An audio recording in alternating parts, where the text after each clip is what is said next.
You know, more games need a thing that you can toggle to tell it whether you want it to mute when you tab out. Because it is annoying me editing things and it's just going, hey, let's cut off all audio from the game.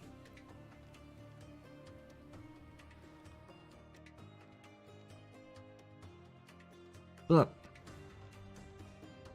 hello everyone.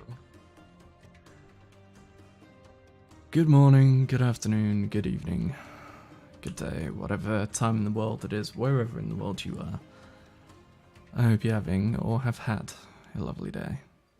Hey Arnie. Hopefully all the audio and video is coming through cleanly. I have got things cranked up to max, so we'll see how it goes.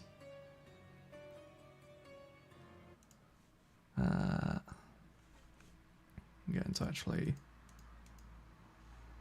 pop the performance window out there. There we go. But yeah, more games need to have a thing. Just put it in audio, just a little checkbox that says, would you like to mute the game when you tab out? That's all I need. Alright. Let's go ahead and get into it, shall we?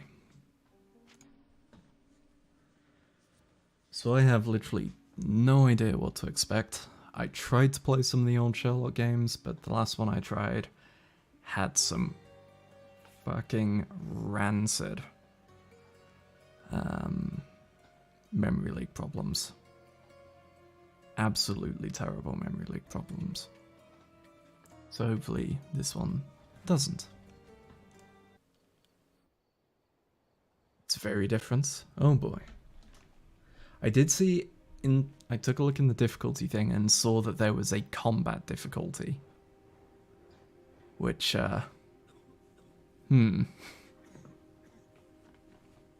Ginger, that's what you need. A mouthful of the good stuff and you'll see the back of any seasickness. Thank you for your support, John. Don't suppose you actually brought any ginger? No, I don't get seasick. Terrific. Don't worry, Sherry. We've almost arrived at Cordona. I can see land through the porthole. So much for docking by tea time. The captain seemed more interested in his maids than in his maps. Oh. Hold on a second. I've just noticed that that's not updating the video. What the fuck?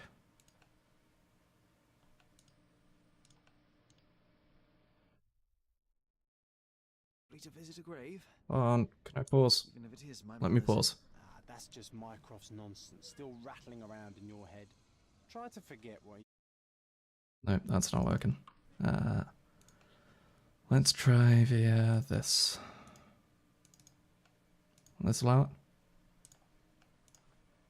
pity and doubt. So we're a little late. What of it? We'll retire to the hotel and visit her in the morning. It'll be worth it. There we go. And if you want to notify the captain's wife of his indiscretions, I will not stand in your way. Ah, at last. I'm quite ready to get off this cursed boat. Come on. We'll go together. Saw the response of yup and looked over and saw YouTube was not on the point that I had said yup on. It was just like,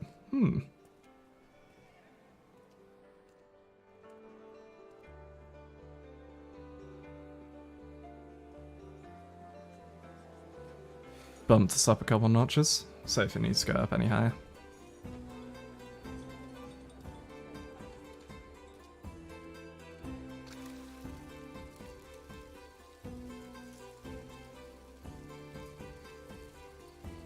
That pre-rendered cutscene doesn't look very nice.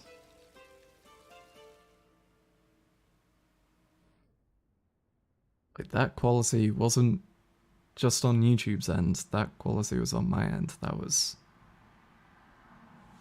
not very high quality cutscene. Hey, Sherry, come on, catch up. Yes, yes.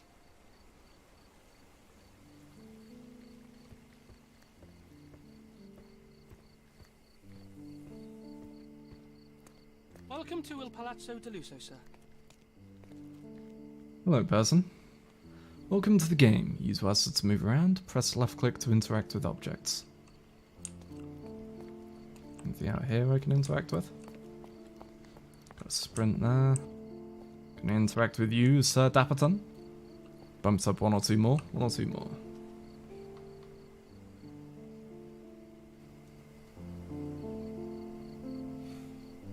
There you go.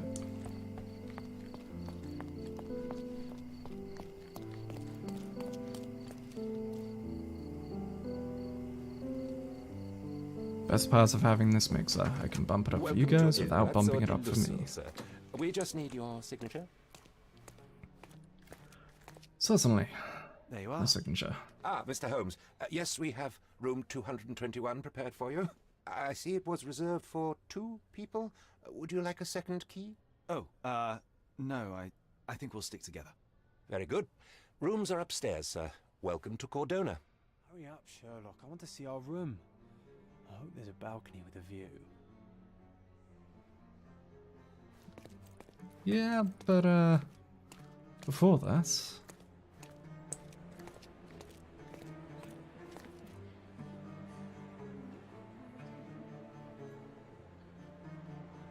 I'm not sure if it's just a quality thing bugging out, but there's a very kind of painted fuzz around things in the distance.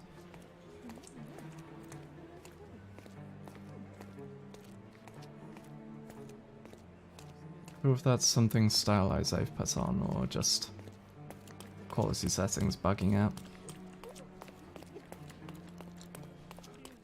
Hello, sir. Can I talk to you? No?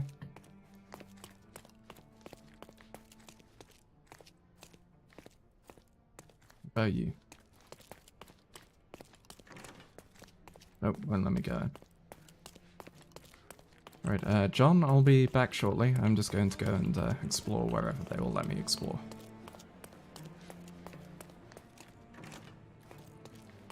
Won't let me in there. Okay.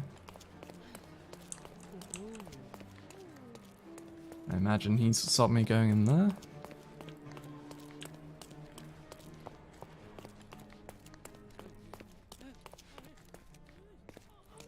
Apparently this place invented cloning. Quite a remarkable job there.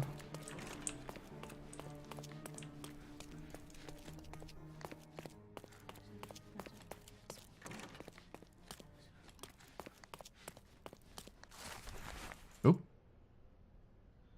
Letter lost in the hotel. Dear James, I read your treatise on the binomial theorem with great interest, and although some parts of it still remain unclear for me, I must say that you've done an impressive amount of research. I strongly recommend you publish as soon as possible, for I anticipate a great and wide practical usage of your method, as soon as it becomes known. Sincerely yours, Professor Gilbert. Many clones? Yeah. This looks like the game where, the kind of game where they're going to use a lot of repeated models. Alright, well, guessing by the numbers, I assume we're over the far wing.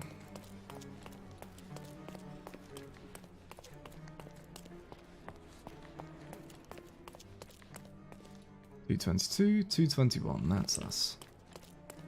Will you allow me in any of the others? No. Still a no. Still a no. Alright. I apologise, sir, but your room is not yet ready. Perhaps, in the meantime, you would like to relax in the foyer? Tonight, the restaurant is offering a complimentary Marlin ceviche to all our guests. Let's check what they have on ceviche. offer. Holy crap. You were not following me.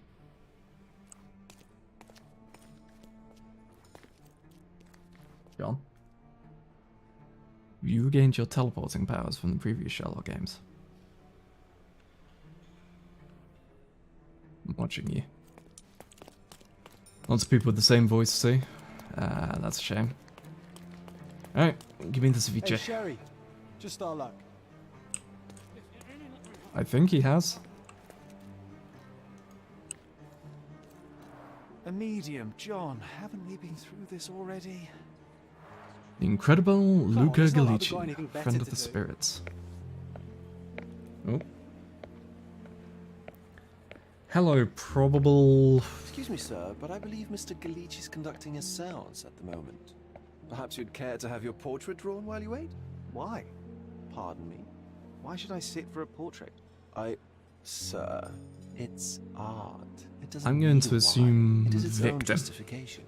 All things require justification, be they objects, systems, or beliefs. How about art as the lens through which we see the truth of the world? That's backward. Truth is not subjective and not complicated. It's just the truth. It either is or it isn't. You do not need a lens to see it, just an open mind. Ha! That seems rather close-minded. Truth, like beauty, is in the eye of the beholder. So tell me, what do you see? Mediocrity.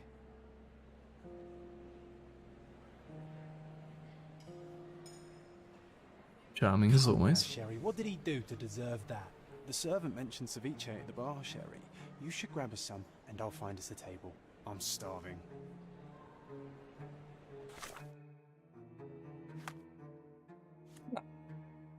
It's the letter. I was gonna say it was everything to check these. Table to spend the evening. John decided to look for a free table. Meet at the medium today only. John wants me to visit the medium. It's worth the sounds. And in the meantime, find myself a table. Okay. By the way, in terms of difficulty settings, should I do that now? Or is that something it'll direct me to set up in this? Like, will it eventually go, right, it's time to set your difficulty? Okay, time to check if John found us a nice table for the evening. Oh, okay, I'm If just seafood's grabbing not that your whole taste, plate. Everyone loves Benedict's batch. Our poached eggs with hollandaise sauce. Can do whenever. In that case, let's go ahead and set what we want. So, young detective, you'll see interactivity icons for people and items you can interact with. Evidence in your casebook will have an action icon hinting at the next steps in your investigation. You will receive prompts to visit the Mind Palace in casebook, and you'll be notified when you've collected key evidence and all evidence. You'll have more time to make timed decisions. Master of Deduction. No interactivity icons. No action icons. No prompts. Will not be notified. Have less time to make timed decisions. Okay. Fine with that. Combat, balanced combat experience. Sherlock must use his agility and wits to face off against strong and ruthless enemies. Bandit lairs provide even more challenge than quest. Bandit lairs? What the fuck? Snuffbox reach. Enemy stun duration. What? What is this?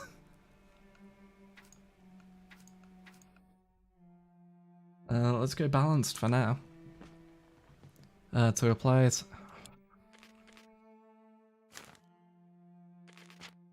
Okay. Let's drop a save. Quit to the main menu. And load back in.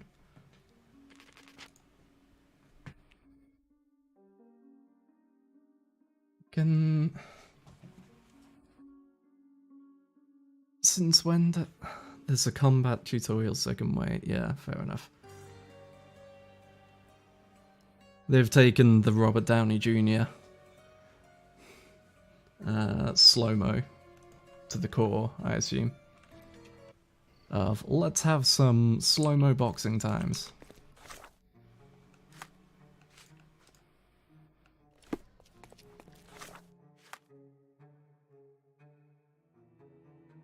Okay. Ah, and I can pin things. Okay. Still have, what was it, the meme video of just the first Sherlock Holmes combat.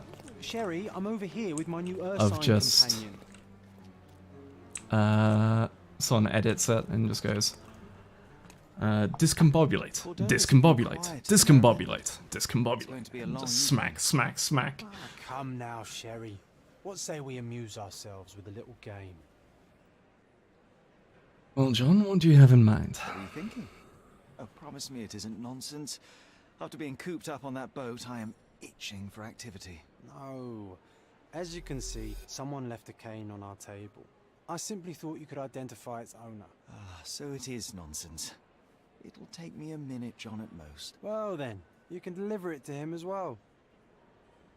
Why should I return it? Deliver it to him. Then what are the staff here for? Aesthetics? Stubborn, Sherry, too stubborn. You wanted something to do. Slapping oneself in the face is also something to do. That doesn't make it worthwhile. But all right, let me take a look. Oh, before I forget, for anyone who is tuning in early on, whether live or in the VOD, if you check the description, there is an update to the donation link. You're no longer using Ko-fi. There is a fan house link down there.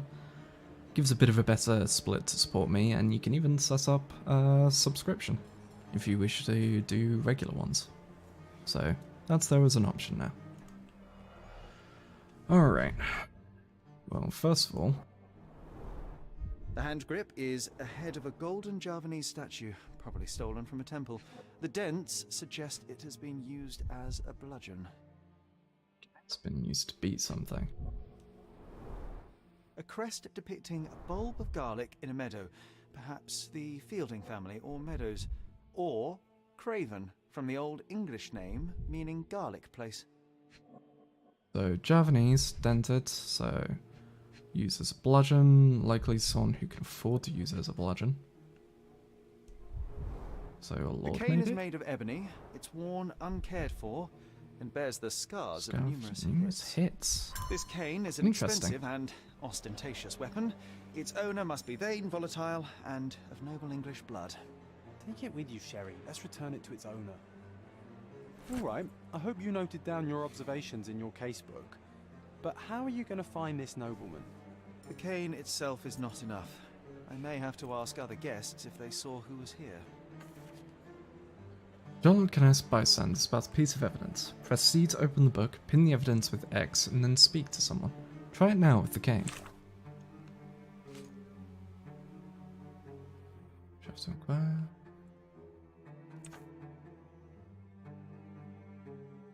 Okay. Is it noted down where I found that?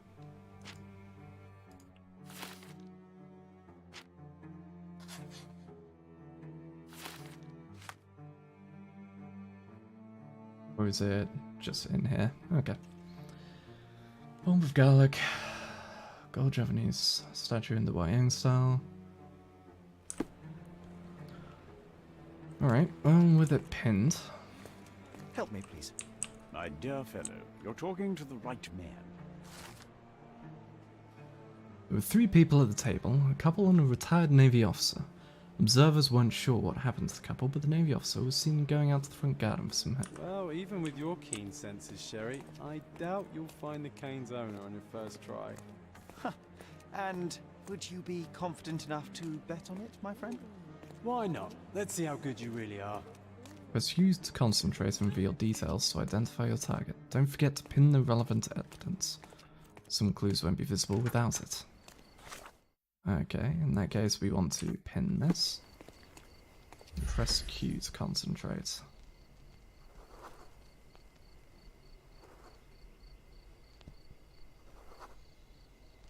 So back pain, sympathetic. Bane precision.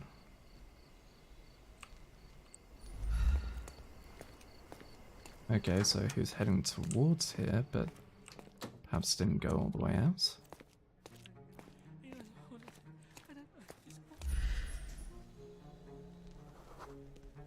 Pharmacist. Ethiopian servant, flat-footed, friendly. German teacher.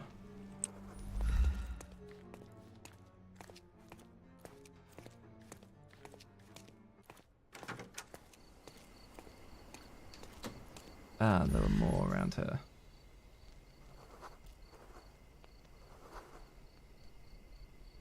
No.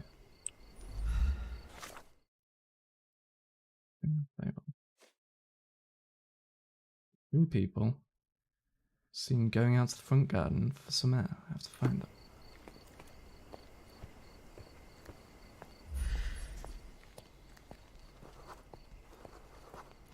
Ah, there we go. Secretary suffering from food poisoning, friendly. Jump position, blind in the right eye, affable. That's Chris Broad, gotcha. French aristocrat, Welsh singer, good swimmer, friendly.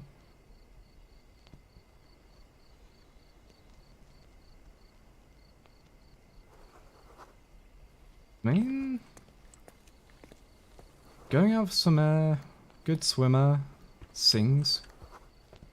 Could be former Navy. Don't think he'd have the club though.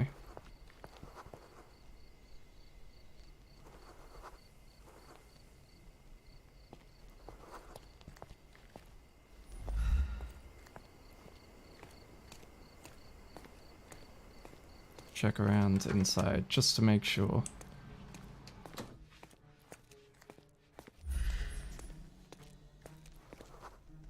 Then pharmacist. Italian pharmacist. A lot of pharmacists here. Definitely right here. Turkish auditor. There's no other way to the front garden. Remember to pin the right evidence. Oh. That's the bet. We want to keep this pinned. Because that's the part that has the information that he's a Navy officer in it. So we know what you guys are, so...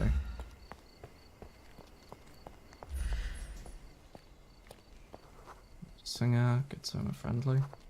French aristocrat. That's fine. Greek auditor, sympathetic. Find in the right eye. Tourist. You, sir? Retired military officer. There we go. May I ask you something? My dear fellow, you're talking to the right man. Navy officer Mr. Rhodes was sitting at our table with the noble couple. The men talked about yachting, and the lady was fidgeting with the cane. Perhaps she put it aside, and her husband forgot to take it when they went to meet the medium. Now I have a perfect excuse to enter the seance room. Hey, Sherry, don't we now have the perfect excuse to visit the seance? I'm just going to give the cane to its owner. You will not persuade me to take part in this show.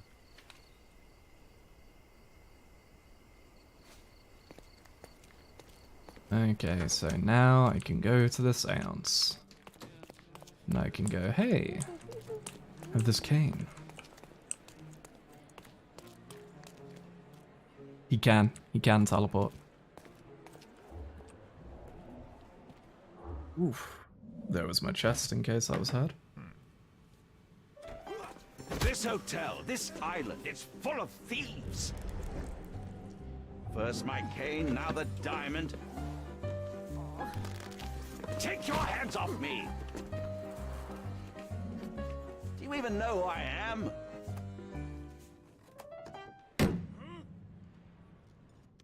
Hey, boy! That's my cane! I get that a lot. It's a very common design. What? No, that's a custom-made... A joke. A joke. It was left at my table in the restaurant. I thought it deserved to be returned. Well, I'll be... It is rare to encounter a straight-fingered true penny these days. What a gentleman. But I must ask, how did you know I was the rightful owner? Time to observe everything about you.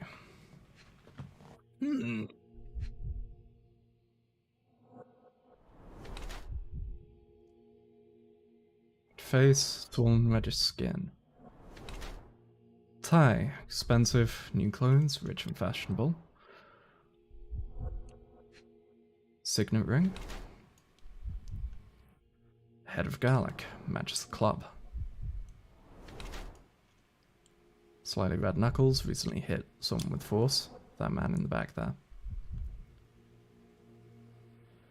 Judging by the heraldic emblem on his signet ring and cane, I can be fairly certain that this man is Lord Craven, a noble Englishman in the habit of visiting resorts to receive treatment for his liver malady.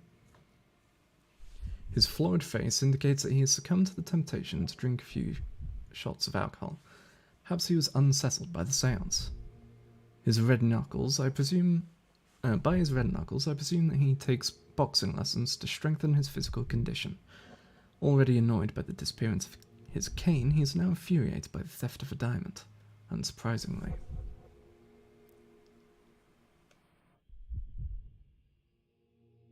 Ah, so I enabled a thing. I'll probably have to go and disable that.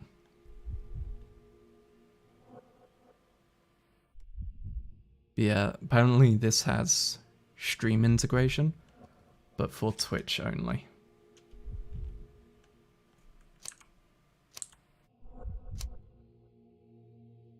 Driven by the heraldic emblem on his signet ring cane, I can be fairly certain that this man is Lord Craven, a bored, rich English nobleman who travels around in Europe squandering his money. His florid face indicates that he has problems with alcohol. He's still physically strong and healthy, but in a few years' time he'll be wretched. Being constantly drunk, he has issues with his temper. His red knuckles reveal that he has severely beaten at least one person quite recently. His anger issues, mixed with alcohol and contrariety, could make him a violent person. Confirm. Judging by the fact we just saw him beating someone. Simple deduction. Your cane told me everything I needed to know. I was after a strong, middle-aged man with a keen interest in adventure, noble blood, and affection for strong drink. And if one were to go further, one may even be able to extrapolate your name from your heraldic symbol, Lord Craven. Marvelous. Simply marvelous. That's me, Lord Andrew Craven. You are the real medium. You hear that, Emma? Well, you found my cane. Perhaps you can locate my diamond, too. Yes, you should do it. It will be child's play for you, Mr. Holmes. And if a child can do it, then I'm sure the local police can suffice. The police? Why bother? I know this harlequin stole it. The only question is, where is it hidden? Fine. Give me my stick and I'll resolve the matter myself. This thief almost confessed after a single punch. I suspect a beating may result in answers of questionable veracity. Fine. I shall spare you and he the trouble if you first answer me this. What happened? You insist the medium robbed you during the séance. But what occurred exactly? Ah! It was a dirty trick. We were sitting here in the dark, chanting and holding hands, as expected. Then something began to appear from the medium, like a cloud or a bubble. The swindler called it ectoplasm. Ah, yes. Common in the spiritualist trade, and quite the spectacle. Indeed, perhaps too much. My beloved Emma screamed in horror, and I stood to defend her, attacking that cursed ghost. How brave. But my hand hit nothing. The medium jumped away from me, and Emma fainted. I lit the candle, and the diamond was gone. Tell me about the diamond. How does a priceless diamond become the subject of a séance? It is an unusual accoutrement. Emma wished to speak with its former owners. My grandfather told us it belonged to a Rajah, an Indian king. So you were summoning long-dead Indian royalty, and, pray tell, you were expecting him to converse in English? To be frank, Mr. Holmes, I don't believe in ghosts. But Emma was fascinated by the idea of meeting a real king, even a dead one. Well, a crown is a crown. Can you describe the stone itself? A yellow diamond, not less than 100 carats, and perfectly egg-shaped. There is not another like it. Egg-shaped yellow diamonds. Stay here, and don't touch anything. And supposedly I'm going to who's investigate gone further. after all In went fact, dark, I'll be keeping a close eye on this thief. accompanied by a cloud and a light which you referred to as ectoplasm.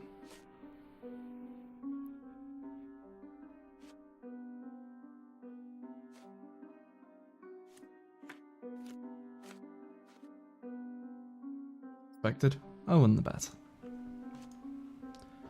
Okay. Who's this?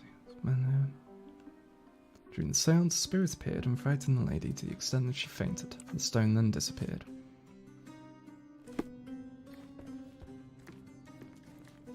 Well, I guess let's have a look at the table then, shall we? First and foremost.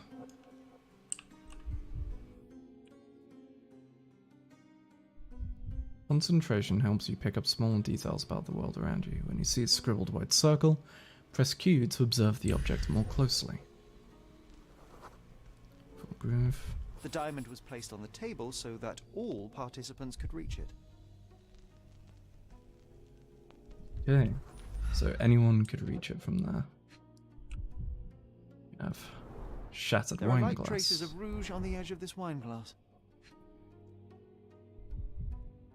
Likely Lady Emma's wine glass lipstick. Which would Half a mean glass of Balblair scotch and the remains of a poor Laranaga cigar. What else does a gentleman need?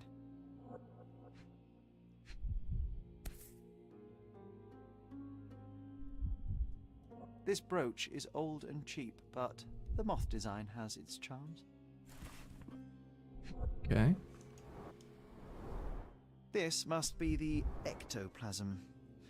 Too bad there's not enough for a proper chemical analysis. Ectoplasm. The ghost was here, Sherry. I was hoping to check the floor there, but okay. Quite a display for the tremulous visitor. How can you not love this stuff, Sherry? It adds so much atmosphere to the room.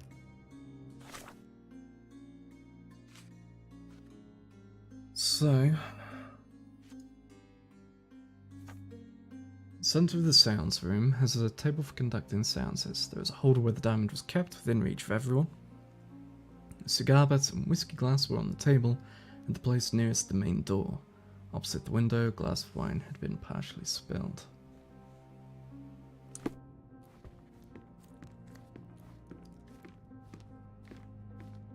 Find the stone, Mr. Holmes, and quickly. Oh, I love the ambience. Nice and creepy. Thank you for helping See us if you resolve can the tell me situation, anything sir. about I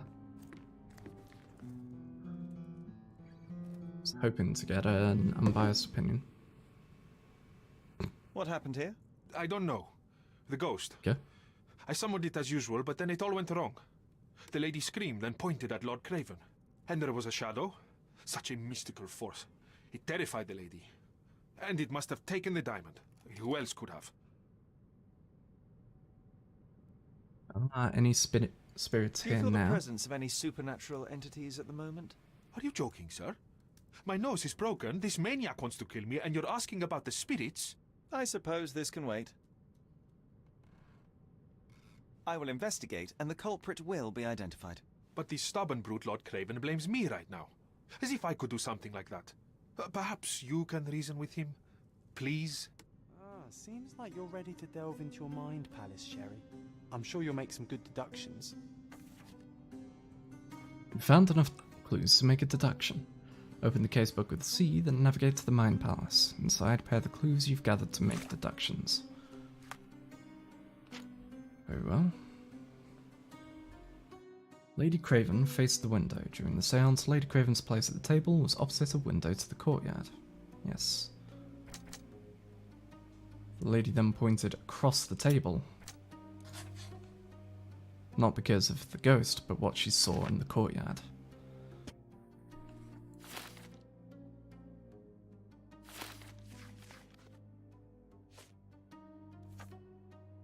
In it. It seems there may have been an unexpected visitor outside the window. I hope it was the ghost of the Raja. Hello there. Something scratched, something stuck.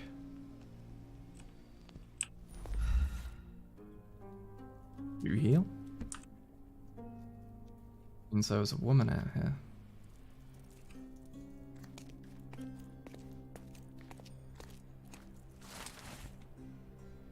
Angie, it looks like the old man is losing it. His beehives are being ransacked and his bees are going down one by one. Don't think there's much honey left in staying with the swarm, if you catch my drift. Meet me and the dogs at noon. We'll do it together.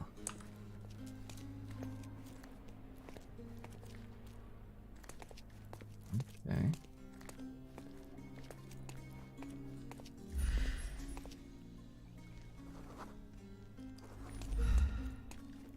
Excuse me, just one question. Excuse me, what? I'm not sure I know.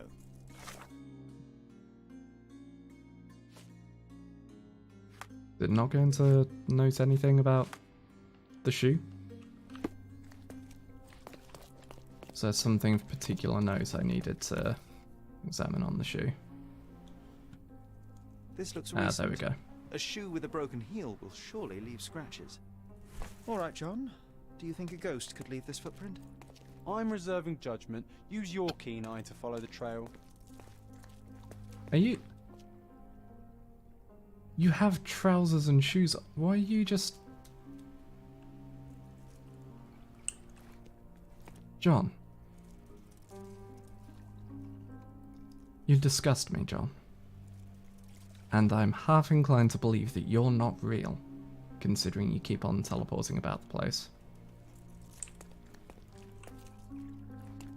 To track someone's movements, first pin the relevant evidence to the screen, then enter concentration mode with Q to reveal the trail. Sherlock will intuit the approximate path, so stay within that search area. Hey, Az. How's it going?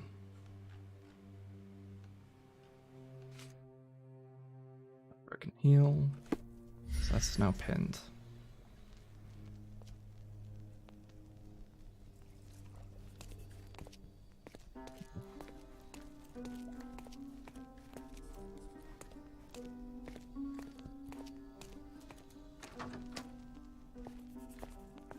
It's going alright.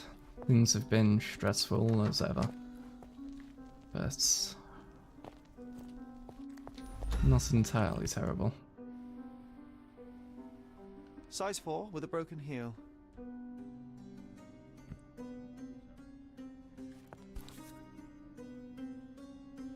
Size 4 with a broken heel. Size 4 with a broken heel. Anything else you want to get from that? Most there we more. go. All the maids in the hotel wear this exact shoe. So, definitely not the ghost Ugh. of Raja. Unless... No, what a shame. Our witness Size was a 4 belonged nosy to the maid. maid. Searching the entire hotel could be difficult. Perhaps the other maids can help us find her.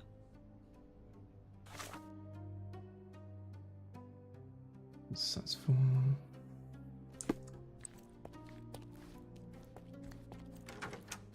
Let's talk to some of the other maids around here. The one that was there is gone. Are Excuse you me. able to help me? You look like an honorable man. I have some information for you. Staff said that Lucia got a scolding from the chief steward for wearing common shoes at work. She should be cleaning near the pictures upstairs now. Lucia, upstairs near the pictures. Near the pictures. There they are.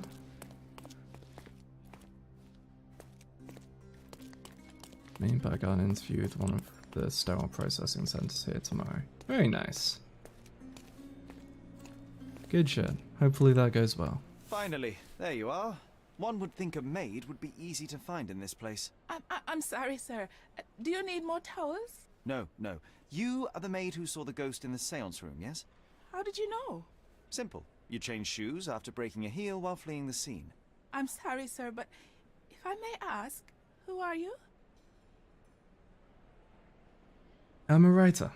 I'm a novelist documenting the supernatural and those who witness it. Now, should you take a starring role in the tale, I will need your name. Oh my. A book? And you want to include me? I'm Lucia. Lucia Saletta. Something went wrong during the seance, Lucia, but no one will tell me what happened. You would be a valuable interview if you were there. I was. And I saw everything with my own eyes. Just what did you see in the room? Describe what happened during the seance. A lady and two gentlemen were sitting at a table, touching their hands to something. The medium started to whisper and chant, and a ghost appeared. A ghost? You're confident? It was unearthly, sir. It grew from the medium's chest. A glowing cloud or a bubble. I pressed closer against the window to see better. And the lady saw you? How did you... Yes! She screamed and pointed, so I hurried to escape, and I broke my heel.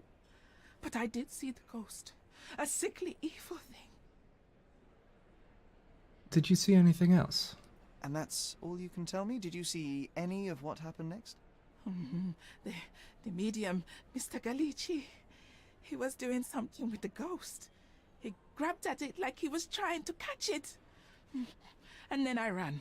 I suppose wasn't I should be mentioned grateful you before. endured these horrors for such a long time. All right, I have your account memorized. Good day. You lied to the poor girl, Sherry. What a tease. She'll dream about being a character of that book. Surely a pleasant dream is better than no dream at all, John. Oh, let's get back to the crime scene. I always love seeing you explain simple things to simpletons.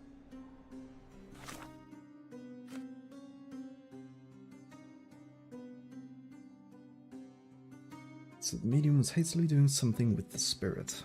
So he was trying to reach for the spirit.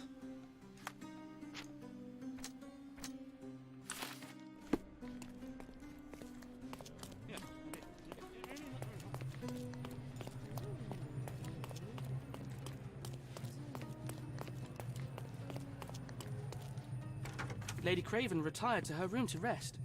Lord Craven remained here until the staff reported that the medium was locked in his room. Hey. With enough clues, Sherlock can use imagination to reconstruct the past, interact with the notes to begin, then recreate an accurate version of events. Here, try to place the seance participants in their correct positions.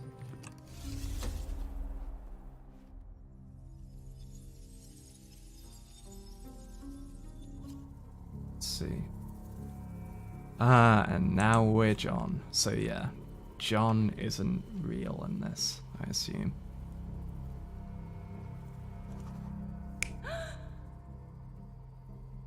Be her pointing across the room.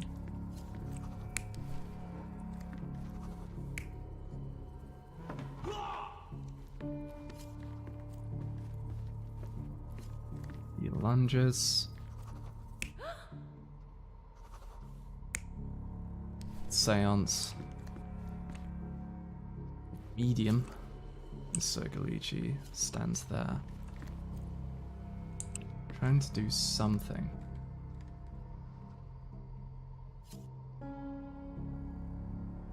I believe that's correct. So yeah, she points. He swings and tries to hit him. Validated. It all began when the lady screamed and pointed at the window. Lord Craven jumped up, ready to face anything, ghost or human. The medium shrank back in dismay. He was not expecting such a reaction and had to quickly hide the ghost. The lady was the only one left touching the diamond, at least until she fainted. Amazing. It's like you saw it with your own eyes, sir. Oh, I forgot that you were here. I guess I should discuss all of this with Lady Craven. The Cravens are upstairs in room 226. It is one of our finest suites. If the lady was touching a diamond, 226. then she would have felt the ghost take it. What do you think it felt like, Sherry? A jellyfish? Don't think it felt like anything, John. As I do believe it's highly likely that she was the one who took it. Lady Craven is not who she seems. Gossip can help you investigate a case, or even discover a new one, so don't hesitate to eavesdrop on people. When you see an ear icon, Lady Craven is not who she seems. Remember her behaviour in the hall. try to filter out important words from useless chatter. What actions by Lady Craven arouse suspicion in the maids? Lots of guests this summer. Son's bad acquaintances. He was on the left. Oh wow, it fails that quickly? Oh boy. Lady Craven is not... Cannot use a fish knife? No. Chef steals food? No. Was on the lookout, yes. Lots of guests, no. Prices rising again. Made her husband drunk. Oh wow, that's quick. I guess that's the difficulty. Lady Craven is... Alright. Can I use a fish knife? No. Chef steals food. Made her husband drunk. Yes. Lots of guests? No. Was on the lookout. Not her son's bad acquaintances. Non-price rising again. Got to fall back, Sherlock. I think they're suspicious. Or they were checking you out. Next one.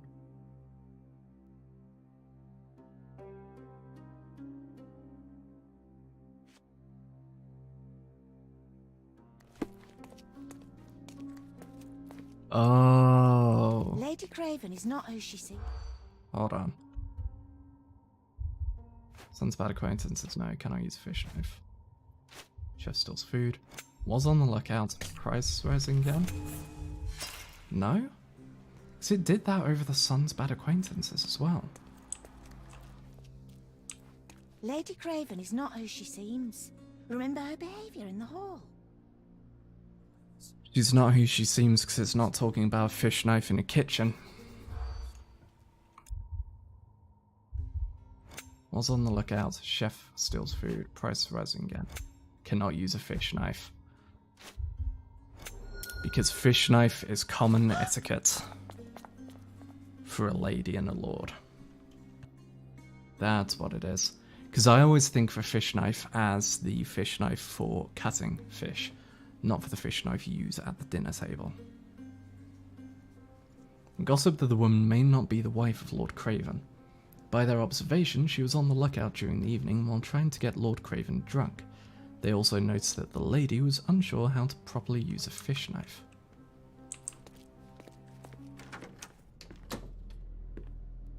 Be a lady of the night that was planning to steal from him.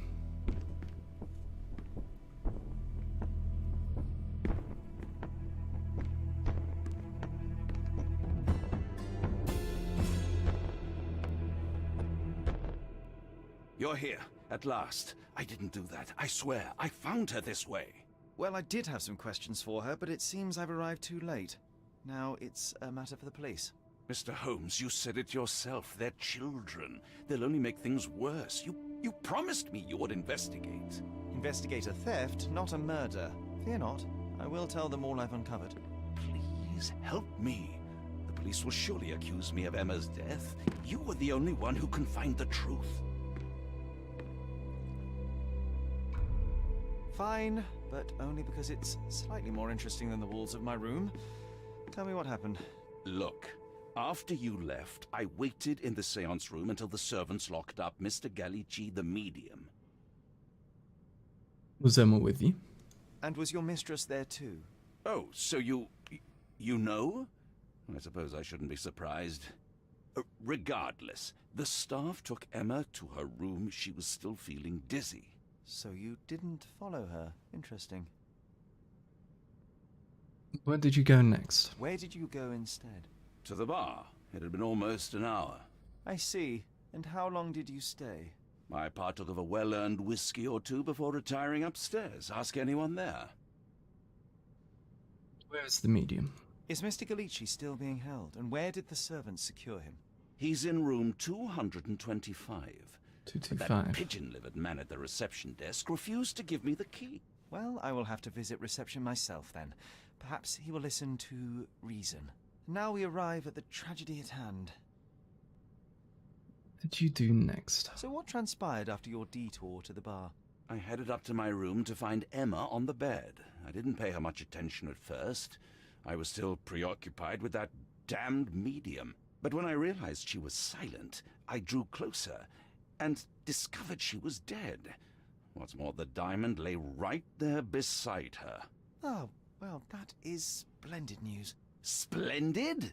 The return of the diamond will be cold comfort if I live out my days in a jail cell. You must help me. Let me see what I can find. Barely an hour has passed and you already have yourself a murder mystery, Sherlock. Why am I not surprised? Let's see what I can find out then. Box is open. false bottom. Aha. A neat hiding place. Why would she conceal all of this?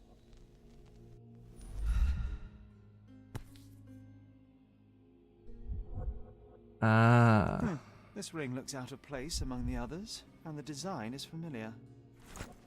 It's a design that matches the brooch that was pinned on the, I believe it was the medium's thing. Yeah, I think Watson is imaginary. I'm pretty sure he is.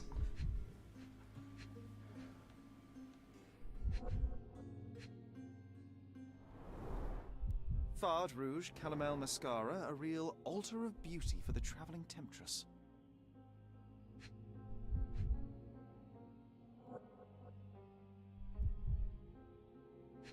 No missing.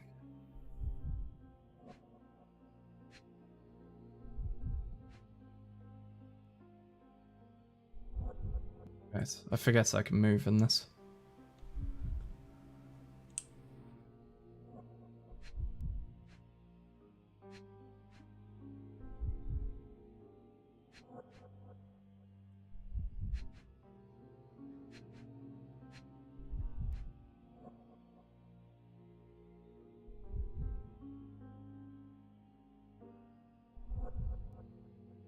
It's fifth thing.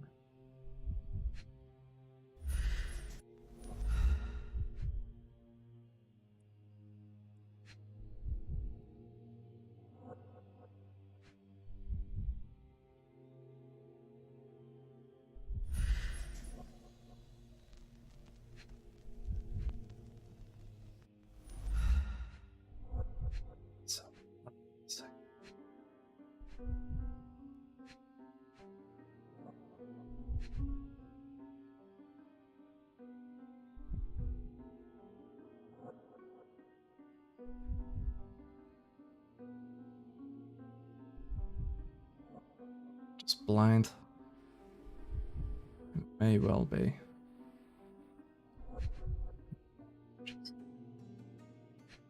Got oh, now it highlights the ring. What the hell? Oh, hello. Virtus. Audacita. Sapit.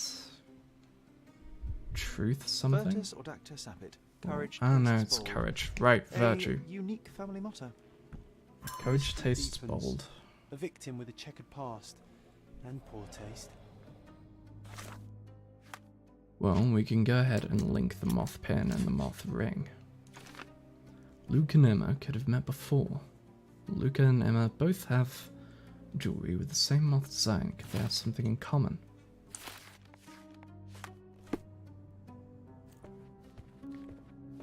Yes, I'll get to you in just a moment.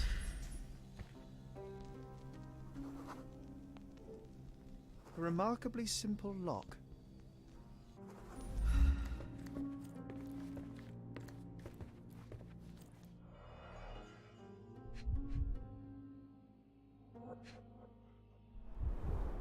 Strangled with bare hands, judging by the bruises. And strangling.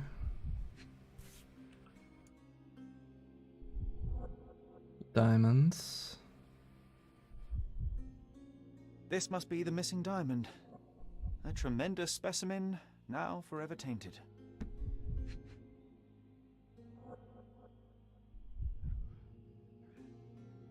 Had a fork in there. She was trying to make off with a number of things, huh?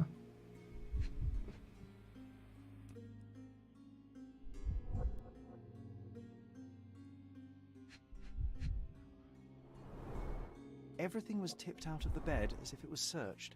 Do you think she stole the stone? It's certainly possible, but we won't get her confession now. Well, there is a professional medium right next door.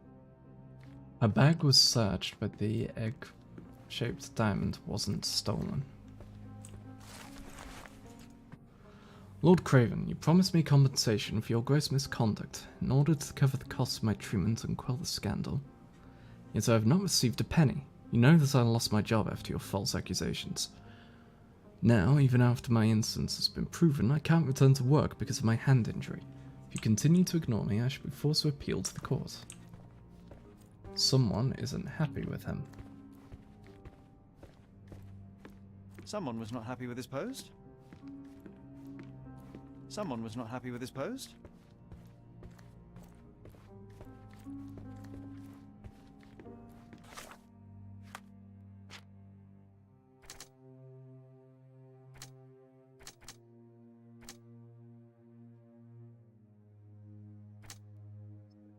Yes.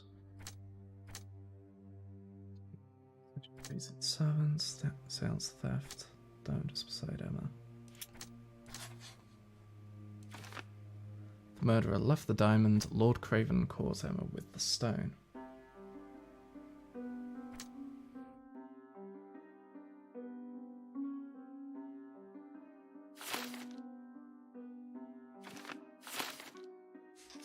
Can I unlink that? Or is that now locked in stone?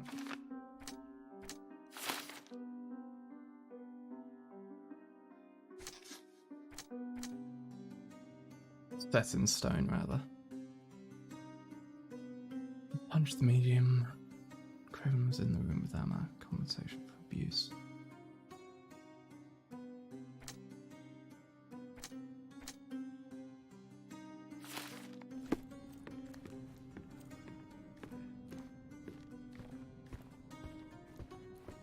Well, let's go see.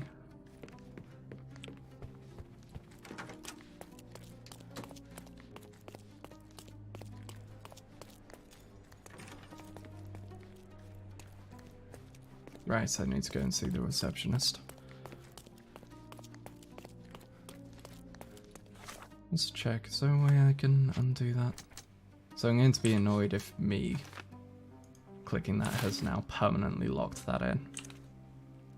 Execute, combine it with the relevant one. Get new evidence or make a new deduction.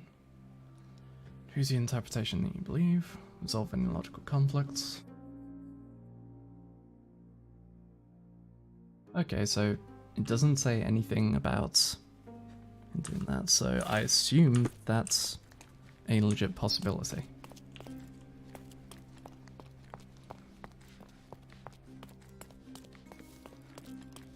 Give me the key to Luca Galici's room. I need to talk to him about the events of the seance. I suppose you are an impartial outsider. All right, but please do not give it to Lord Craven. We do not want to see our reputation damaged further. Awkward. They still don't know what a nasty surprise awaits upstairs. Hush. No need to cause another ruckus. The last thing we want is the police to come meddling. Don't need to tell him to hush, Sherlock. No one else can hear him. Case in point, he's already gone.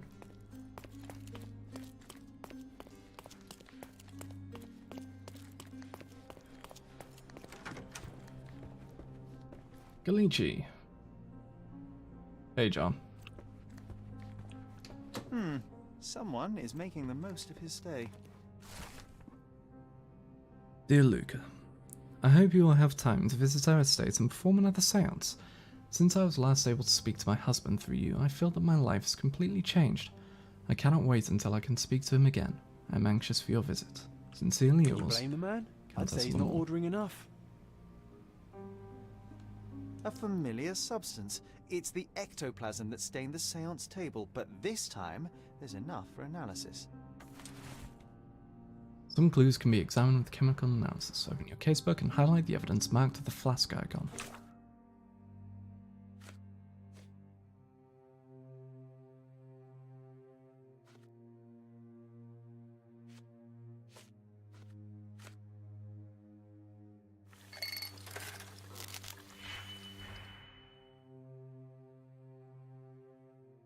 Okay. This is a lot. Drag out 2 reagents. The reagents to an operation. So drag out 2 reagents, drag out an operation, link the 2, combine so the result matches the target formula. Okay, so I need to make Sure, combine to swaps region value from positive to negative or vice versa. Adds 1 to the region's value. Okay, so I need to make 434.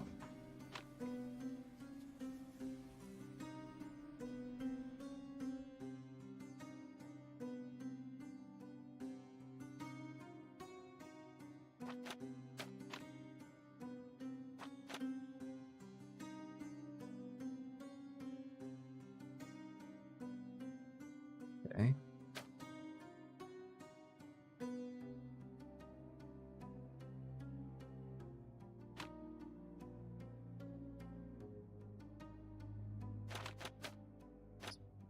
Let's do that.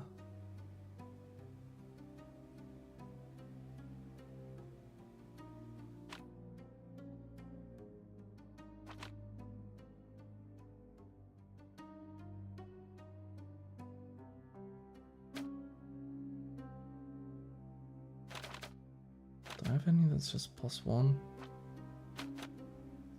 So I have 3. So I can do +2 there. So that turns it into -2. Oh no, I want to do that one. This one. Puts it up to 3 green.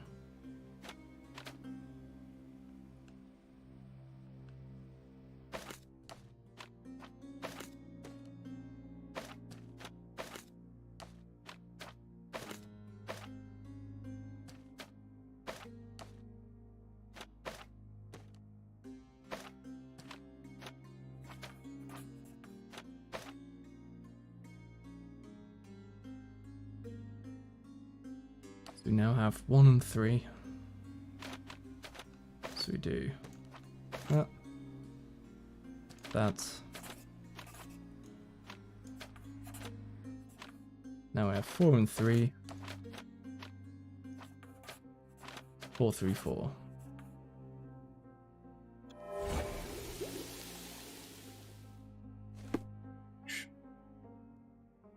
Reaction shows this is rubber latex mixed with phosphorus. As much as this chemical element is dangerous to hold in the mouth, I'm quite disappointed. I expected to find something trickier.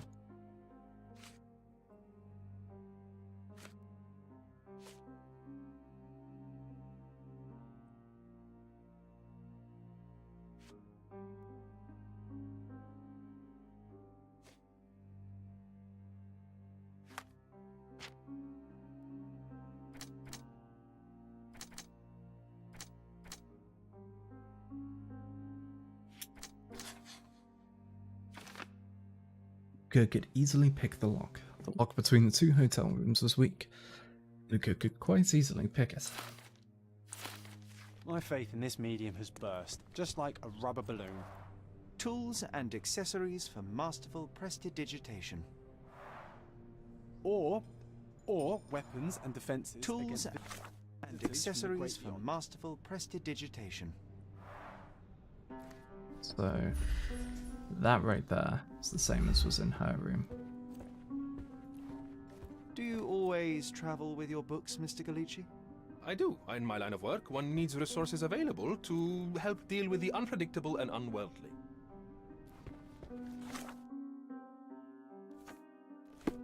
I'm afraid I can wait no longer to hear your account of the seance, Mr. Galici. So please, tell me what you saw. Lady Craven wanted to meet the spirit of the Raja. My conjuration was successful. Perhaps even too successful. I am sure the spirit was the only one who could have taken the diamond. Lord Craven needs to leave me alone. Do you think the police will believe you? Of course. I didn't take anything. And spiritual phenomena are beyond their control. Or should I summon the ghost again so they may attempt to handcuff it? I think I would prefer to begin my investigation in the physical realm. Observe.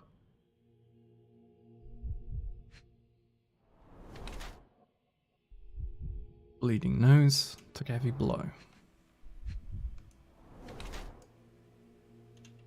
Slight discoloration, needs a lot of makeup. And trained in sleight of hand. Well, yes, he is a medium, that makes a lot of sense. skinny, seems malnourished. It's like drawn complexion. Ah. Fresh scrapes, slightly bleeding.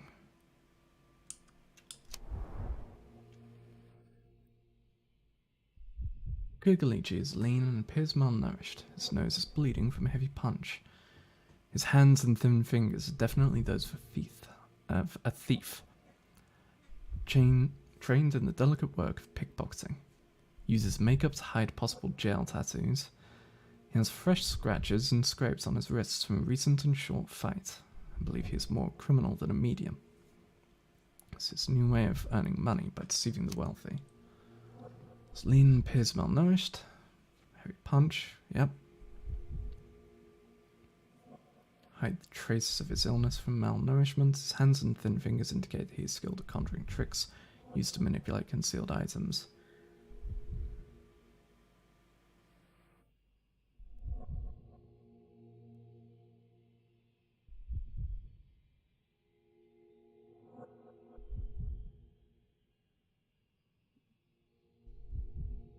See, the thing that throws me off of this is I think he tries his best as a medium, but his business doesn't go well, and he sometimes has to go without food. We have a letter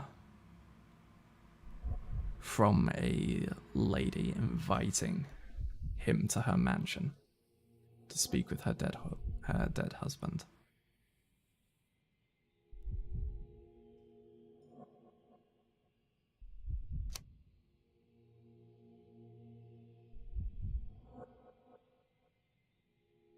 Going in to go with the former thief became a medium.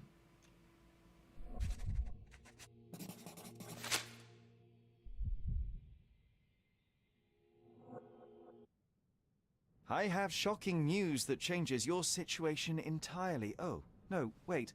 What am I thinking? The spirits will have told you this already. I'm not in the necessary state for summoning.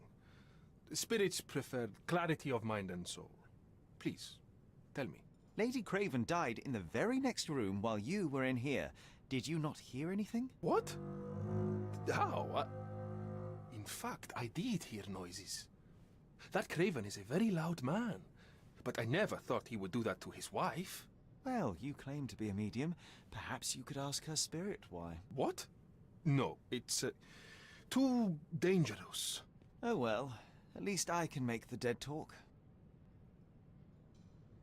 Tell me about your scratches. Those scratches on your hands look rather painful. What happened to you?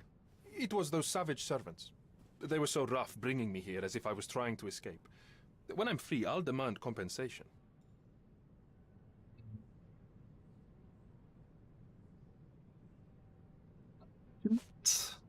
Taking a look at this ring with the moth design on it. That's a remarkable pin of yours, Mr. Galici. Does it have any meaning? The butterfly? It's a reminder of a time in which I was truly happy. What a coincidence. Lady Craven had a ring with the same design. A coincidence indeed. I suspect it is a common theme in jewelry. Happy youth and claims it is a piece of common jewelry.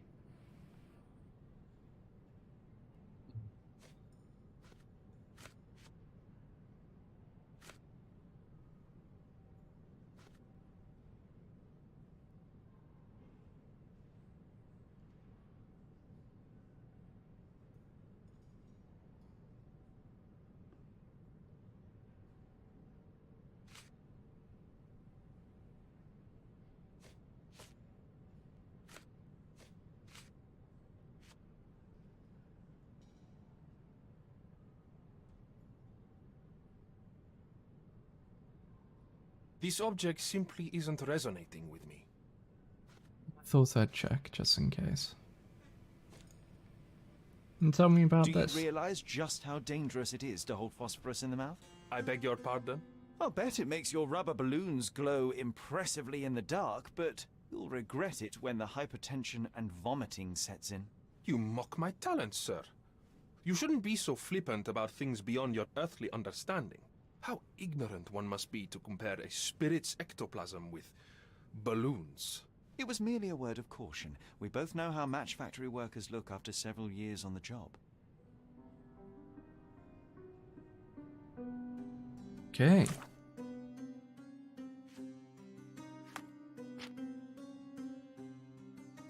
Fresh scratches, rough servants, strangled compensation for abuse.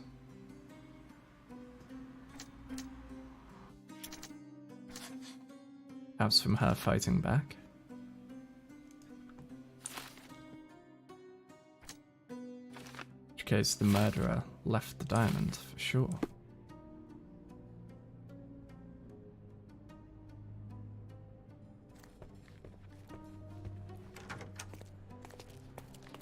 Let's go clear up a few matters with the Lord. Lord Craven, if you would.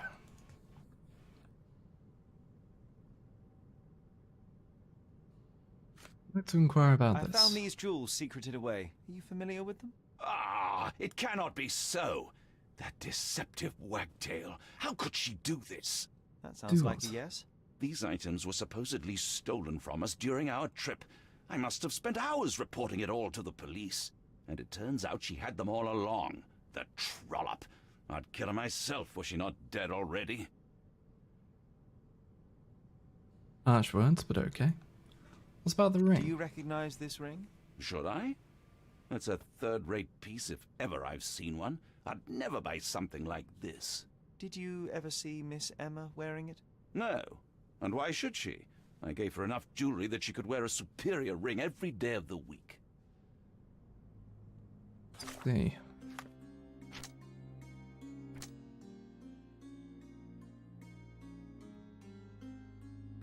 Emma was stealing from Lord Craven.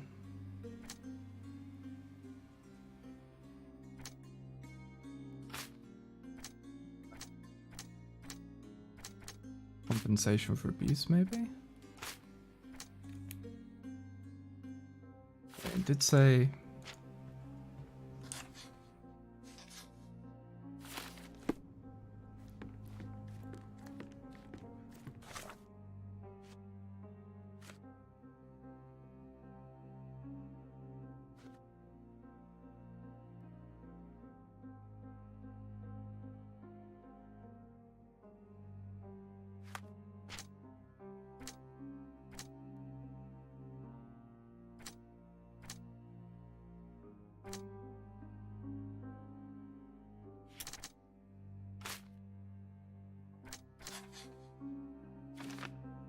Craven's an unstable man who cannot manage his anger. Yep, that makes sense.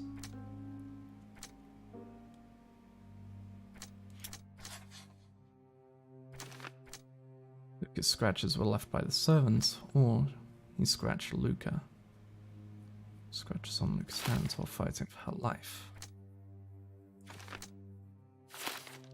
But if we have this then conflicts.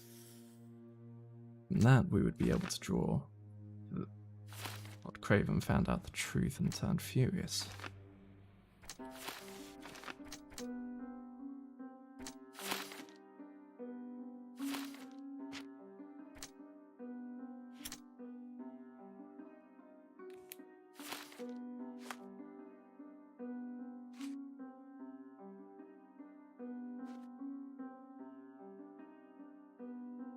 What's this person symbol?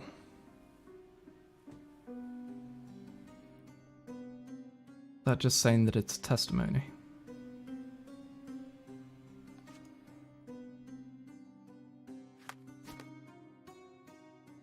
Oh, wow. Oh, that's not a button I should have pressed. Oh, good lord.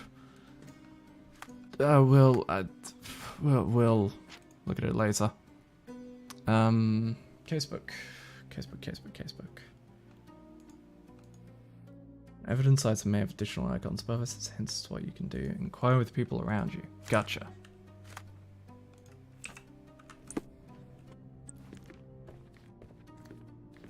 Do something about it, Holmes. I did not do it. You know that.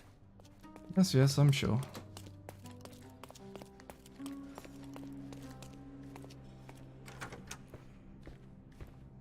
This is all just a big misunderstanding. Oh. The spirits confirm it. Spend some time at bar. Ah, of course, we can talk to the bartender and confirm his alibi.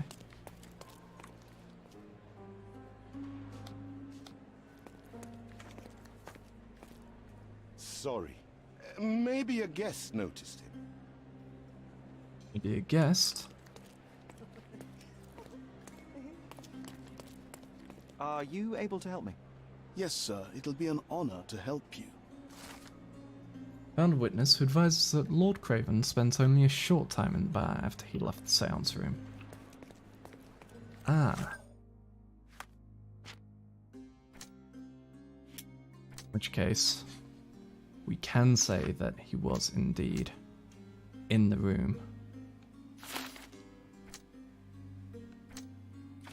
So if we had the window of opportunity, doesn't lead to anything, but he was able to be in the room. Lucas scratches were left by the servants. Lord Craven caught Emma with the stone. The truth enraged Lord Craven.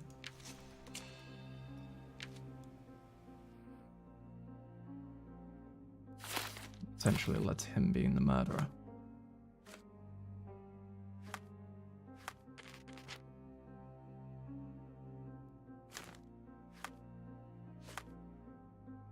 Still more we can find though.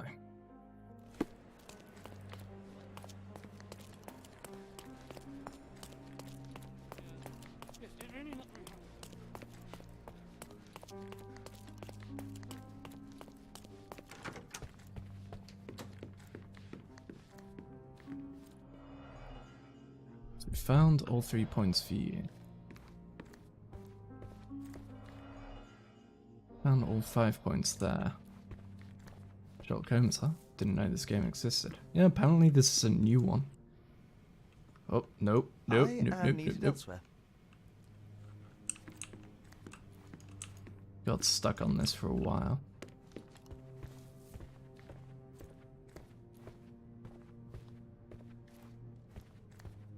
Feel like Someone was not happy. else. Oh?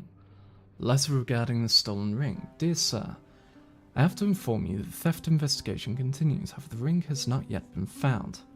We had to free L.O. Dupont. The servants, as we were unable to find any evidence of his participation in the crime, will inform you of any progress in this case. Lieutenant Godfroy, Marseille Police Commissariat. With this post? Okay. Emma had a history of deceit. Luca could know Emma was a thief if their paths had crossed in the past. Luca could very well know of Emma's predilection for thievery.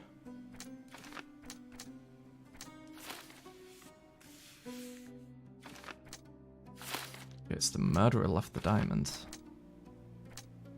And there was a window of opportunity. Luca could have known that Emma was a thief. Luca could know that Emma set him up. It was then easy to pick the lock, and he was able to get through. In which case, he could have tried to frame...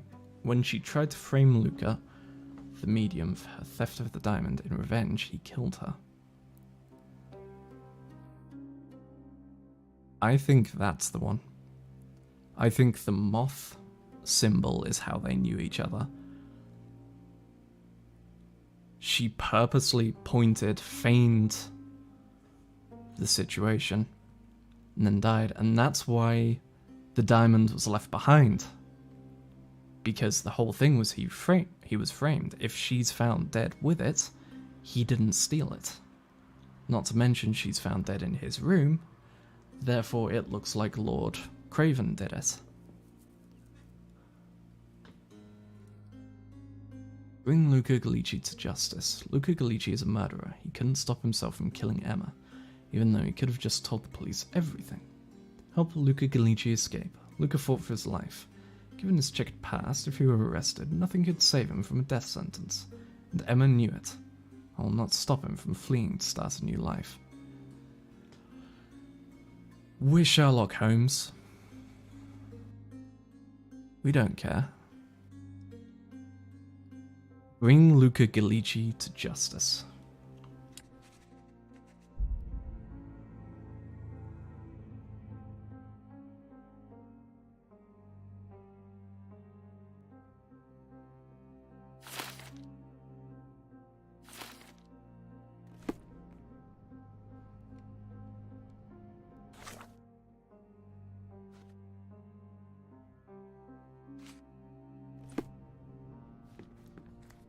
Still something to be found? Someone was not happy with his post.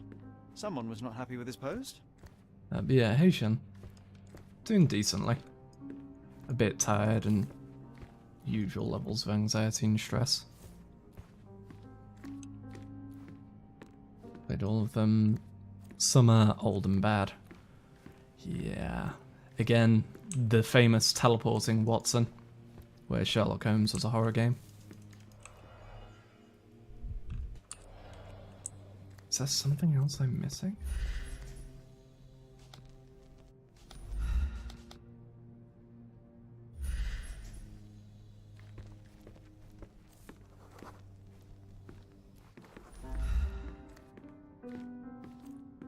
Why does this say there's still... No, I don't want to accuse him. Hey, hype about Sunbreak with the new info we got recently. Nice.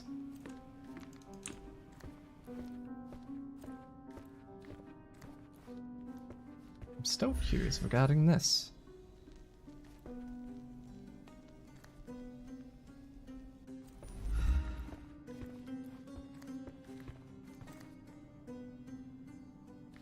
Is this broken because he rushed in here?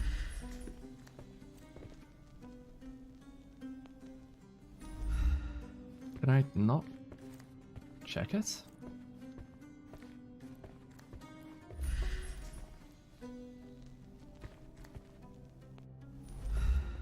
So she was killed in here. Did he come in, check his letters, get angry, go over here?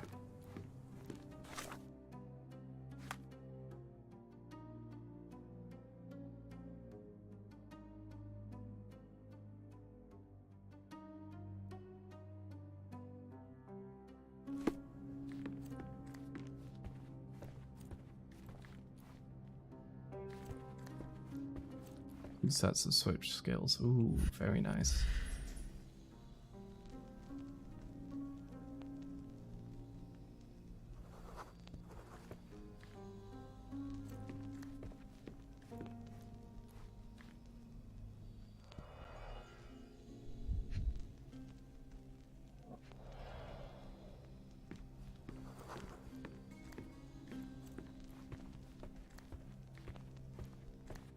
Now, the simple thing of there being a marker here makes me go, there's something I've missed.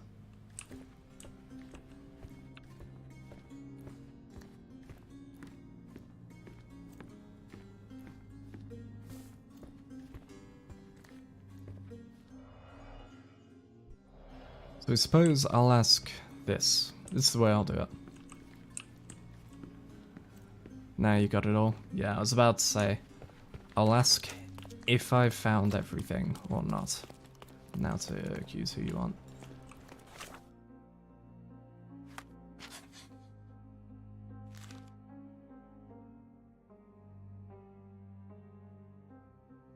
I think it's got to be Gallici.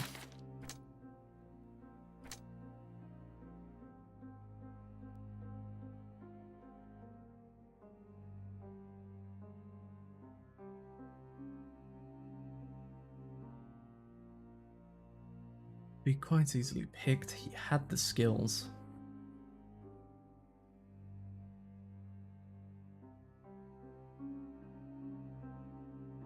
There was an opportunity. He had cuts on his hands, which he was defensive of.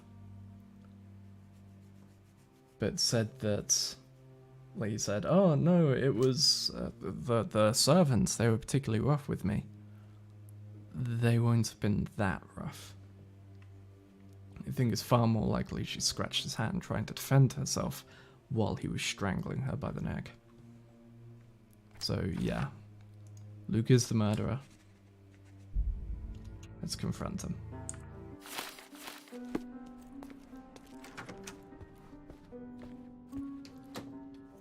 Hello, Luca. Luca Gallici, I know you murdered Lady Craven, and I can prove it. That would be a grand story for the newspapers. But where's your proof? I was locked in here and could not hurt a fly. Locks can be picked. Yes, the locked room. Good of you to mention it. I inspected the door between the rooms, and the lock on it is piteous. You could open it with a penknife. So I am now a burglar, as well as a thief and a murderer? Well, you're not a thief because you knew that As for Emma motive, was a thief. It's obvious that you deduced that Lady Craven was the real thief. Of course, it helped that this was not your first encounter with Miss Emma. I am...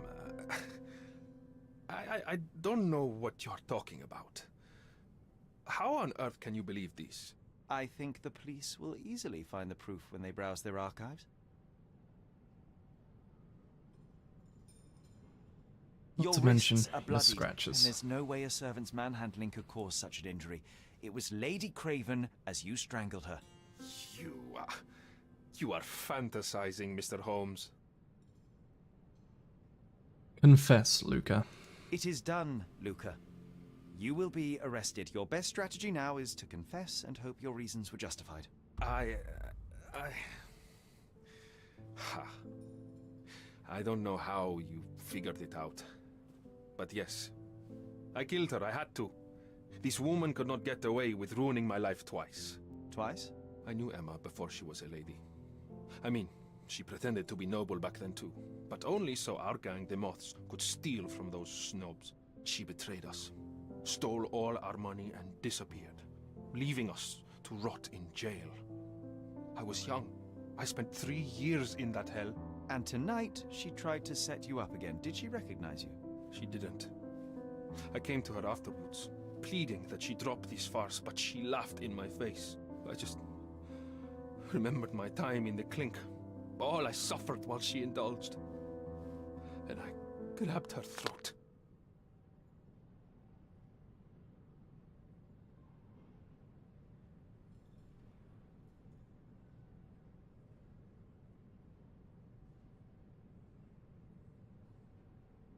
So here's the issue. I want to give him a chance. I am very much a man for revenge.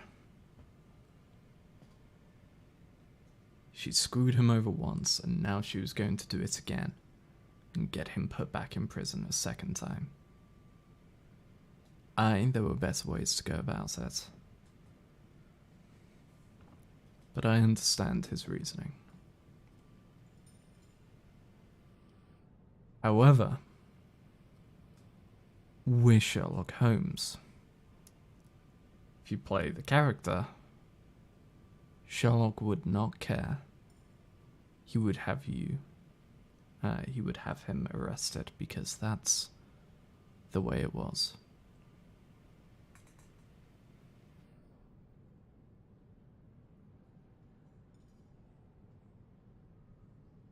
So what do we reckon?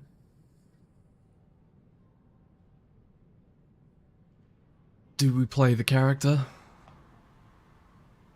Or do we go with our gut?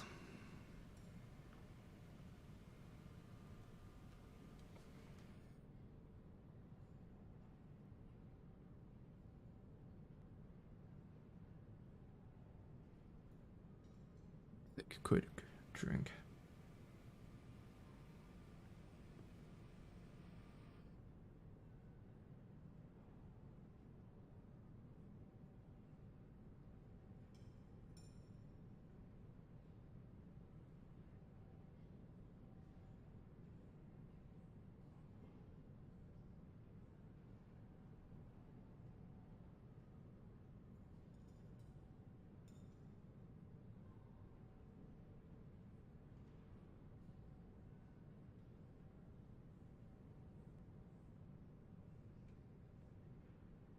That's better.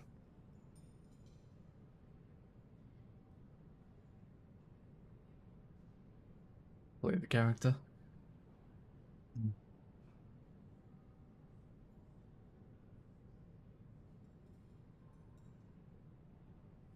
Play the character.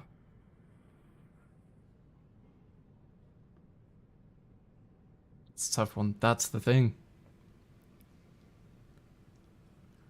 So, as I say, I very much understand the motive.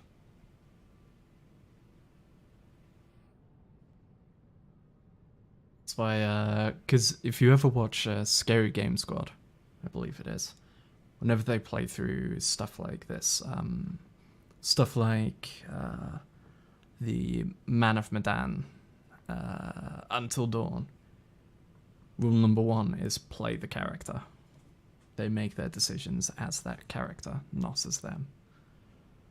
But at the same time, there are various games where it's, yeah, play it how you would play it.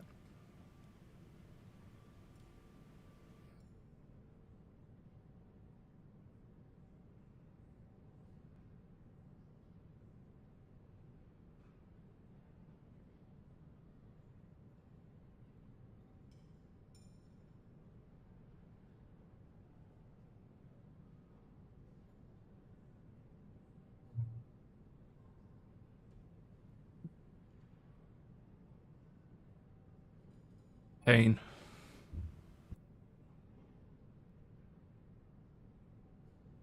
This is where I need my, what you call it? My emotes of the emotional magicians.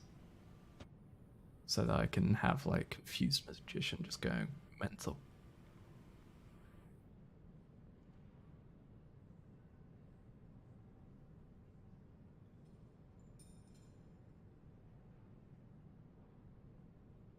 You know what? I think we do our playthrough. We will go based on our thoughts and feelings. For example, this one I can understand the reasoning, so I'm going to give him a chance. I know Sherlock would let him go, but I'm going to give him a chance. Because anyone can play Sherlock. But this here is my stream. You already suffered at Miss Emma's hands once. I'm not convinced you deserve to suffer again. I can't help but notice the window latch seems faulty. Perhaps I should leave you here alone and fetch someone. I'm afraid it may take me some time. Oh, thank you. Thank you. The police won't notice your disappearance immediately. Run, leave Cordona, and try to lead a decent life. I won't forget your kindness. I owe you everything, Mr. Holmes. Stop wasting time. Run. Because he can flee, and we can still... Mr. Galici. Don't make it worse. There you go. We can still say, yep, it was him. Imbeciles, why are you dawdling? Step aside. It's then down to him and them as to whether he gets away and stays free. It is out of our hands. Achievement unlocked. Diamond in the rough.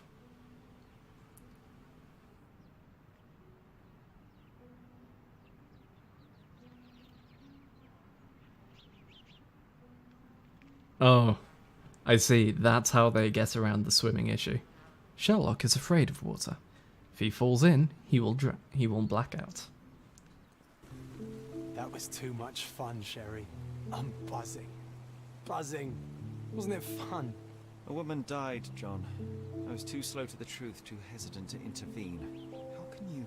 Oh, lighten up. Those people made their choices. If you swan about with a diamond in your pocket, that's what happens.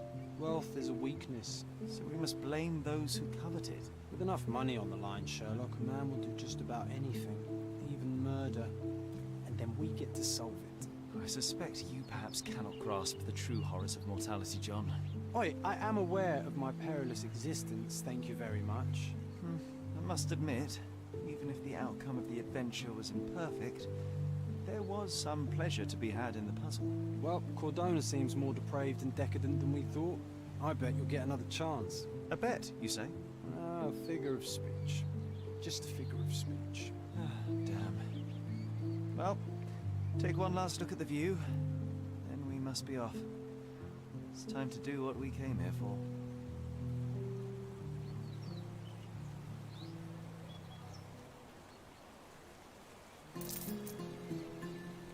Got money. New entry in John's diary. Back to Cordon. New Mine Palace.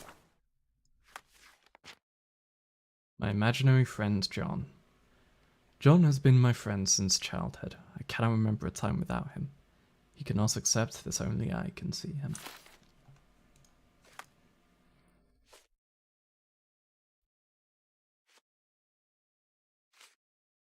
Back to Cordona. I arrived at Cordona, the island where I spent my childhood, accompanied by my only friend, John. It's late evening, so I have a room booked at the Hotel Il Palazzo dell'Uso. I simply need to check in with the receptionist. It seems as if I must spend a night here before I can visit my mother's grave. I spent one night at Il Palazzo dell'Uso and fell into a criminal investigation. That's not how I imagined my time on Cordona, but the thrill of the case helped to distract me from darker thoughts. Now, it's time to go to the cemetery in Miner's End. There's a figure of a crying angel on Mother's tombstone.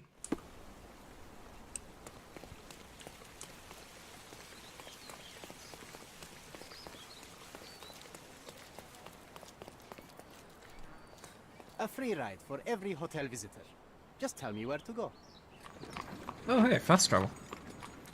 I mean, I thought I'd try. I didn't expect it to actually work.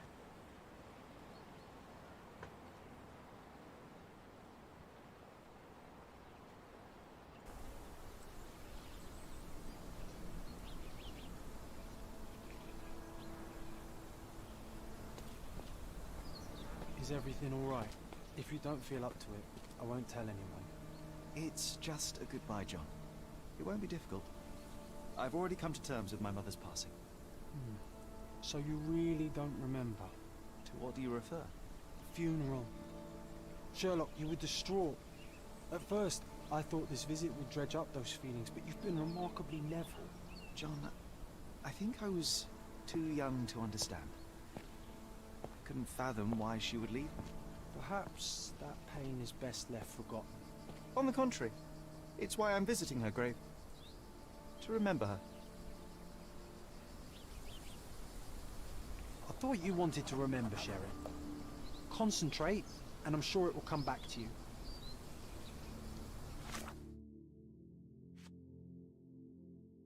John asks if I remember my mother's funeral. I don't, but I can try to recall something.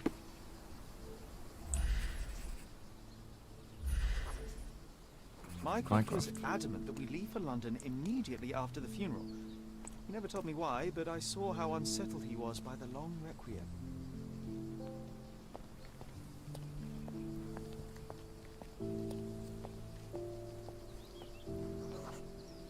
The service was sparsely attended.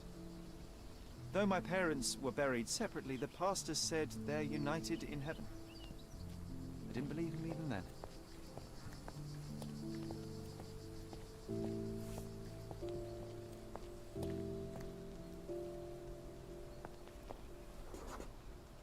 I wanted to see her one last time before the coffin was interred and say how I loved her. The chance never came.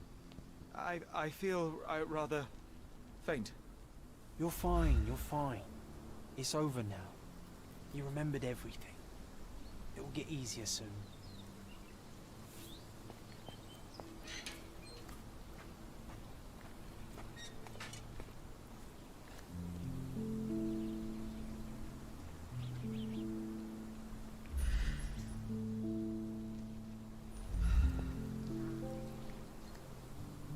Rest in peace, Violet Holmes, 1829 to 1869. Rest in peace, Mrs. Holmes.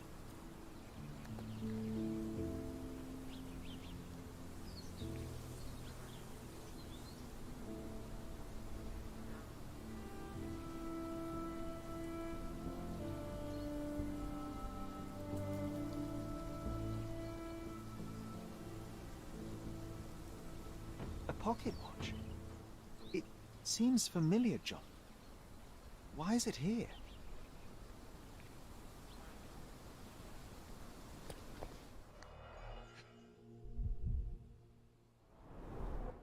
Rest in peace, Violet Holmes. Goodbye, Mother. Hills on the inside. This The watch was a H, gift. Violet My mother's Holmes. initials are engraved on it. The piece is in good condition. It must have been placed here only recently.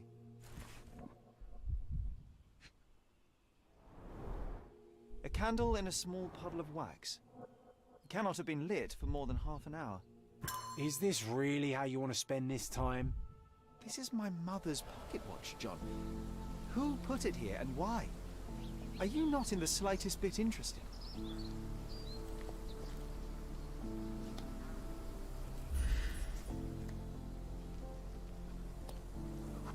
Fashionable shoes, brand new. 27 A inches man in between, about fashionable 5.5 shoes stood near foot. the tomb. The size of the prints suggests he is approximately 5.5 feet tall.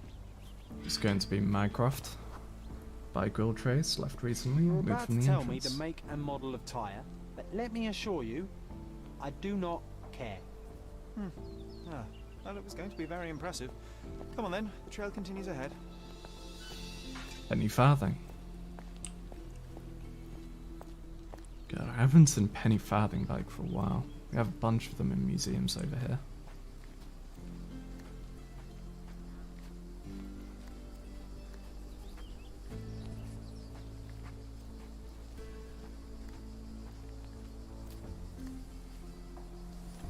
He mustn't be far away to leave it unattended. Space, portable leather easel was kept there. straps.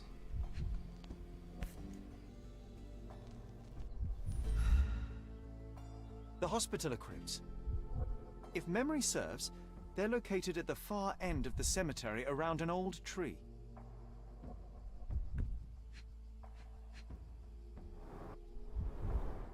It's stained with oil paint.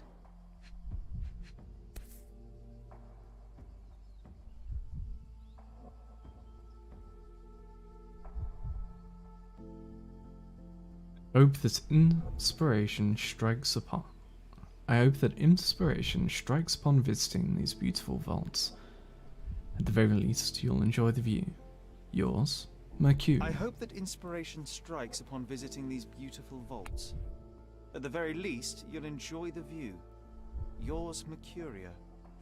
An artist working in a cemetery? Do you think he'd paint my portrait?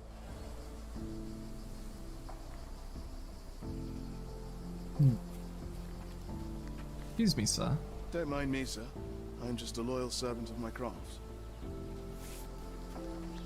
So now we're searching for the artist. He must be nearby.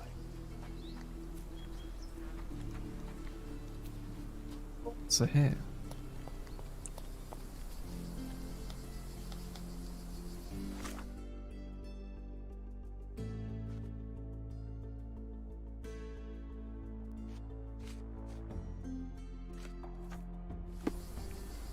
Excuse me. You've seen a man come by Is this way. familiar to you? Doesn't remind me of anything. Someone else can help better, sir. Is this familiar to you? Don't be angry with me, sir, but I don't know. Oh, I am bored. Call me when you find the answer.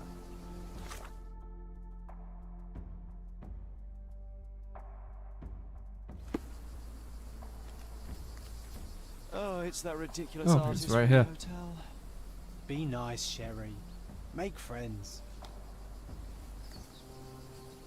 Mr. Holmes, did you come for another portrait? No, I jest. You gave quite the performance last night. The hotel was abuzz with your name. I must say I was rather absorbed in it all. The fallibility of men. Such scandal. It was a welcome distraction. Oh, my manners. I am Werner Vogel, art enthusiast and gallery proprietor.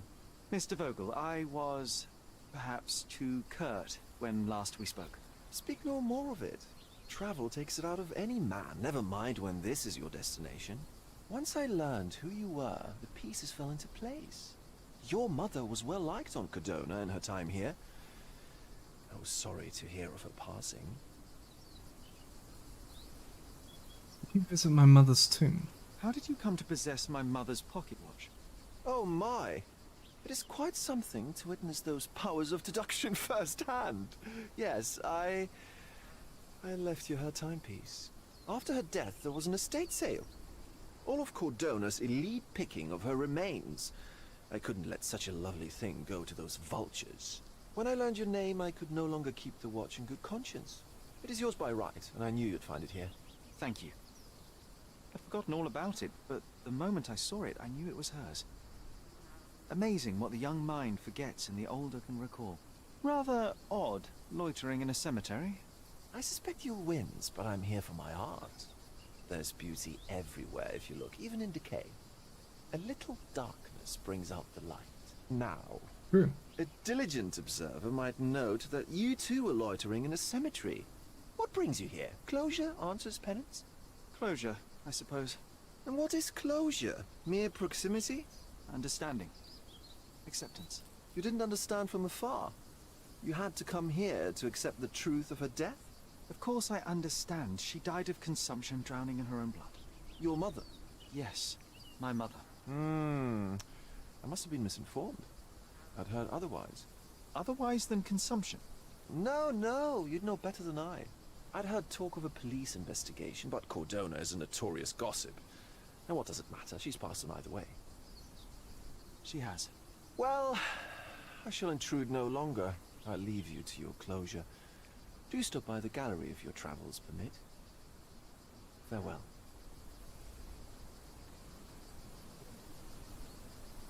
Are you I all don't right, Sherry? trust you. Take as long as you need. Whatever I need, it isn't here. We should explore Cordona. Perhaps there are archives that may shed further light. The archives of the City Hall police station and Cordona Chronicle may hold key information for your case. When investigating a piece of evidence, think about which location is the most appropriate to visit. That dude is sus, absolutely. Guy's sketch as fuck. Okay, so we've got the Cordona Cemetery. Cordona Cemetery. Greek Bridge. Caesar's Bridge. The Cordona Chronicle.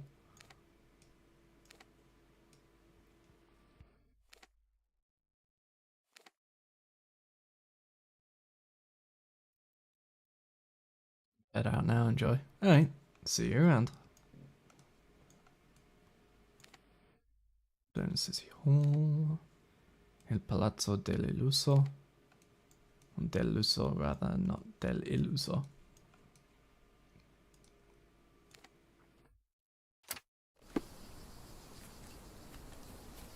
That's being described as sketchy is a bit amusing. Yeah. Can I ask you a question? Don't be angry with me, sir, but I don't know. I just wanted to chat, but okay. And again, I did have evidence pinned, so that's probably my bad. Alright, let's fucking book it.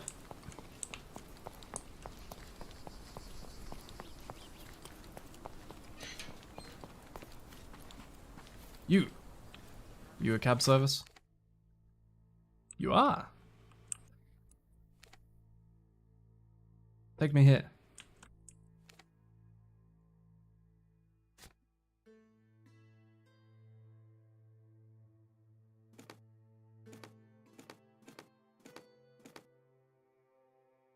Interesting.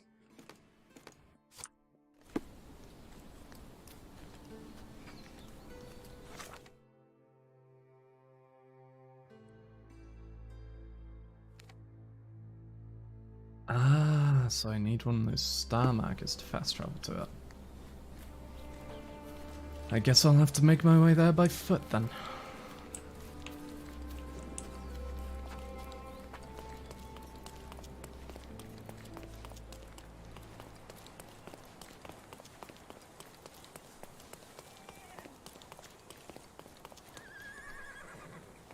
Can I register?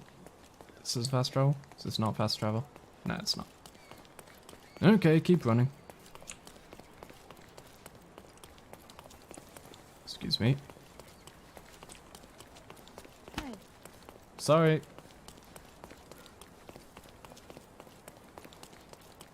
Whack. Not sorry about that one.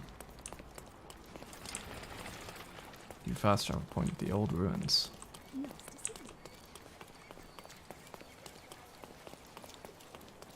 Hmm. Good lord. Holy bloom, Batman.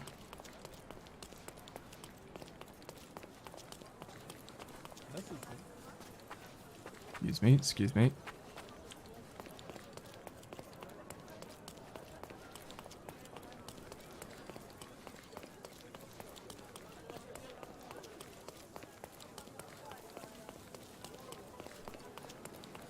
So, just over here, we should be approaching the City Hall.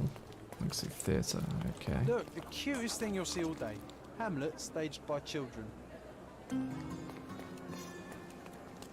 UK's Flashes of Merriment. Unknown supposal.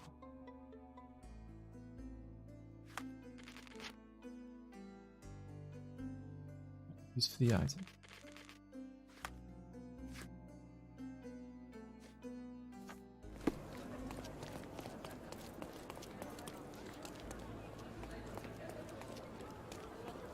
Look, the cutest thing you'll see all day. Hamlet staged by children. Okay, we'll keep track of that. Is this familiar to you? I'd tell you if I knew, but unfortunately, I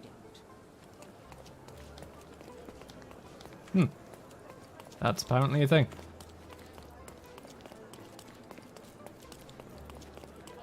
Well, let's keep running. Maybe as we're wandering around, we'll find a use for that.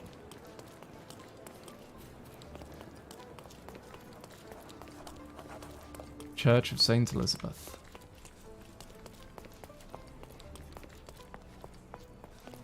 Spokes.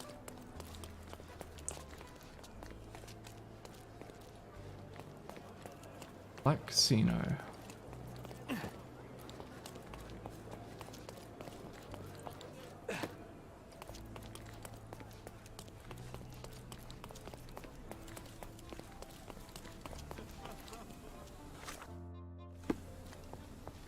Then let's make this City Hall.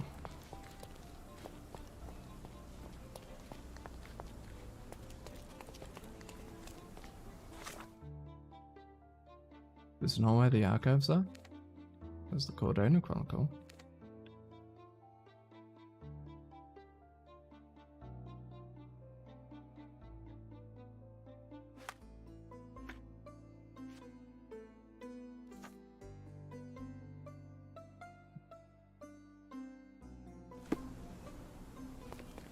Oh no, it's the at the archives police station.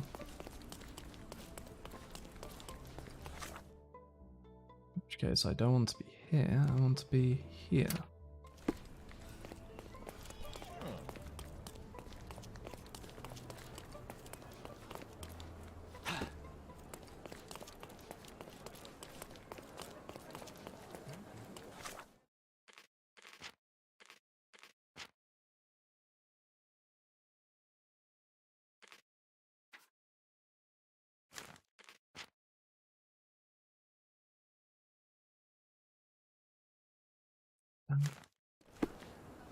Why can I not set sprint toggle?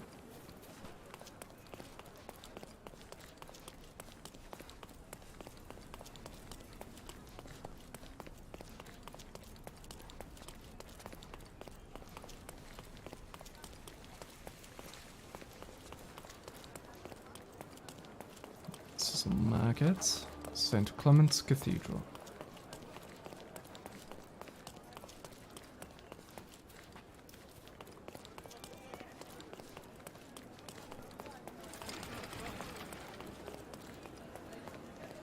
Last but not least, Cordona Police Station.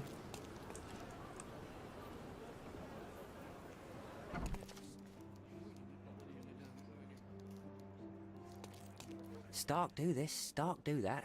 I'm not a clerk, damn it. How am I supposed to get those records now? Yes? What is it? Would you like to report a crime? No, I wouldn't. My name is Sherlock Holmes. I want to use the police archives. Wouldn't we all? I'm serious. So am I. Officer Logan locked himself inside and he's not letting anyone in. What happened? What happened exactly? A tailoress from Scaladio's been robbed. Logan spent 2 whole days at the shop sketching the thief, and she still insists that it's all wrong. That shrew drove him up the wall, she did. Why the archives? Why the archives? Won't that stall everyone's work? You bet it will. He's looking up all the thieves in Cordona over the past decade. Say one thing for Logan. He's persistent. Can I help in any way? Would you mind if I talk to this tailoress? I could get you the sketch in no time. Get off your high horse, mister. You think you're better than our sketch artist?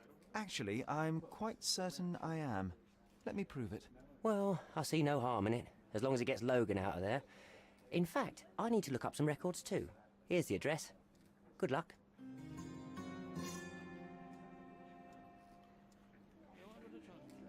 Right. Jesus, the master of disguise. We need to get sketch the thief who robbed Mrs. Nini's atelier. The sketch artist was unable to capture the likeness of the culprits, but my disguise skills may prove more effective. The atelier is located at the intersection of Knights Road and Trinity Way in Scaladia.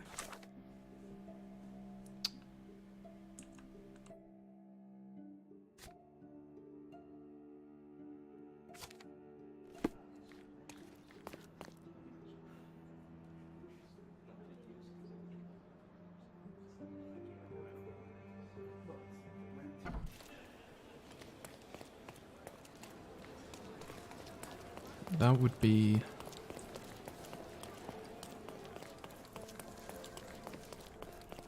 here, right? There we go, Mrs. Nini's atelier. Excuse me, you must be Mrs. Nini. I'm pleased to meet you, ma'am. My name is Sherlock Holmes. I'm here to sketch the thief for the police investigation. Oh, another one. I hope you'll be more patient than the previous sketches, signore. Well, first of all, would you please describe Can the you thief? describe the thief for me? He was all ugly and beat up looking. An utter rascal if ever I'd seen one. He gave me a nasty look from behind his glasses and then made himself scarce. And that's it? Could you be more specific? He was a total villain, I told you. How much more specific do you want me to be? All right, never mind. Let's do this differently. I suggest we do it differently. You have a great many clothes here, haven't you? Why, of course, but they're not for sale. I only do tailoring and mending. No matter. I'll attempt to disguise myself as the thief, and you'll tell me if I get it right. As you wish, Senor Holmes. Where can I find the clothes? They're in my workshop at the back. Be careful, won't you? Of course, madame.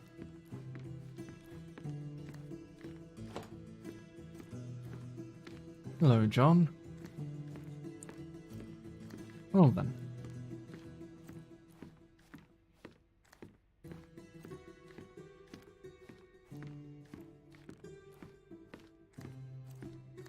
What am I looking to interact with here?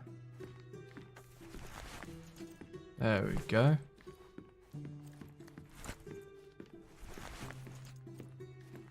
A dead end to your investigation if you don't dress appropriately. Luckily, Sherlock has a penchant for disguise, so visit the wardrobe menu to change his outfit.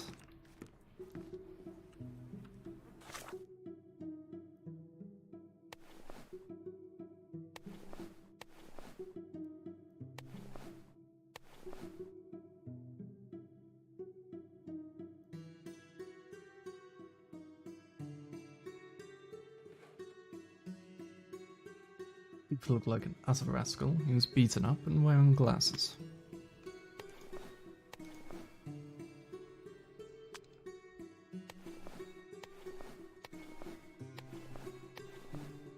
Jesus. Fake bruises. You should have seen the other guy. Let's try this.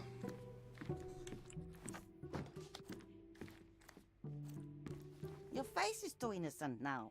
What do you mean, too innocent? There was something evil about his face. Like a moustache. Yes, the kind that all villains twirl as they plot their evil plans. I'd say that not all villains wear moustaches, but I get your point, Mom. Okay, so updater. Can't change clothes here, so I have to go into the back here. Okay, so he has a mustache. Well, we only have the one. But that's not a twirlable mustache per se. Is there anything here we could use to make a better one? No?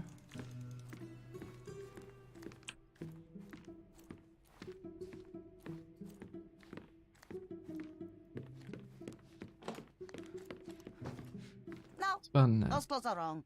He was dressed in a very fancy beige suit. Must have stolen it from someone. No doubt about it. All right, I've got it.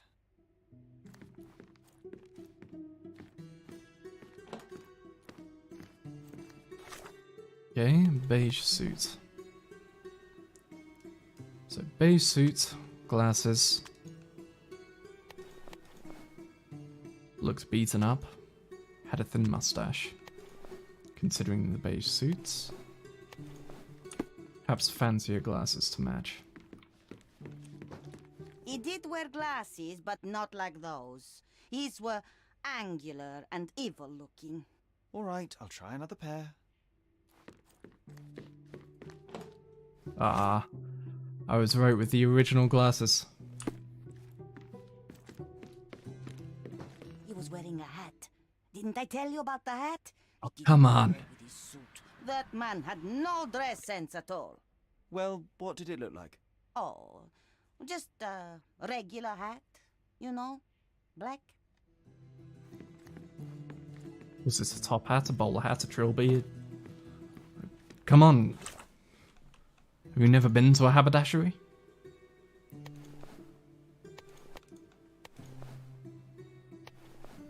Regular black hat. Like so? Ah, it's you. I mean, it's him. It's him. Excellent. Now I can make a sketch and take it to the police. Yes, please do. That rascal is still on the loose. I hope they are better at catching than sketching. Before I go, Mom, are you quite certain that you don't have any clothes to sell? Well, I suppose you can take the police uniform. An officer forgot it here years ago, and I don't have any use for it. If you want to buy clothes, visit the outfitters. You can find them all over Codorna. I hear they even do free rentals now. Let me show you where the nearest one is. Thank you very much.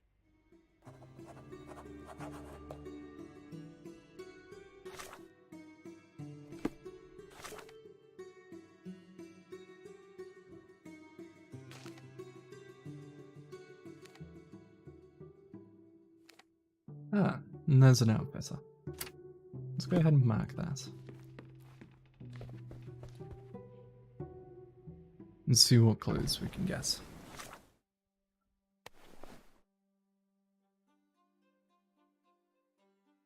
Why is...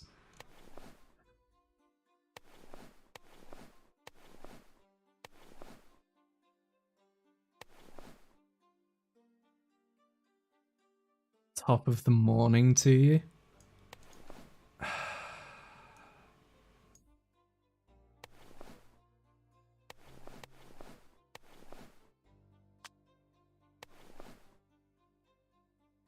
Why is this a thing?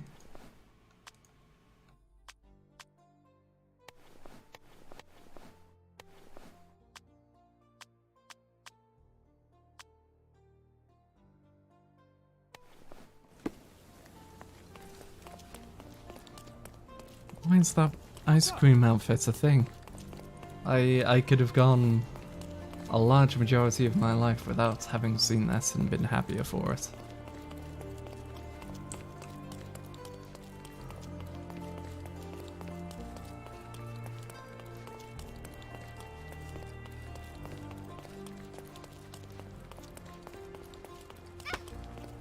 Out of my way, child.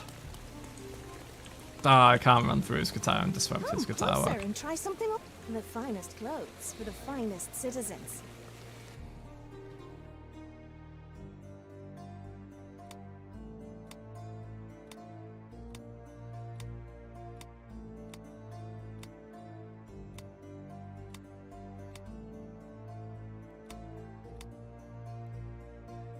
Gunslinger body armor.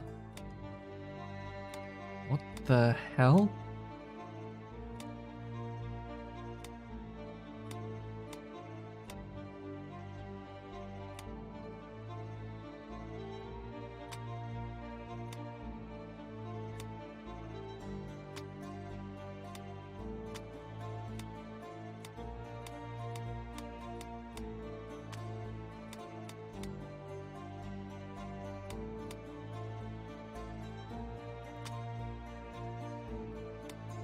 Well, let's get something that looks a bit more rough and tumble. For now, Scatterbrain Scientist. For science, you monster.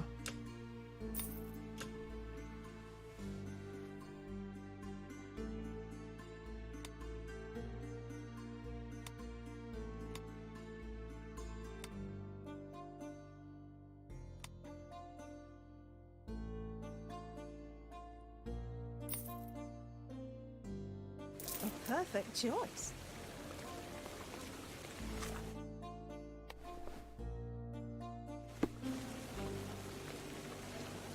We have a large assortment and pleasant prices.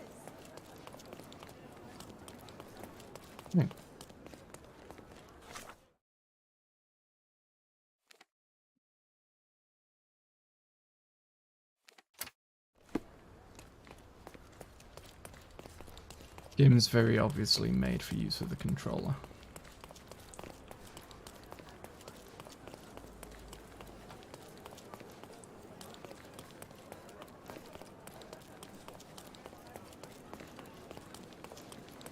Alright.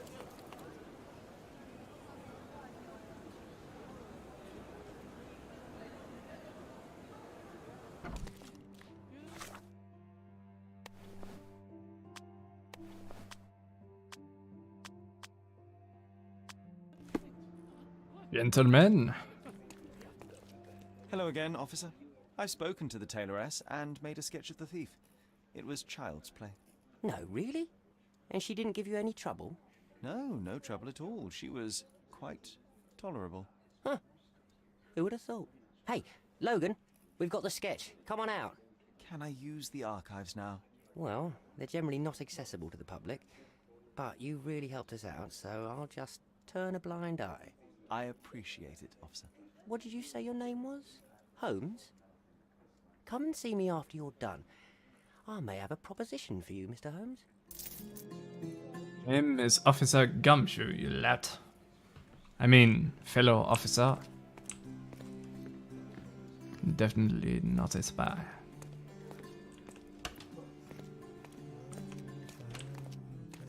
Oh, I need a day off.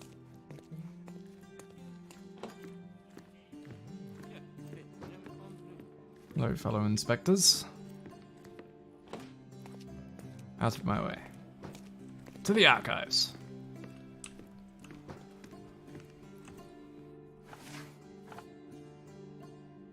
So, I am looking for...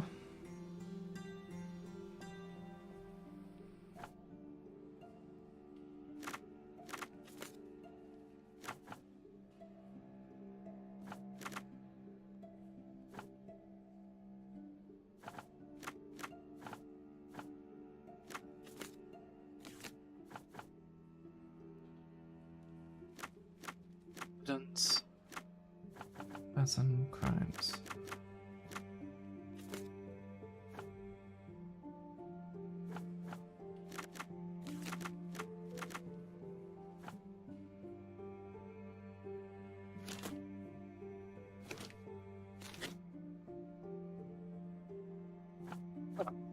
Okay.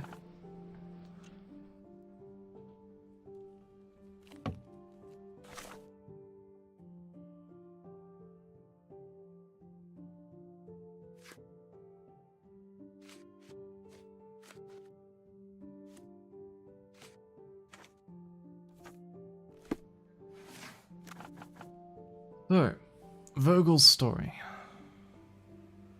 It's a police investigation into my mother's death. I doubt that's true, but if they did, there would be something about us in the police archives. So we were living in Grand Surrey, so we can mark that down. It's 10 years ago. Subject was a victim, and it would be a violent crime, surely, if it's being investigated. All I found was an empty folder labelled thusly: Case of Violet Holmes, April 9th, 1869, Stonewood Manor, Grand Surrey. There were no documents inside at all. Seems that there really was a police investigation, yet all the case files are missing. Quite concerning. Uh-oh, panic attack.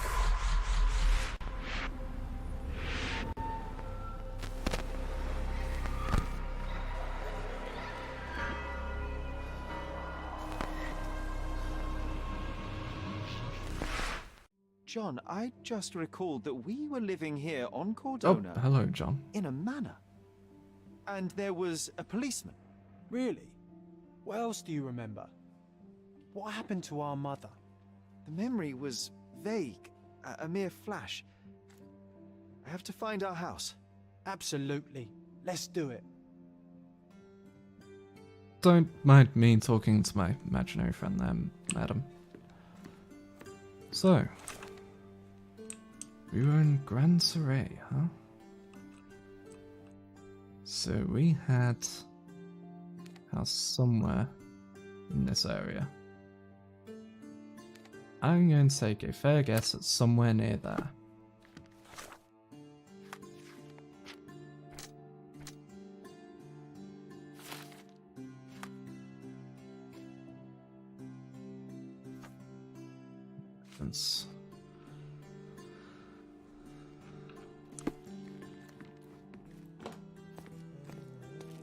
Let's ask the front of desk if he recognizes this house.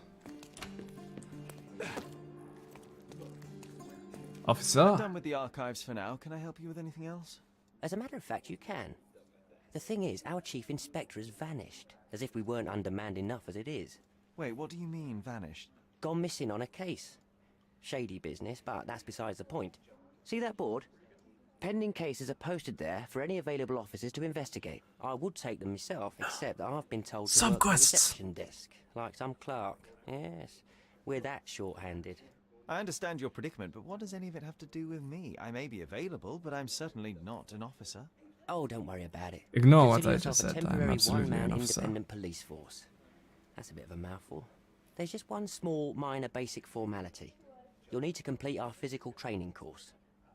Easy. Well, I'm not one to balk at a spot of exercise. What must I do? That's the spirit. Sergeant Ermy will show you the ropes. Follow me. Boom. Let's get physical, ladies and gentlemen. Oh, they let me keep my hat. Perfect. So, you're a newcomer. We must be desperate to ask untrained civilians for help. You're lucky to have a well-trained civilian with a brand new auto pistol in his arsenal. An automatic? A bit of a braggart, aren't you? Are you trying to test me already? That is why you're here, boy. I need to verify your skills before I can allow you to catch criminals. The first targets are in the next room. You know what to do with them. I'll join you in a while to see the results.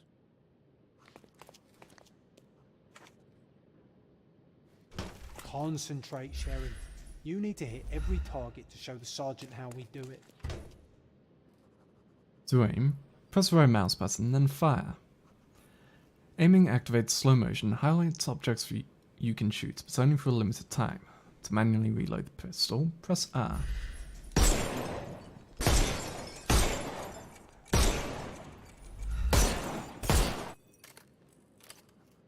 Hooray! Proceed to the next room. Meanwhile, I'll fill out the paperwork. Come on, Sherry. It's just like in childhood. Have control. Steady, Sherry. Steady. My favourite mannequins for attack. Let's strike them ninja style. Aim for where you might take advantage. I could do this all forget day. the environment. Please don't, Sherry. We don't have that much time. Our enemies might be stronger than us, but we rely on our wits.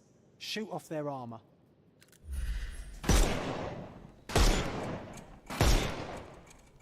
Hooray!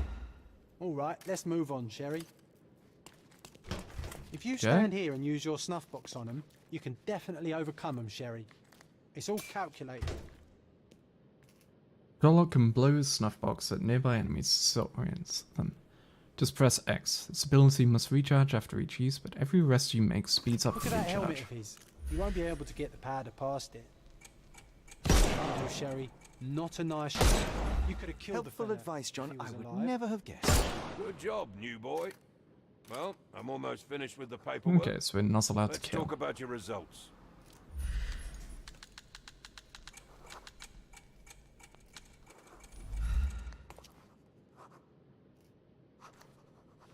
Well, I must say your results aren't as bad as I feared. Perhaps you're not completely hopeless, but true combat is quite different from shooting stationary targets. I'll handle it just as easily. Well, that's what we're going to find out. Now, we'll test you against our men. Your task is to detain them, not to kill them.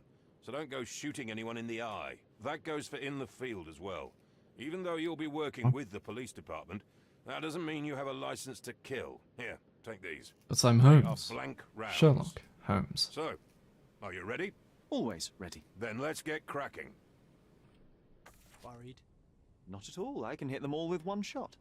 Good luck, Sherry, and remember, the surroundings are your playground. Murder is cruel and excessive. Try to arrest the enemy instead. Disorient your opponent, get in close, and then press left mouse to arrest them. Follow the cues promptly to immobilize your foe.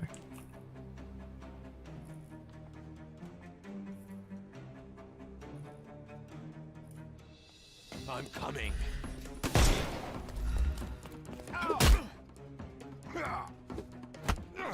Ah, okay. I'm coming for you. It won't work this way. Oh, my thing's on cooldown. Gotcha. Come on.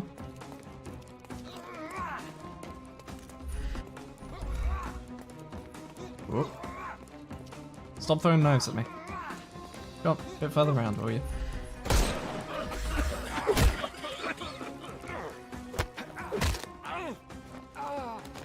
No more crime for you until next month.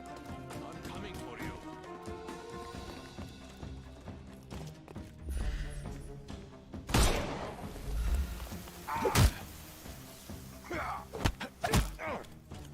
Too simple. The snuff's Sorry. ready. I'm coming. I get how this works. Time to knock this guy out.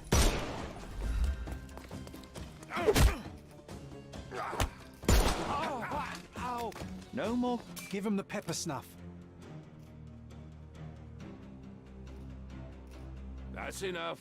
You've proved yourself. Okay. Congratulations on the arrests. I can't believe you did so well with the close combat. I did tell you that I'm well trained. Well, do the same on the street, and you'll be well rewarded for every arrest you make. Here is your certificate. You are now an authorized crime scene consultant. Well, it's now your duty to Grabs make it, the goes, city a "Woohoo," safer and place. shoots that guy and Although walks it won't away. ever forget it. But at the same time, it will never remember. I'll tell Stark all the necessary details about your successful certification. Congratulations. Now you're a certified crime scene consultant. Congratulations. Thank you, my friend. Now, shall we head for Stonewood Manor? Don't know. You have the whole island to investigate. It's all up to you. Side quests. A bandit lair has been marked on your map. Press details to open the how to play screen. What?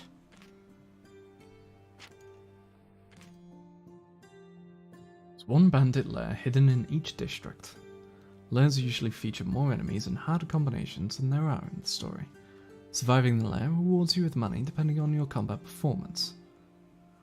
The challenges are arresting all enemies in each lair unlocks specific challenges. The challenges are to complicate combat. They can affect health replenishment, remove convenient objects, etc.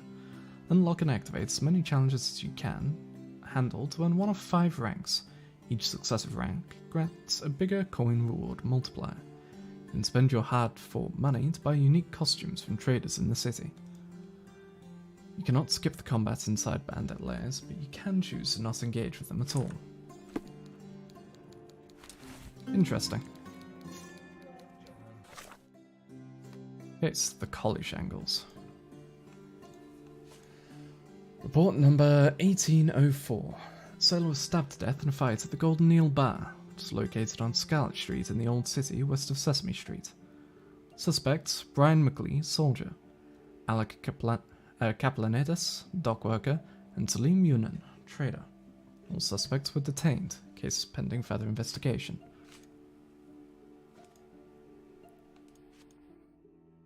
Sailor was stabbed to death. The trader punched me in the face and broke my glasses. It's my only pair. The Ottoman scum hates all of us. How long do we have to put up with them? The trader spilled a spear on the sailor and boy, that escalated quickly. I remember how the sailor swung a chair at the trader, but missed and hit the worker instead. I didn't see anything else. I was hiding behind the counter to wait out the mayhem. This game has dungeons. Apparently. Not just dungeons, but we're talking goddamn Elysian Realm. Do your dungeon. Now make that dungeon harder now that you've done it once. Now make it even harder. So the trader hit the soldier. The trader spilled his beer on the sailor. The sailor swung a chair at the trader, but missed and hit the worker instead. I was just sitting there minding my own business when the trader hit the soldier and he crashed onto my table. How could I stay calm? So I might have grabbed a bottle and smashed it over the trader's head. Don't remember anything after that. So you say the trader hit the soldier who crashed into your table, but the barman says that the sailor hit the worker. So you've already lied. Trader, that sailor started pushing me around, although I didn't mean to spill my drink on him. I fell on the soldier, lashed out at me like it was my fault.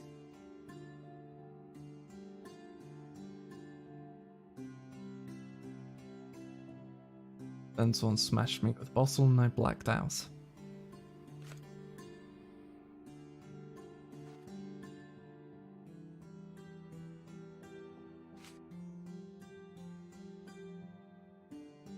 So he smashed the bottle over the trader's head. The trader was pushed, fell on the soldier,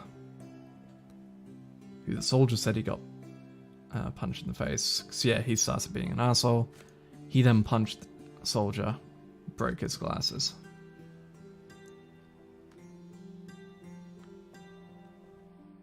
The big difference is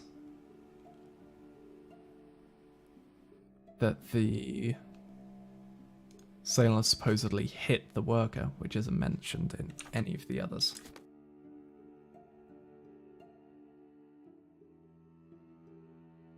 Scarlet Street in the Old City, west of Sesame Street.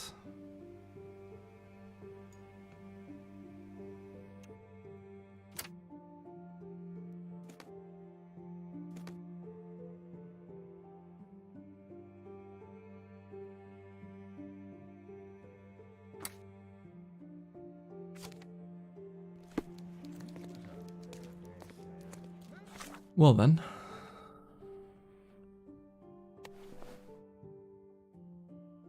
Let's go check it out, shall we?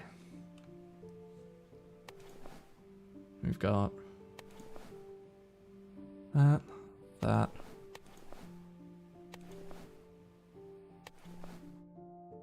Okay. Officer. It's time for side content. Since we're about 2.5 hours into the stream, as a reminder, for those tuning in partway through or who are watching the VOD, do remember to subscribe. Helps me with the push towards partner, helps me get what I'm going for, and get to the point that we can get some fun things on the channel, get memberships rolling and so on. Additionally, if you check in the description below, there is a link to the Discord, where I post streams and so on.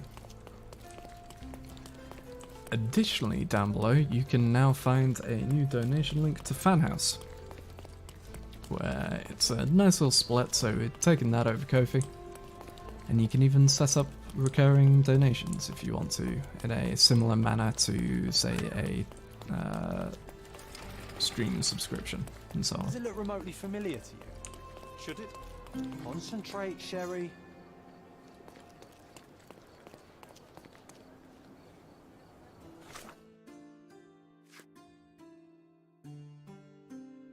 John insisted that I concentrate. Okay.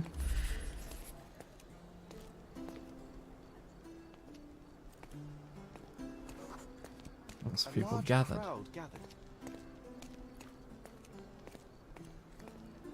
What were you pointing at? I was here, young and passionate about the truth. Mycroft stood close to me. He was keen on my attending every official event, that I might prepare myself for the Crown service. Lucky for you, that was the last time he did it. Who was here? There was a stage here, a tribute. Clenched fists, tense pose, fake The governor smile. gave his speech there. He was lying through his teeth and nobody noticed, or didn't want to, but I noticed. I was extremely irritated by his lies. I shouted my opinions very loudly for everyone to hear. The crowd went wild.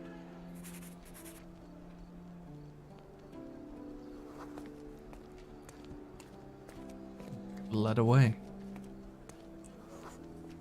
Mycroft was angry but calm. He led me away from the stage.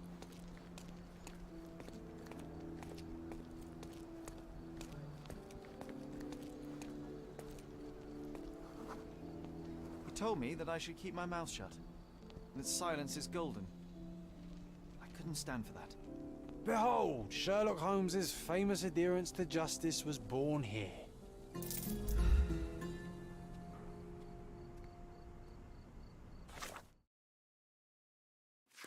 Alright then.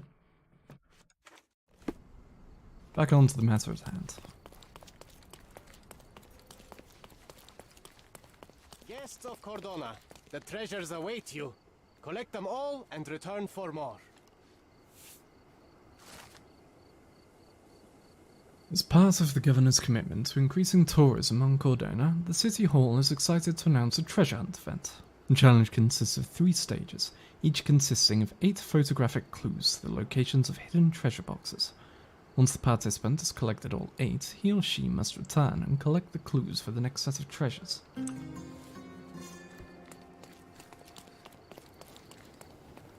Okay.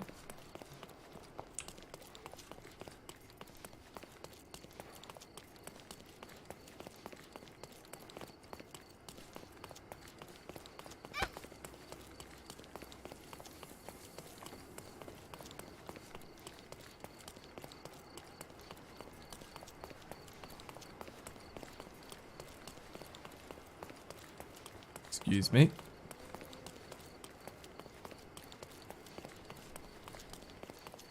Fed up.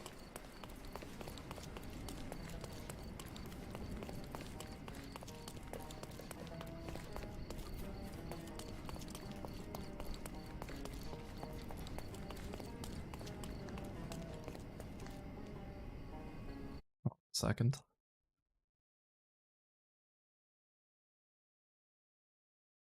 Ooh, there have been some frame drops.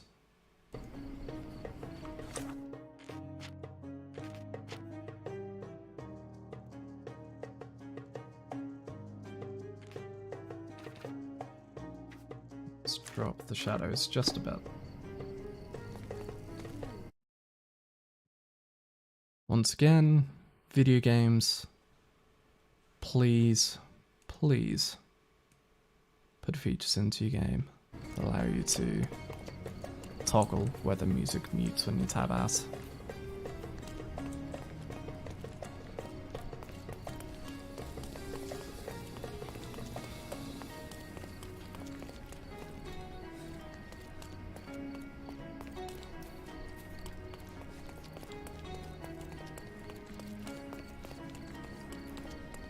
Where am I meant to... all the way down to the end, then root gate down here.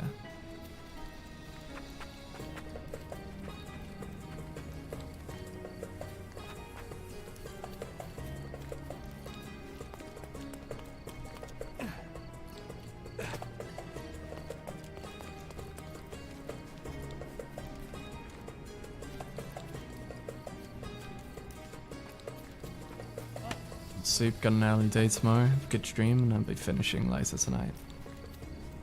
Well, thanks for dropping by, Az. Rest well, and good luck with the interview. Hope it goes well for you.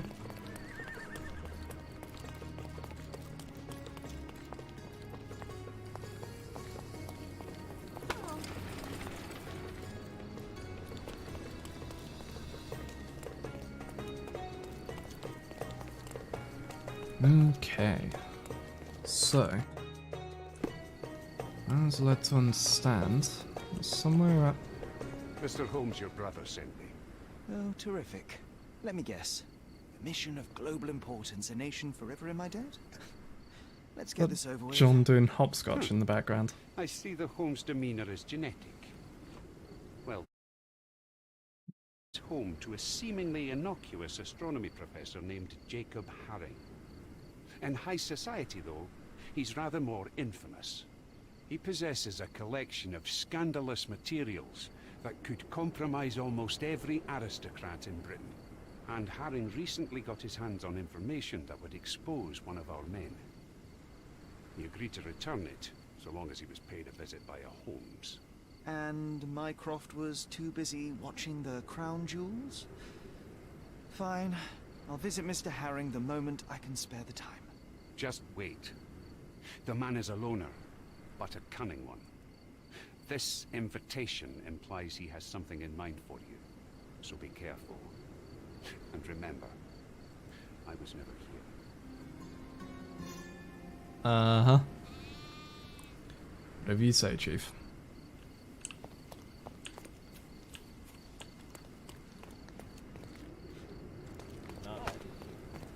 So, it was stabbed to death in bar fights on Scarlet Street in the Old City, west of Sesame Street.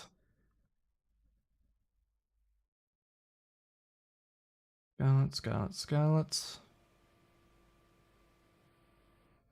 West of Sesame. Where's Scarlet? Where's Sesame Street? Sesame is there.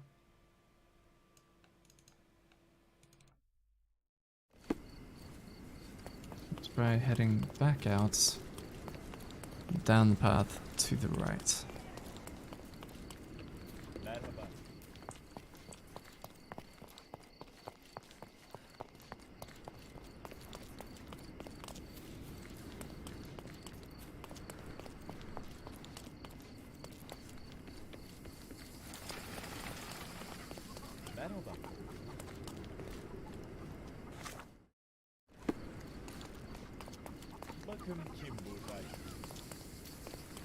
That seems like a likely tavern. Wow, things really got out of hand here. Oh boy, they did. What would you like? On today's menu, we have stomach punching, head kicking, and the chef's special, throat slitting.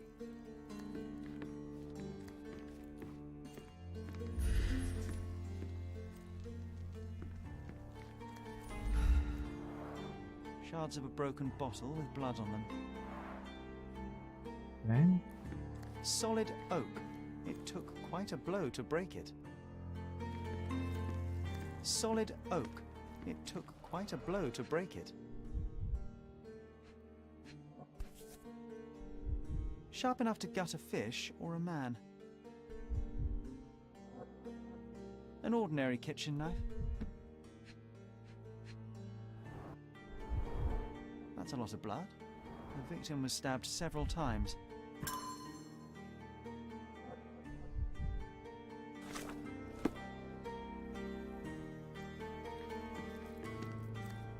Stabbed multiple times. Spilled beer, Common let the knife. spilled blood. Spilled beer, let the spilled blood.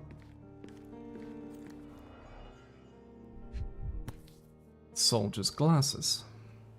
The lenses are very thick. The owner of these glasses is very nearsighted.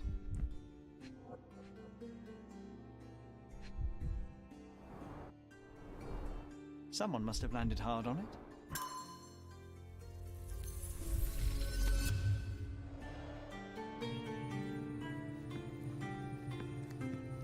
So, let's begin, shall we?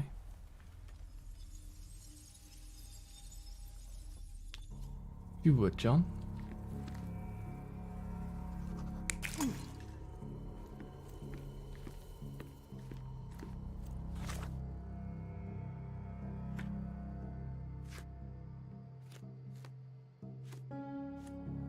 So, first things first.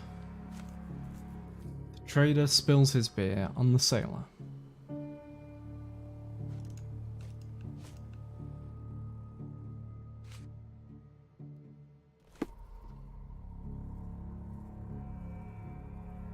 So there's the trader.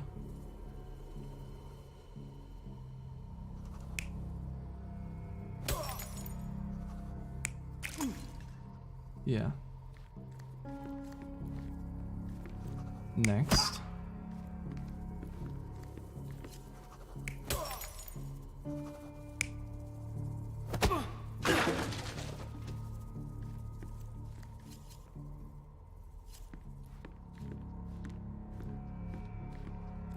Yeah.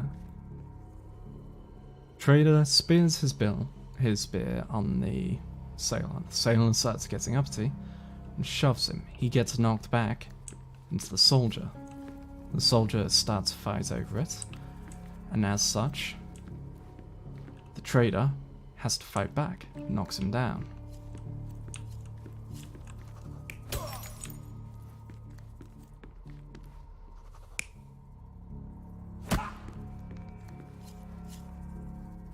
Then we had the bottle here, so this is where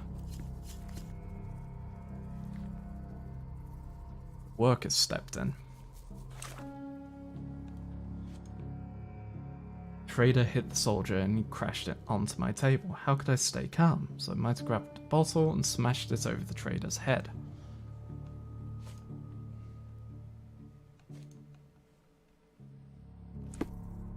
He blacks out on the floor, unconscious.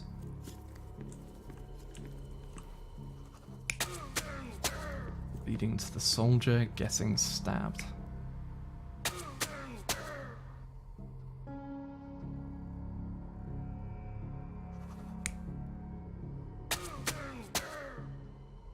So it's not the trader, because the trader is unconscious. It could be the worker.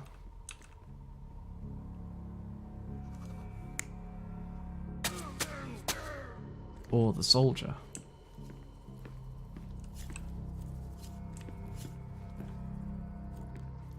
But I think it's the worker, because this chair is broken, and as is noted in the barman's thing, I remember how the sailor swung a chair at the trader but missed and hit the worker instead.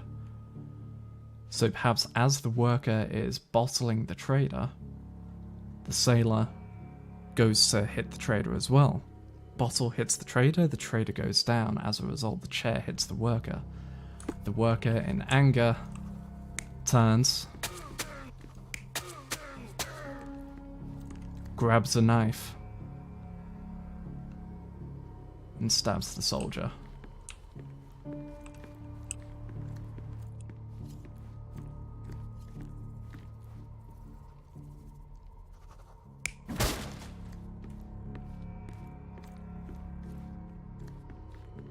There it is. Yep. So there you go.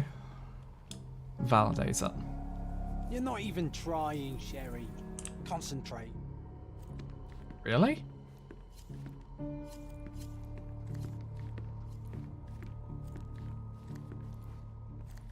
That's the sailor, right? It's not the immediate bottle. That's the spilling of the beer.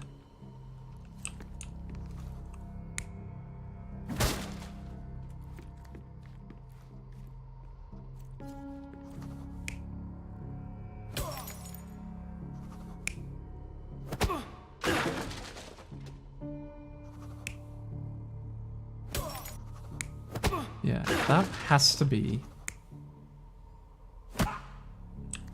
getting punched into the table. Though we do have... Ah, we do have a chair there broken as well. Someone started pushing me around. I fell on the soldier who lashed out at me. I had to stand up for myself. The trader punched me in the face and broke my glasses.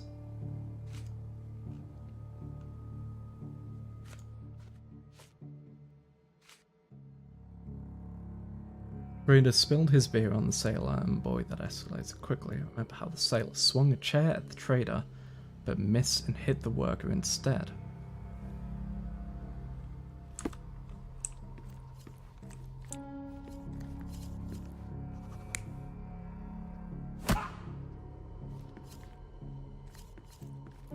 Soldier hitting the worker, that doesn't check out.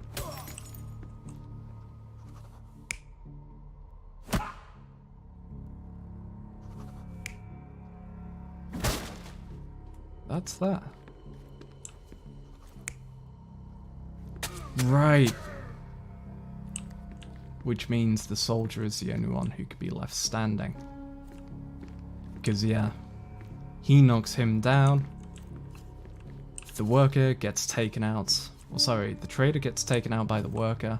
The sailor then hits the worker by accident, taking out the worker as well, leaving the soldier as the only person able to take out the sailor. It all started when the trader accidentally spilled That's his beer what it over the was. sailor. The trader punched the soldier who came crashing down on a table. The worker smashed a bottle over the trader's head, then the sailor knocked the worker out with a chair. The soldier is the real killer. He wanted to knife the trader but killed the sailor due to his poor eyesight. Because his glasses were broken. I was going on the assumption that the worker could take the hit and keep going.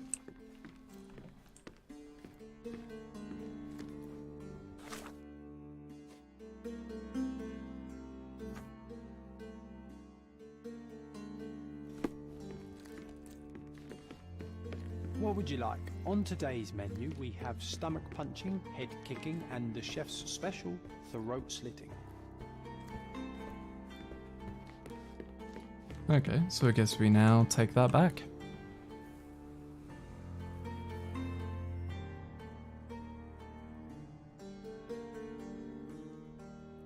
It's honestly a really cool way of showing the progression of events. Yeah, I like it. So it gives you that chance to kind of explore around, figure it out, and then goes, right, here's the possibilities, and you have to... If anything, it's kind of similar to Danganronpa, the way they end the case with, okay, rebuild the crime, show us what happened.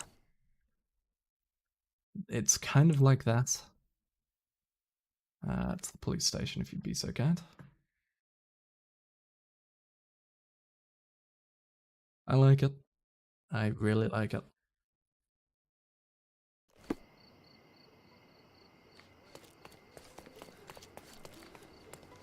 Officers? Yo, can I get me one of those?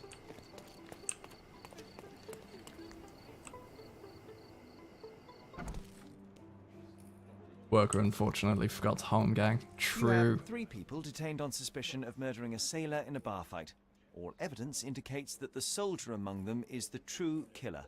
He was the last man standing. Very well. Soldier or not, he'll get what he deserves. I'll see to it personally. Nice work. Try solving another case. It seems you have a knack for it. Happily.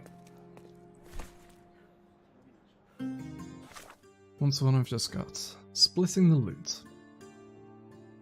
Report number 18-07. 3 men were killed in a quarrel over the distribution of bank robbery loot. The gunfight was reported at the northern end of Silverton, in a backyard on Engineers Lane, between Ebon Street and Coalpit Street. The stolen property was not recovered. Case suspended due to inconclusive evidence, pending further investigation. Victim profiles. Roger Smiley, 42 years old, previously arrested for theft. Was wearing glasses. Cause of death, shotgun wounds to the torso. Bill Devon, 35 years old, previously affiliated with the Red Scarves gang. Cause of death, blood loss from a severed jugular vein. Identity unknown, around 30 years old, was wearing a hat, suffered a leg wound. Cause of death, point-blank shot to the heart.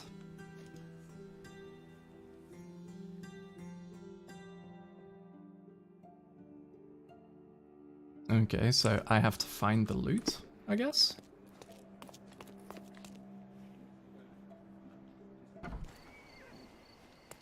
So, northern end of Silverton.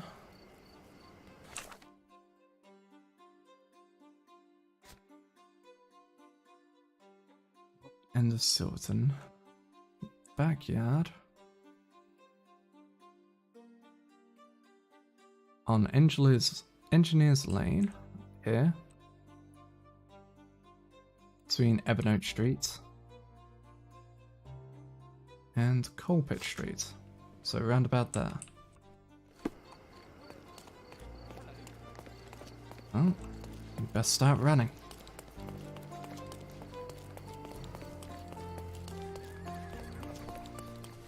Smack. Sorry, I can't help it, I just have this urge to be a menace. Smack. Especially when they make it really satisfying and make that little clap sound when you hit someone.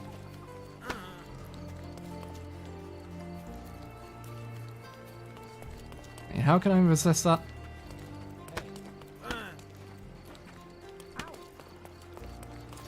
Oh, she even said ow.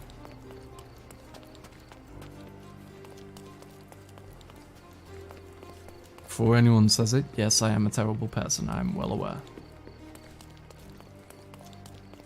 Menace to society.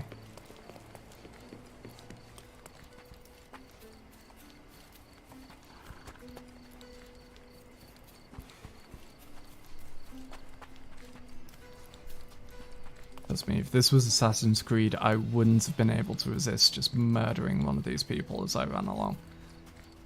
Like, it's either running along and just rugby tackling people, or randomly going, right,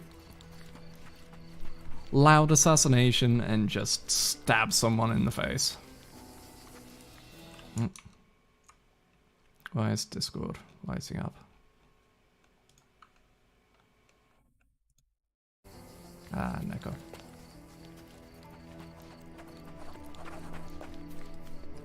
Nah, I get it. It's a chaotic gremlin energy. NPCs you can just run into in an open world brings it right out here.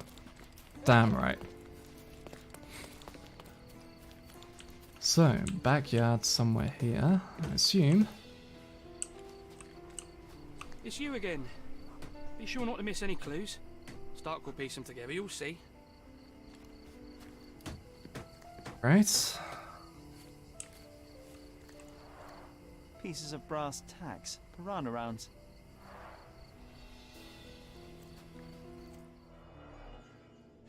Over pair of Bent glasses. with cracked lenses. One of them had glasses, correct? Victim profile. Roger Smiley was wearing glasses. Cause of death, shock and wounds to the torso.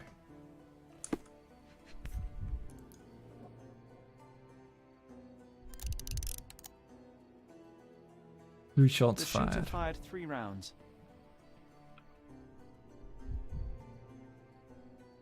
A brand new Colt, 45 caliber.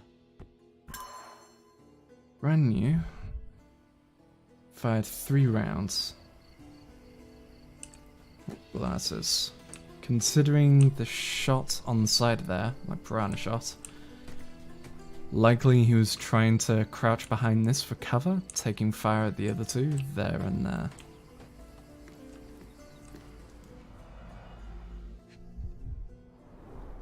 Huh. Some loot has been left behind. Whoever took it must have been in a hurry. Greed and booze got the better of them. No wonder it ended in violence.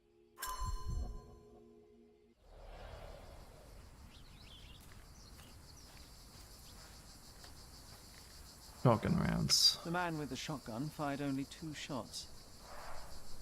Seems he was too busy bleeding to reload. Stuck deep in the wood. Someone tried to stab here. Perhaps through a knife? Shotgun rounds from here. Likely shots at that guy. Bang into the wood like that. So got blood back here. 2 bullets hit the cart. No traces of blood, though. 2 bullets from Mr. Smiley land in this cat here. Droplets of blood. Someone caught a bullet here. 3rd bullet. So Roger Smiley kills one of them. Blood loss from a severed jugular vein. Point blank shot. Suffered a leg wound.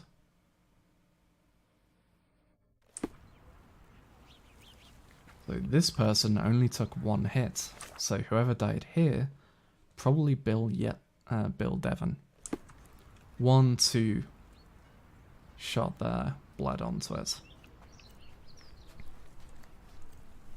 Alternatively, could have received the leg wound from elsewhere. The blade is very sharp. Perfectly balanced for throwing. Throwing knives.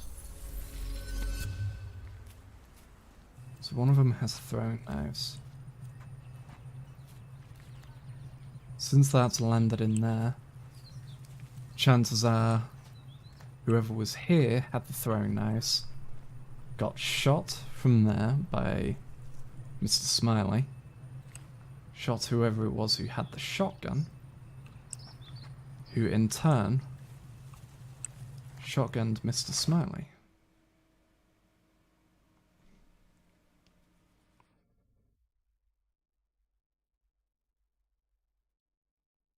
Cause of death, point blank shot to the heart.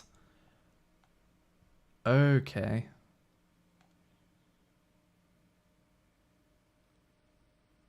In which case, Bill Devon had the shotgun.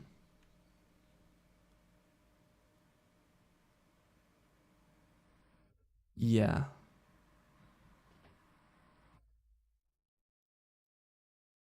Because it was fired twice. 1 shot from here, peppered the tree, and hit Smiley, killed him. Other guy, 1 shot, 2 shot, shot through the leg, bleeding heavily, because he's shot through, or sorry, not shot through the leg. Yeah, sorry, shot through the leg, so he bleeds out. As he's bleeding out, throws a throwing knife over here. Surprises Bill Devon. Bill Devon then comes over, shotgun to the chest. As he gets the shotgun off, identity unknown stabs him in the artery. Devon then goes down, manages to crawl over to here, where the knife finally does him in, and he dies from blood loss. That's my initial theory.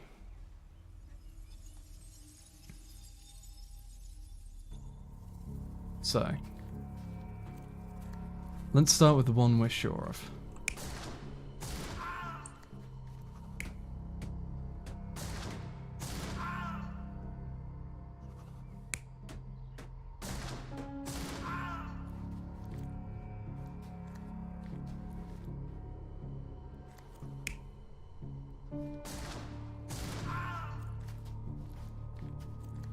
Do you have glasses? No.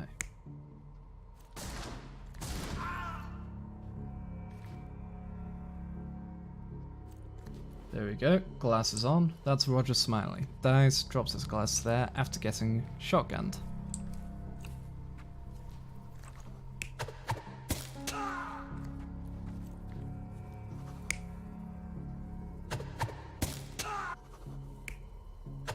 Ah, he gets stabbed in the throat, then approaches for the shotgun. So this would be Bill Devon, previously affiliated with the Red Scarves gang, so he needs a scarf. Smiley.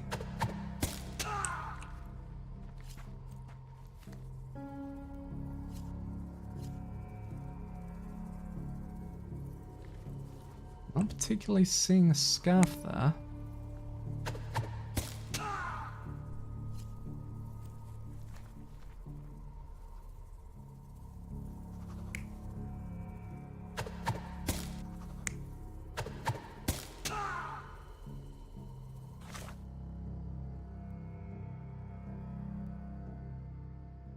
Ah, Identity Unknown was wearing the hat. Which means that's Bill Devon. Which means our Identity Unknown man is here. Gets shot with a bullet in the leg, causes him to start crawling.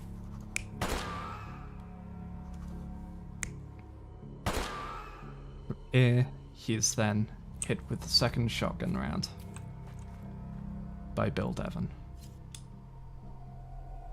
The man with the shotgun was killed by a throwing knife to the neck, but not before firing at the man in glasses. The man in the hat took a bullet to his leg, but 2 other bullets missed. The report mentioned he was shot in the heart, but how? There's something I'm missing here. Who could have finished him off?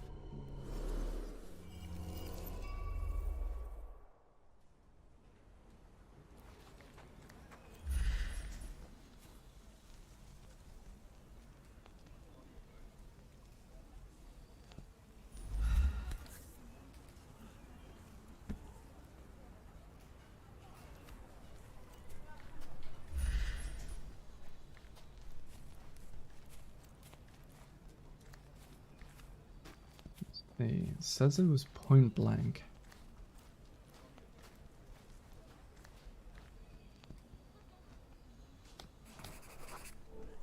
Yeah, I was going to say the footprint. So that's how it ended.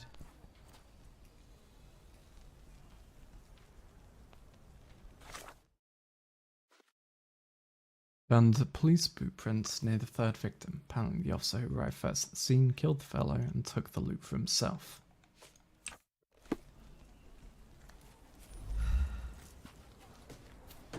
Officer? I just arrived here this morning.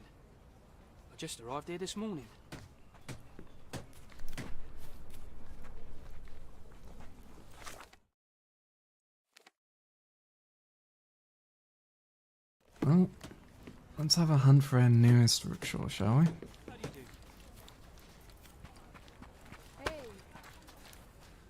Hey. Yeah?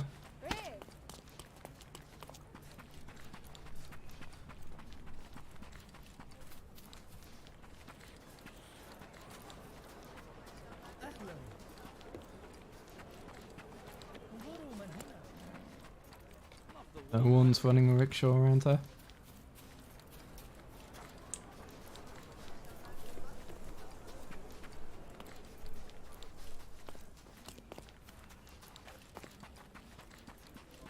Absolutely no one. Wow, okay.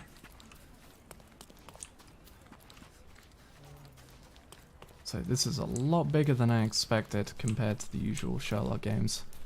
Usually it's like, hey, go to this crime scene, now to this crime scene. And then when you're in a case, you have like the 3 different places you can go to for that case.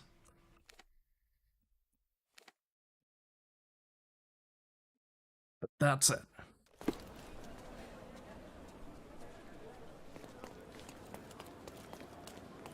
No running in the street, kid. Don't you know there are Sherlocks running around? I Could get visited the yourself location hurt. where the 3 robbers killed each other over some stolen loot, but I wasn't the first to inspect the scene, was I? No. Officer Schmidt arrived there first, just hours after it was reported. Poor Schmidt. That same day, he received news that his dear old grandmother in Austria had died. He had to leave for the funeral immediately. He is anything but poor. I doubt he'll be coming back. It was he who killed the last robber and took the loot for himself. Blast it. I knew he was acting suspiciously. He may be beyond our reach now, but I'll be sure to expose the little weasel when I write my report. Nice work. Feel free to take another case. We make a great team, you and I. Yeah?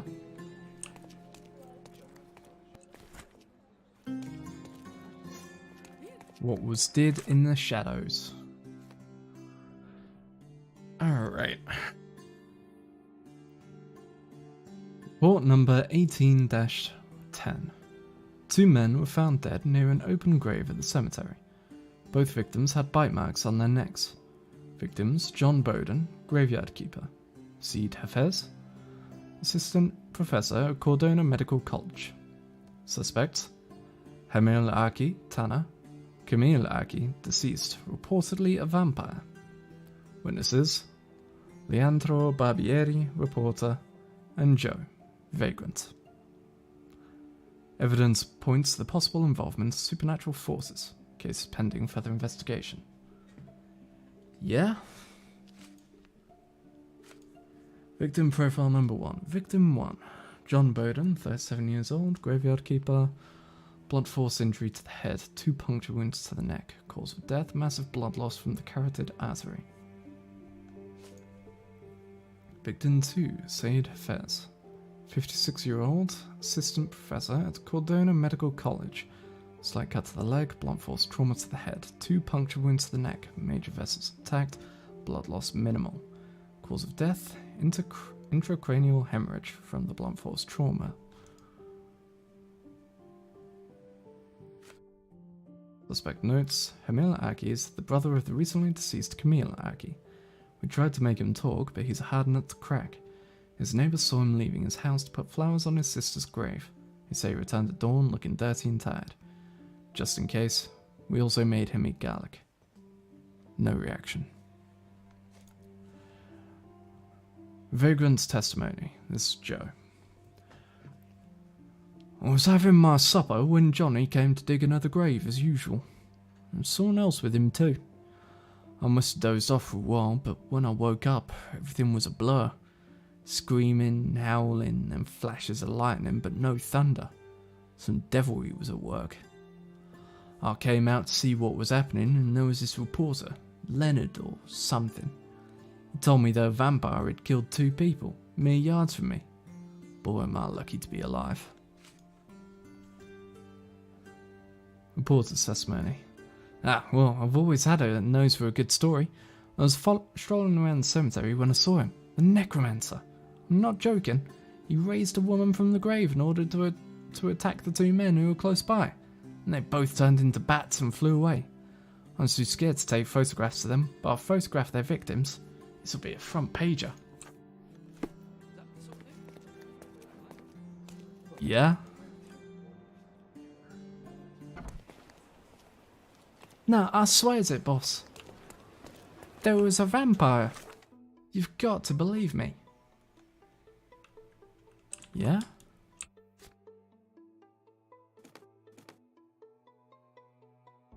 Open grave at the cemetery.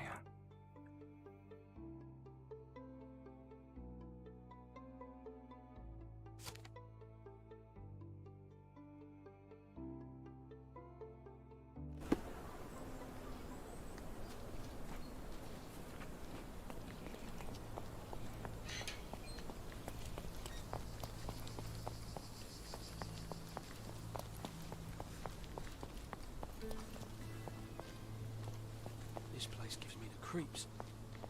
What if the vampire comes back? Oh no.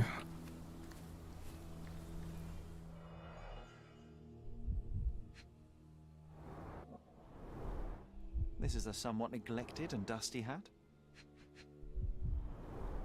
The stone is rather unwieldy, so it couldn't be used as a weapon. Someone fell and hit their head on it. Be the source of the blunt trauma, Dealing with perhaps. a very immoderate bloodsucker here.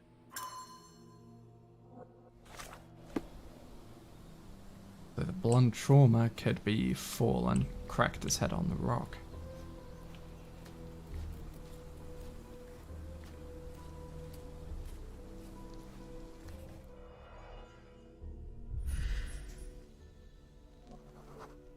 Space Set of has a tool surgical missing. instruments. One is missing.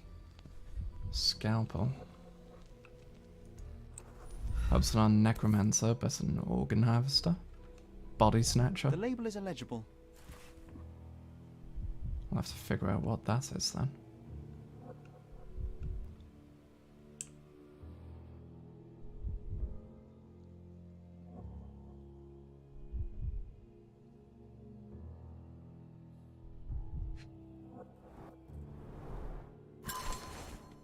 Run out of fresh cadavers for dissection.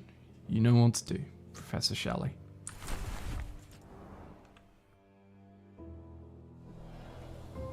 Body snatchers. I'm going to take a preliminary guess that this is going to be some form of embalming fluid.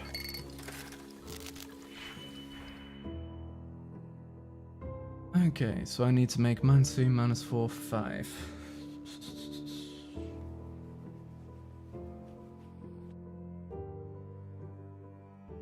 Well, we can't do -3 by standard means.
Adds 1 to the reagent's value.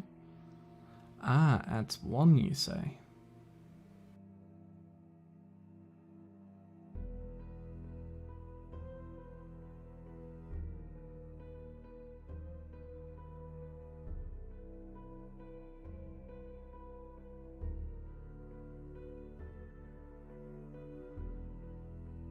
Okay.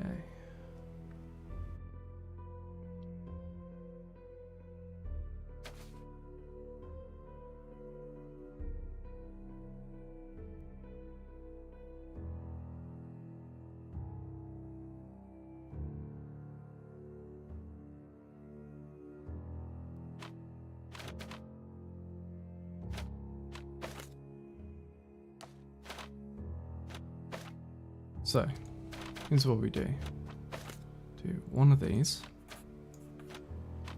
Turns up to 3. Then we combine it with one of these.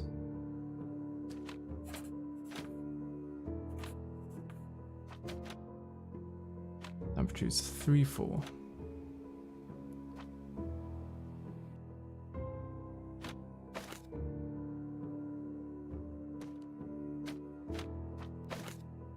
Then we're going to use this to bump this up to 5.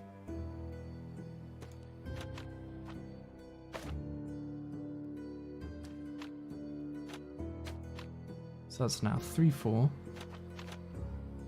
Then we're going to go ahead and invert this. So now it becomes -3, -4.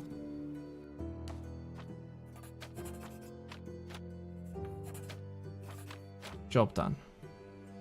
-3, -4, +5. It's Formalin, which is used for embalming corpses. Yep. They are body snatchers. It's not very polite to just drop in on someone unannounced.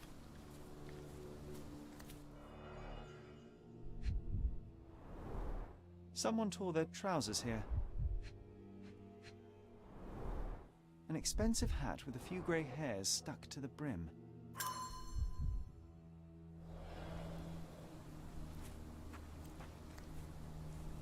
Okay. So we have Article 1 here.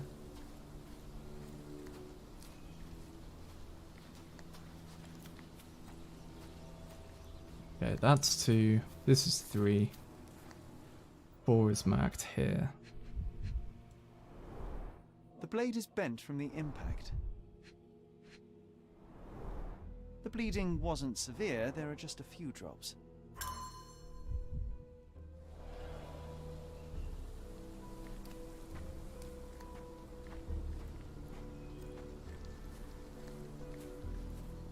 Well, this is certainly an odd one.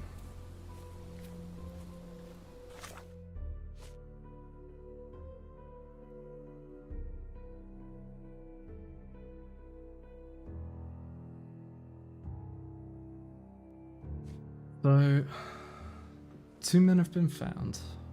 Both victims have bite marks. One died to blunt force trauma, intracranial hemorrhaging.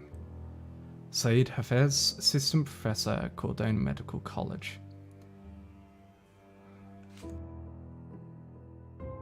So I'm going to assume Saeed is the one who was digging up the body. Based on this from Professor Shelley. They're the professor's assistants. They need new cadavers to get dissections out of. 2 puncture wounds to the neck, massive blood loss from the carotid artery. So he was stabbed, I'm pretty sure. Perhaps with the scalpel. This guy was hit most likely with the shovel.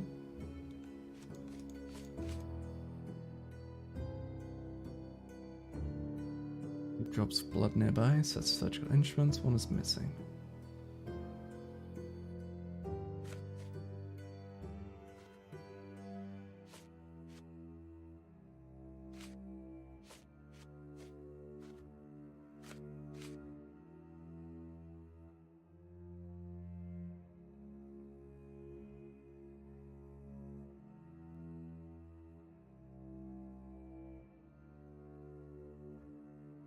Yeah, okay, the expensive hat with a few grey hairs, that belongs to the assistant professor because they were 56 years old. And Saeed Hafez, 56 years old, assistant professor. That's their hat. They tore their thing on thing nearby because they smacked the other person with it. So they smacked someone with it and then dropped it.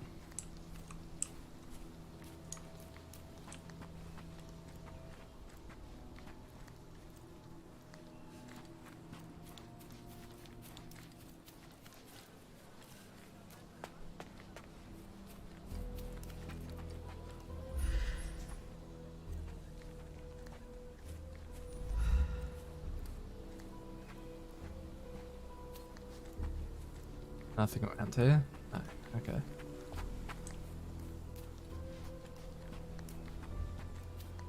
Spouse up here. Nothing. Down this way. Nothing. Crime scene ends. This would be Joe's little hideaway, right? Nicely roasted. Psilocybin mushrooms. These are powerful hallucinogens. I wonder how even the most destitute always somehow manage to scrape together enough for a drink. This is where Joe was. Drunk and high as balls. Okay.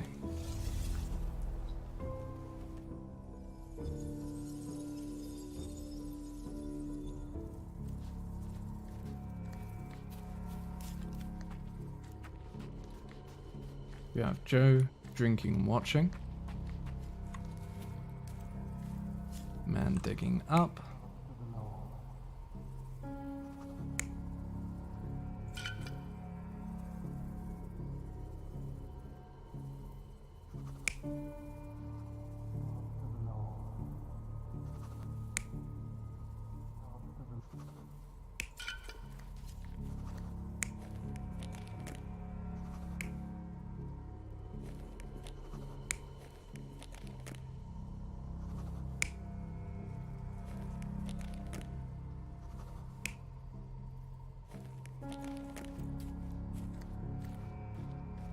So we have the graveyard keeper, I assume.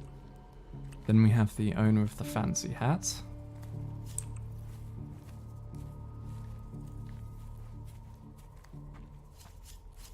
There's the hat falling off.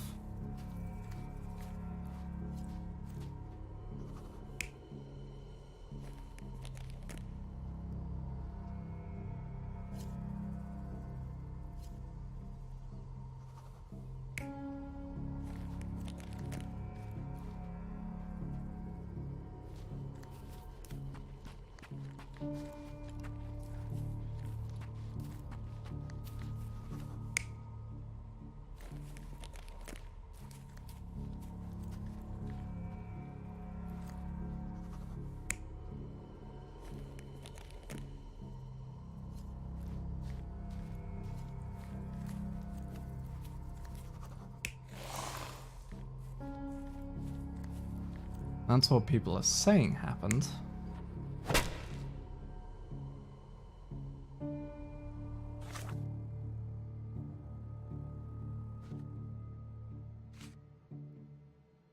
Died from blunt force trauma.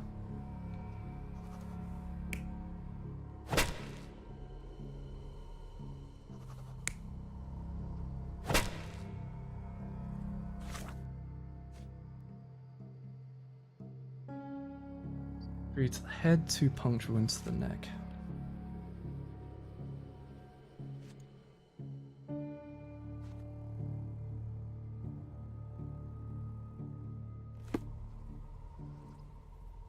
I'm trying to figure out who these two are. So we've got one guy with glasses and a mustache. This guy who's bald.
It's not that one.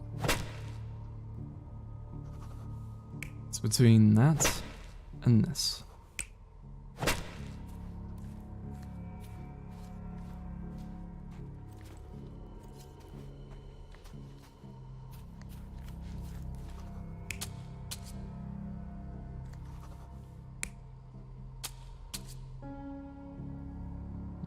Did 2 stabs.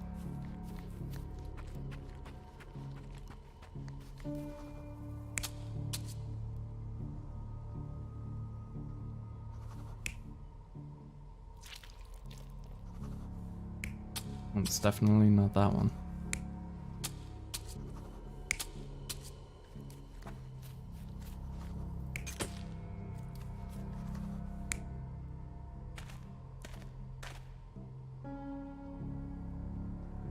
Ah, is that the brother?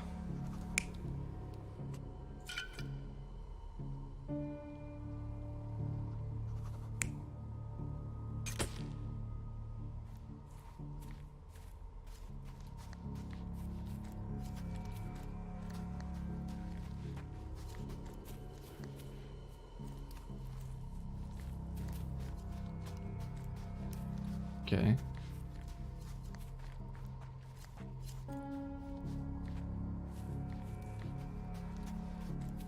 He takes the picture. So that's telling us that this is the reporter who took the picture. We know a picture was taken because of the speak of lightning without any noise. It's the camera flash. Which means that one can't be him. It's also likely it's not Joe because he was drunk and high.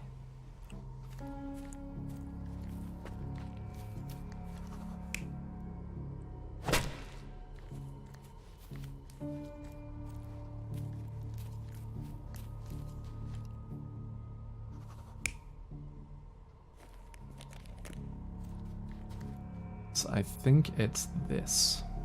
You're not even trying, Sherry. Concentrate.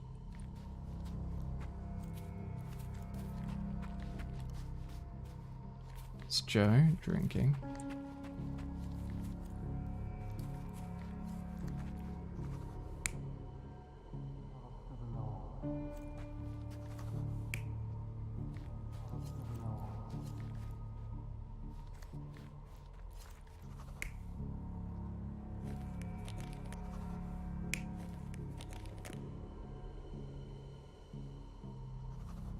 Oh, I bet I know what this is. So I bet. Okay.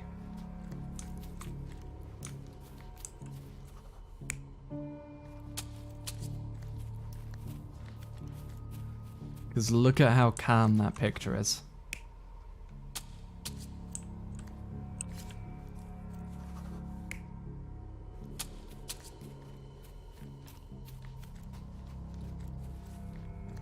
He digs up the body. Joe sees him digging up the body. This guy catches him, smacks him, kills him, flees. Reporter turns up after, takes a picture, says, "Oh yeah, it was a vampire," then uses the scalpel to stab each of them twice in the neck. You're not even trying, Sherry. Concentrate. No?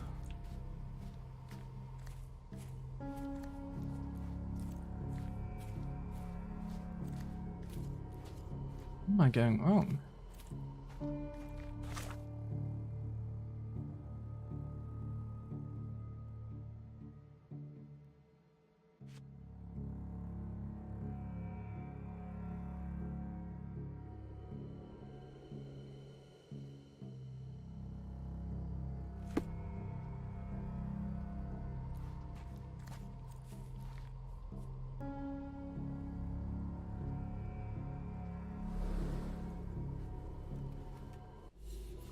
I need to see this outside of the visual for a moment.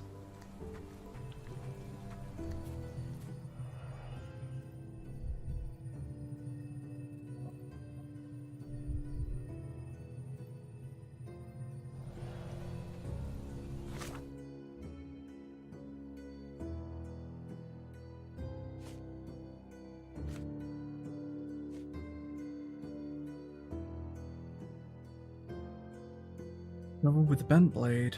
Says a surgical instrument. What is missing?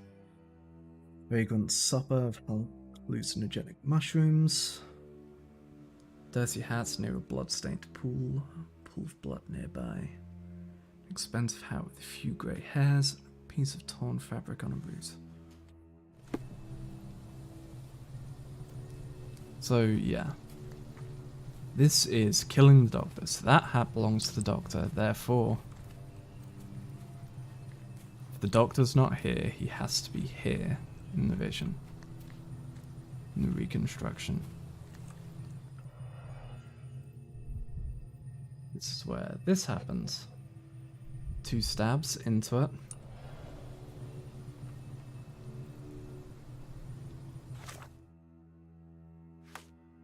Checks out.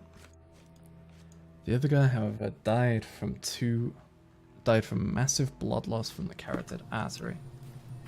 So he wasn't stabbed after the fact. The flowers are still fresh. Oh, there's flowers. Okay.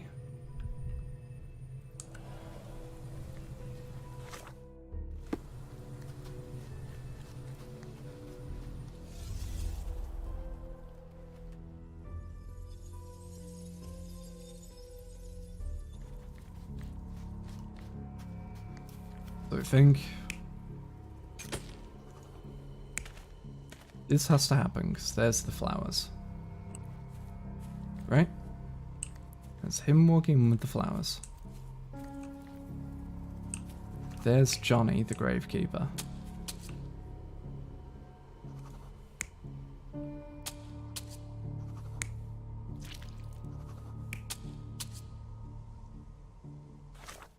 Right?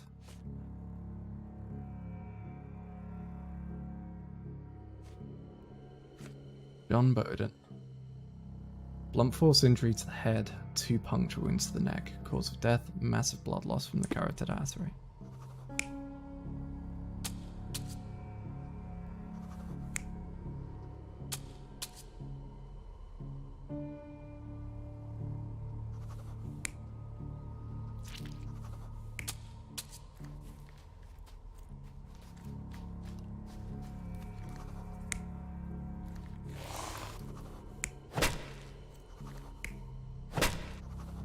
I think this one has to have been the brother getting revenge for them digging up his sister.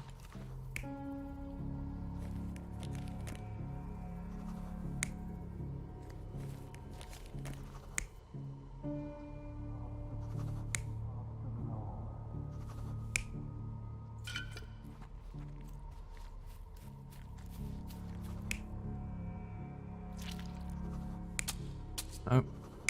Oh. I think it's this.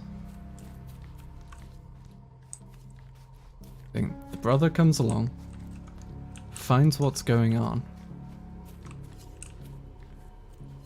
grabs the shovel, and kills him. I think it's only later that... The brother of the deceased became furious when he caught It's the only anatomist later that the exhuming his reporter sister's body. stabbed He the killed dead him with a bodies for shovel. his story. The graveyard keeper took to his heels, but didn't get far. He fell, hitting his head on a stone, which rendered him unconscious. With the murderer gone, the reporter who was hiding punctured the neck of the first victim to imitate a bite. But when he did the same to the second victim, he killed an unconscious man. So we have 2 murders and 2 murderers, but no vampires. Vampires are not so scary. That's when a you have good one. grave robbers and journalists running around. That's a good one. Good murder.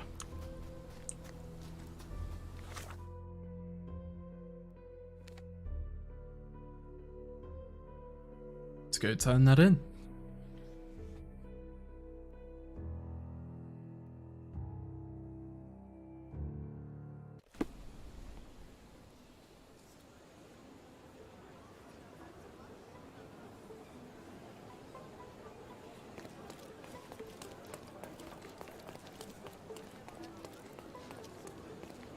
Running one-handed while I get a drink. There we go.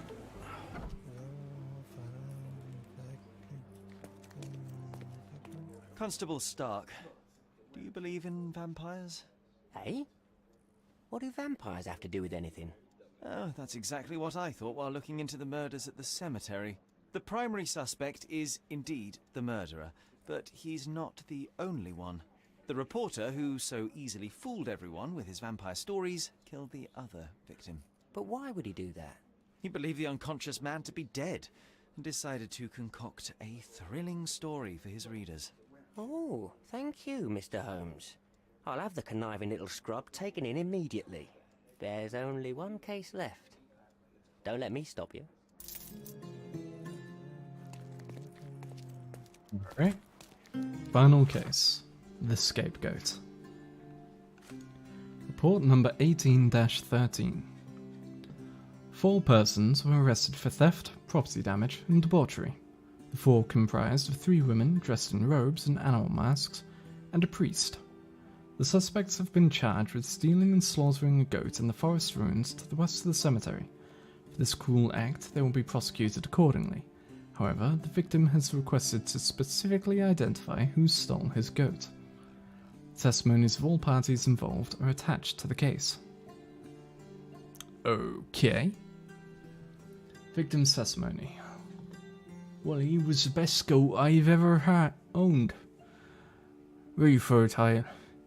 He'd charge at anything red, but otherwise he was calm as a cat. I was inside when he was stolen. In time I ran out and you were gone. I saw that the thief was wearing a mask. I must know who did it. Please, put Mr. Placido onto this. He busted my neighbour for running a gambling den. With but a single look at his clothes, I'm sure he will solve this in a jiffy. Okay. The priest's testimony. The priest is still tipsy. I came to the ruins to save these lost souls and to stop their abhorrent ritual. Found them dancing and I hid in the bushes, only to gather courage, mind you. I didn't see any goats. Then one of them stumbled, I gasped, and they noticed me. One who fell tied me up and the other, in a lion mask, forced me to drink wine. I don't know where the third woman was, but when they stopped tormenting me, the goat had appeared. The woman in the green ox mask is limping. Can't steal the goat even if I wanted to. Sprained my ankle during the dance. It's the priest who brought us the goat. He may be all holier than thou now, but he clearly wanted to join our bacchanalia. That's a fucking word and a half. The woman in the red lion mask has a large bruise on her side. You're broken in 4 with very expensive wine because of that goat. It's probably rabid. Bird should have known better than to steal this crazy animal. I've had enough. It's the last time I take part in these rituals. I already have 3 lovers, that's more than enough. The Blackbird. I gathered to perform a ritual which would make men desirous above all else. We were dancing when we noticed someone spying on us from the bushes. It was the priest, armed with the others to get him drunk. No one must witness our ritual while sober, because it insults the god of rapture. Oh, about the goat, it was Lion's responsibility to bring it to the ruins. So, Lion says... Bird should have known better than to steal this crazy animal. Bird says it was Lion's responsibility. Ox says the goat brought it. The priest says the goat wasn't there originally, but was by the time they were done with him. Okay then.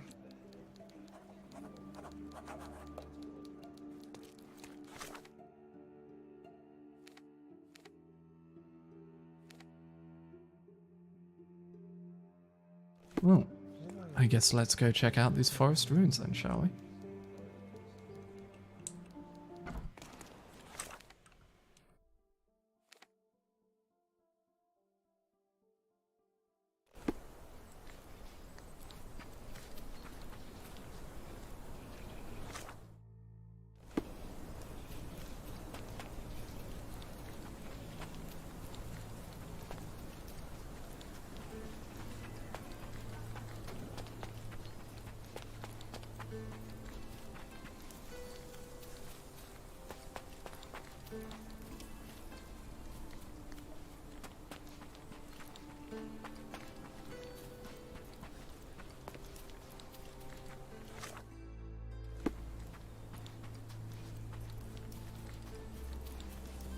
What's up here?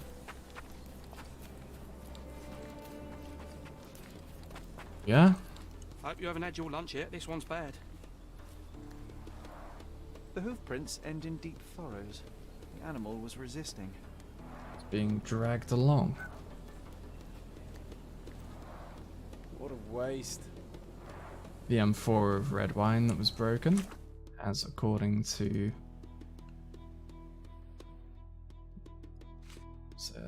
Red Lion.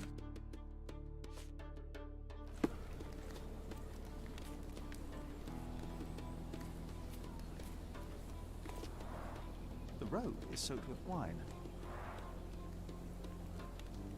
Soaked with wine. Multiple bare footprints. I should examine them more closely. Multiple bare footprints. I should examine them more closely. Multiple bare footprints. I am trying examine to. them more closely.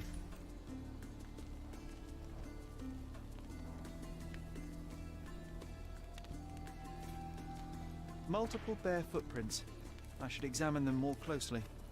Multiple bare footprints. I should examine them more closely. Sherlock, my man. Multiple bare footprints. I should examine them more closely. Multiple bare footprints. I get should examine them more closely. I am trying to.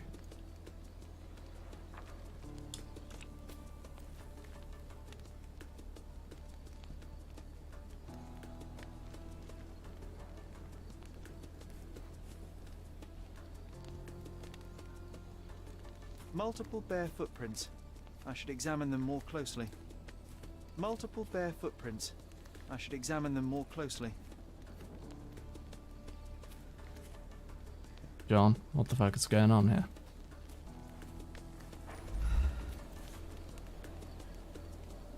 The priest said that he came here to stop the ritual. Did you really, Father?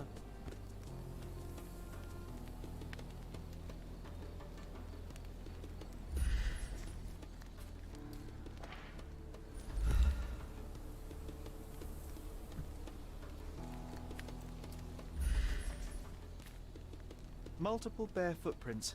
I should examine them more closely.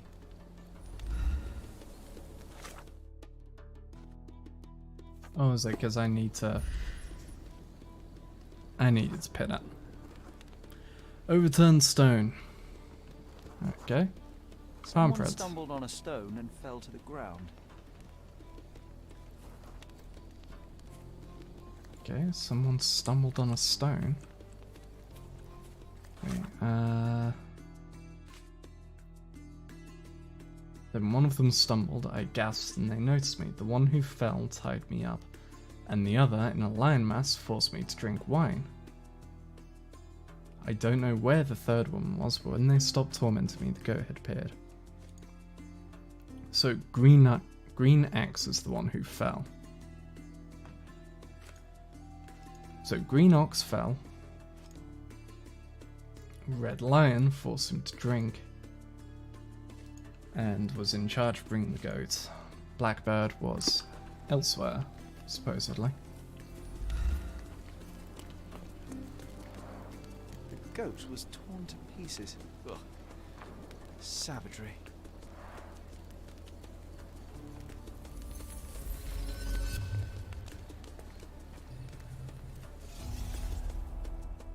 Okay, this is gonna be a difficult one. So we know the priest was there. Blackbird did the commanding.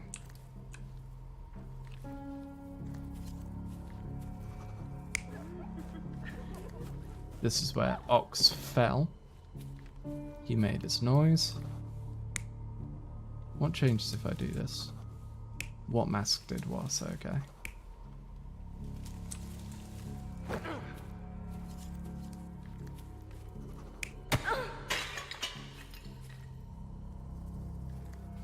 Lion lost four of it.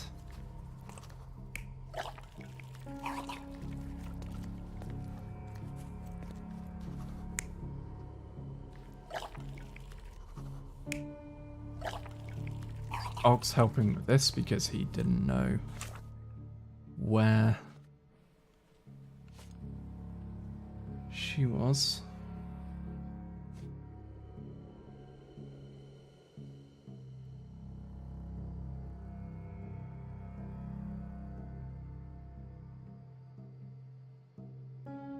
Ox fell.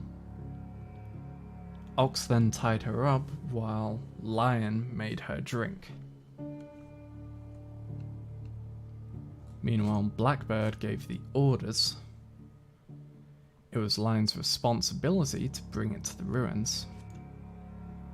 But Lion didn't.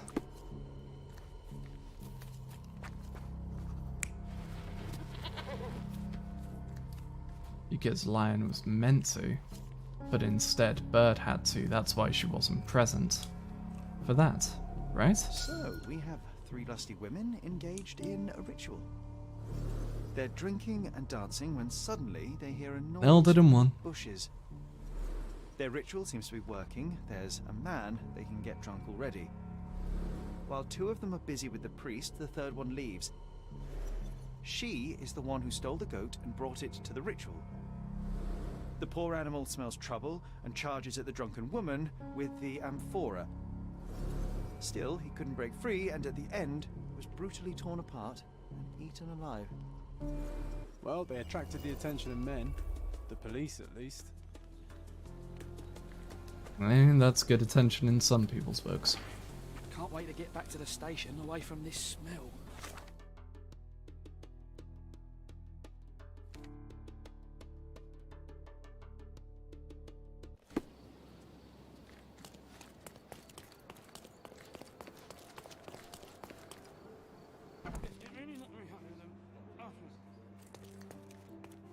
Mr. Holmes, I have great news. Our recent accomplishments have earned me a promotion. Sergeant Stark. It has a nice ring to it, hasn't it? Our accomplishments? What do you mean, our accomplishments? Of all the nerve, I don't recall you doing very much. I solved all the cases. Come, Mr. Holmes. I didn't mean to belittle your contribution. After all, legwork is just as important as paperwork. And what about the brain work? Also very important. Don't get me wrong, your assistance was most valuable. Anyway, I'll be moving back to the office space. My days at this blasted desk are almost over. I won't be scapegoated now. Good for you, I suppose. Speaking of scapegoats, I've solved the last case on the board. The goat was stolen by the lady in the blackbird mask. As if that makes any difference, judging by the atrocity I witnessed at the crime scene. Yes, I heard about that one. The things women get up to these days. Ugh. Well, I'm glad to have been of service. Now I have other matters to attend to. Mr. Holmes, if I may be so bold as to make one last request. Do you remember that I told you that our chief inspector has been missing for a few months now? My current task is to establish his fate. I've tried to make sense of his last case, but it's a convoluted mess. I would really appreciate your help. Why don't you do it yourself, Why don't you Sergeant do it yourself? Stark? I'm sure there's nothing in that case a police sergeant can't handle. You're simply much better at it than me. There, I said it. I won't argue with that, although much better is still an understatement. Alright, Fine, I'll you help. have me intrigued. Thank you awfully, Mr. Holmes. So, is it Placido? So is it Chief Inspector Placido who has vanished? From what I've gathered, he was a good detective. Ain't that the truth? He was solving cases like shelling peas. Without him, things have gone downhill. He was a crotchety sort, always grumbling, fussing, taking his snuff by the handful, but I, for one, miss the old boy. Tell me what you know. I don't know much. Just that it's connected to a gang called the Hive. Placido has been after their leader, the Hive Master, for years. But otherwise, I can't make head nor tail of it. Here, take the key to Placido's office. You might find some leads in there. Very well, I'll see what I can find out. One thing is certain. It's a dangerous business. Be careful, Mr. Holmes.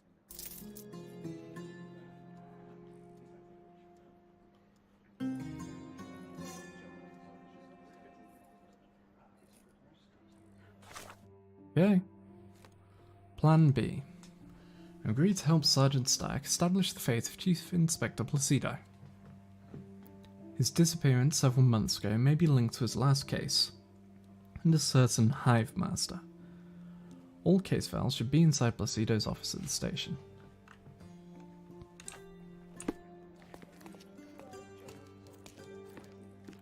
So, we're looking for Placido's office, huh?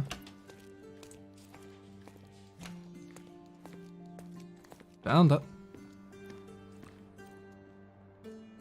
Yeah.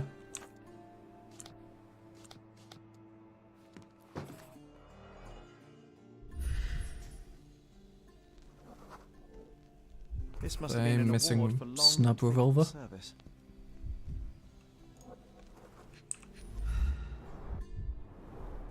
A box of snuff. Strong stuff.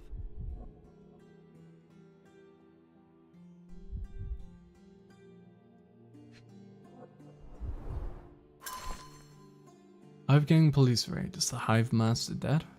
For Police Inspector Luciano J. Placido, the night of May 13th ended in gunshots, a blazing fire, lost comrades, and the label of hero.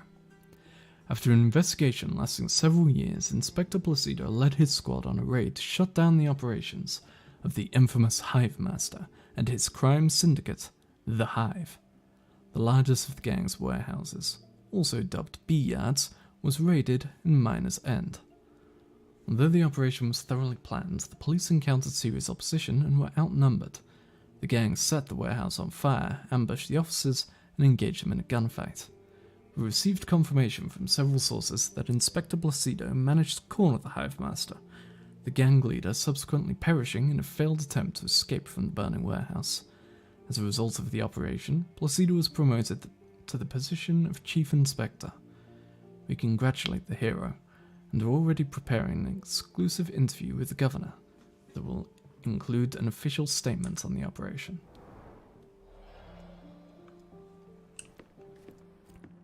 Okay.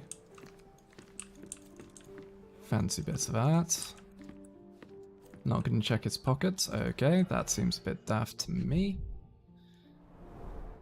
Hive Master. Crime lords just love catchy monikers.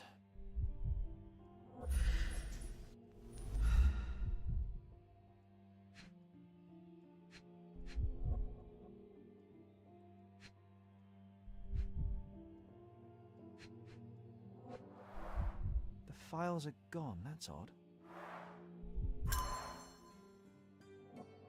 Okay.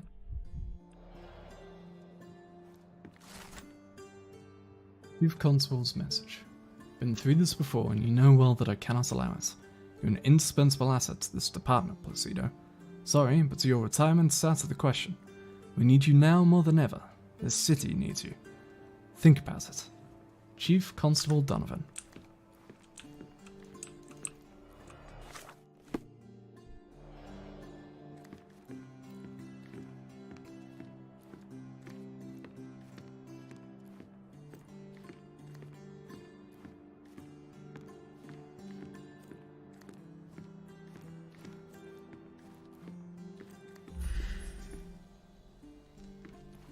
I can almost picture you as an inspector, Sherlock. You'd lie on his sofa all day and still solve more cases and arrested the police. I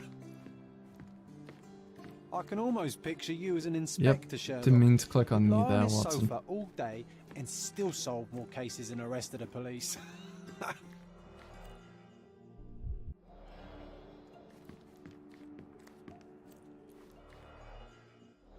Nope, not trying to click on that.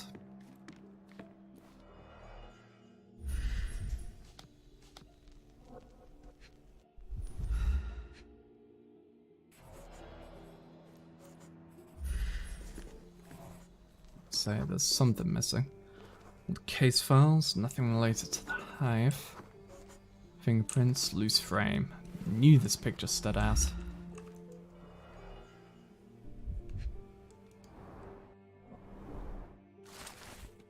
This looked like Placido's notes on the Hive Master. The last page reads, Beatrice Queen, City Hall records set minus end 1877. Same year, same district as the gunfight. Was he right under my nose all along?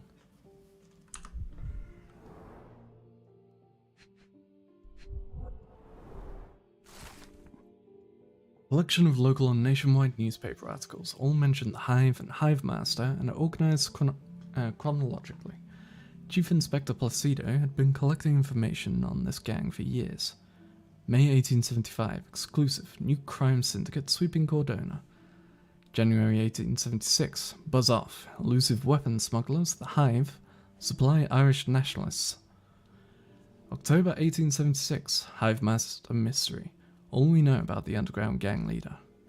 May 1878, police corruption controversy, an officer spills the truth. June 1878, no more free speech, independent newspaper raided by police. February 1879, the Hive stings again, 5 civilians dead, 10 injured. April 1879, former Cordona Chronicle reporter missing. We will not be silenced, pledges editor. December 1879, police corruption charges dropped.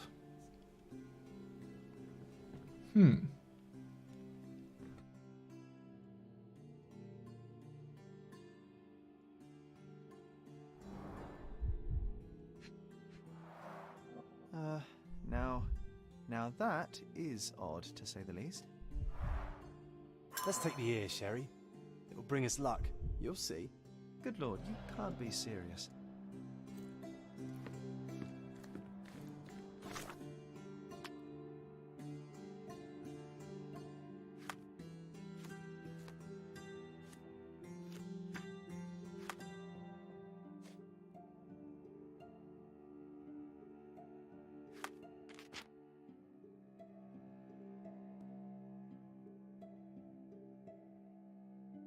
John wants to challenge you.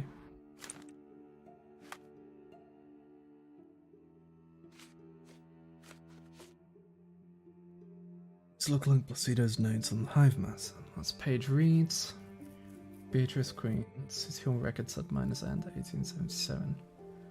City Hall Records.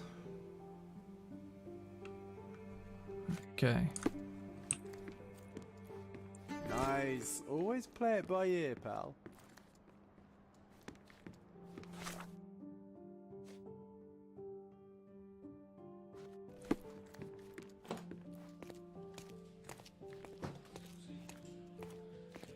Oh, we now have an ear on us.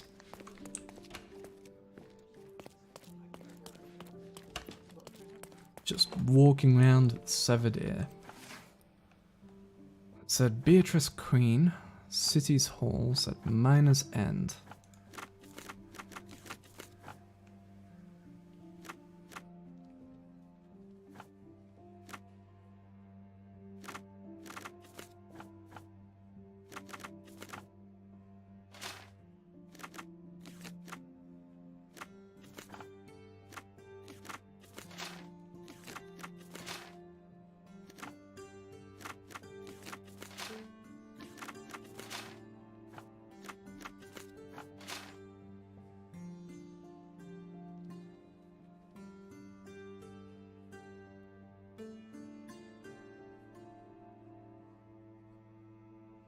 Beatrice Queen.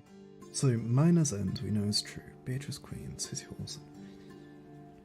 Same district as the gunfight. So, violent crimes. Victim.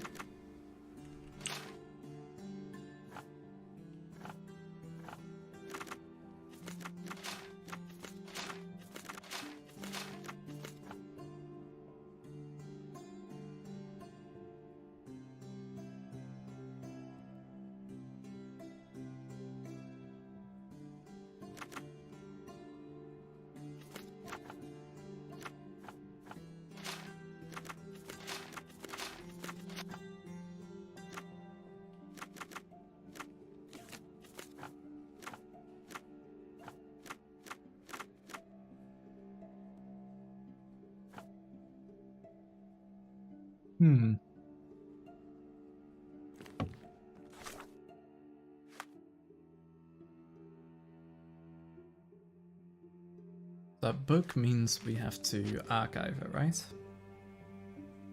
Research this in the archives, yes.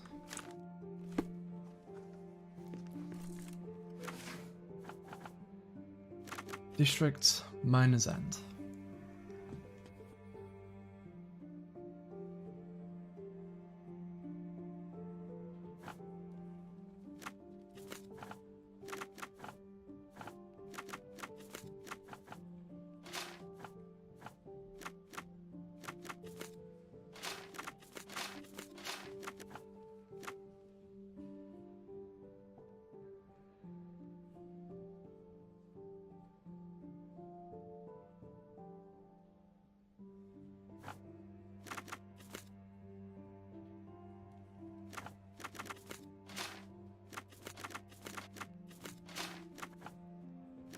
Would have thought it would be either violence or smuggling. Because the gunfight, the burning of the building.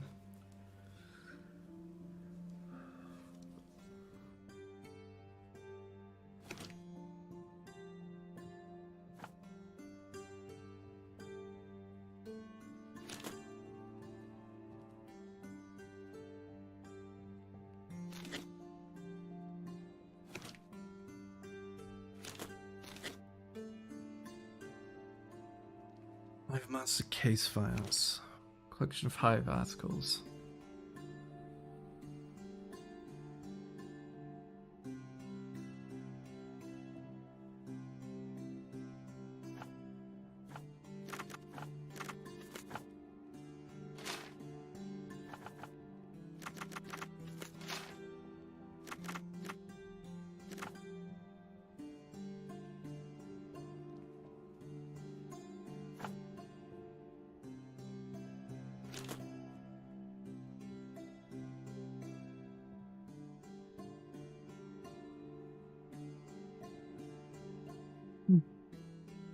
I'm not sure what criteria is wanting here.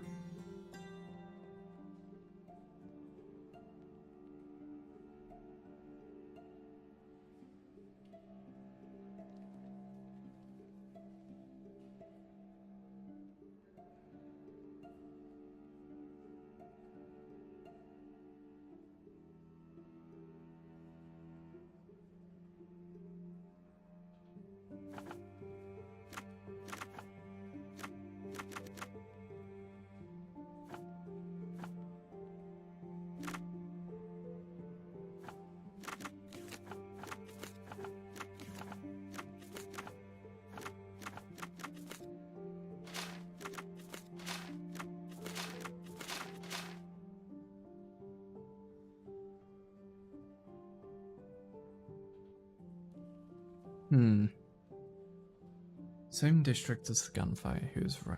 See right under my nose all along. Oh, John is not happy.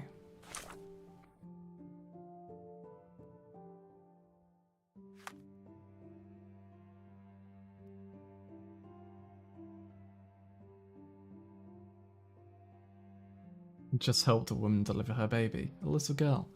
When I returned, Sherlock was exactly where I left him, struggling in the archives. Fuck you, John.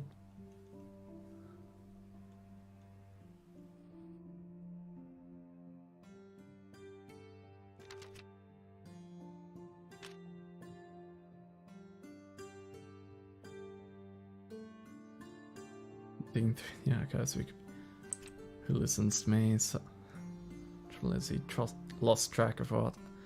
There are far more interesting activities. Oh, you son of a bitch, John.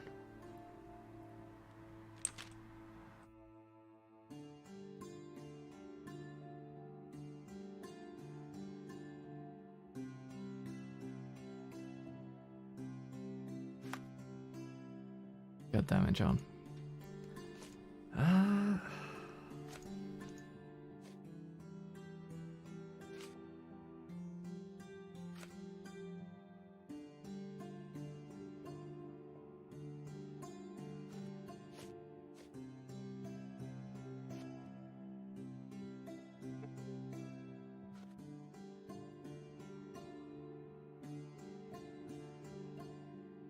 I genuinely don't know about this. Beatrice Queen, City Hall record said miners end 1877.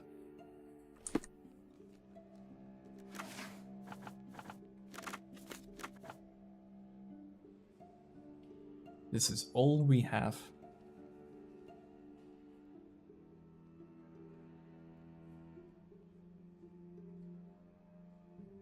Beatrice Queen.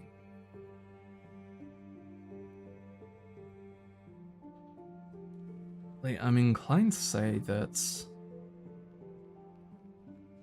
it mentions the gunfight because we're meant to use violent crimes.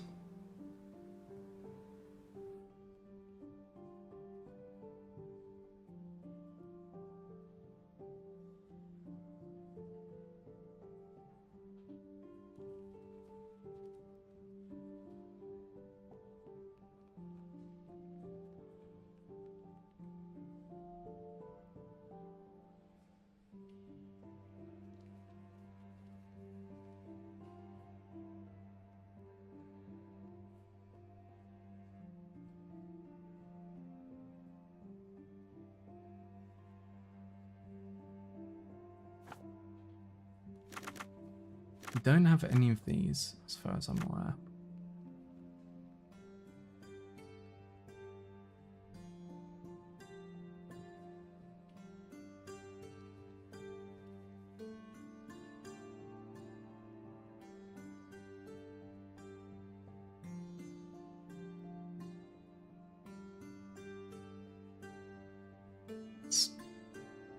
Hold on. So I know these are the police archives, but last time... Oh, was it just that I wasn't allowed into the City Hall archives because it specifically wanted me to come to the police archives? Last time. So I remember last time I went to here, and it went, nope, you're meant to be at the other one, and told me to fuck off.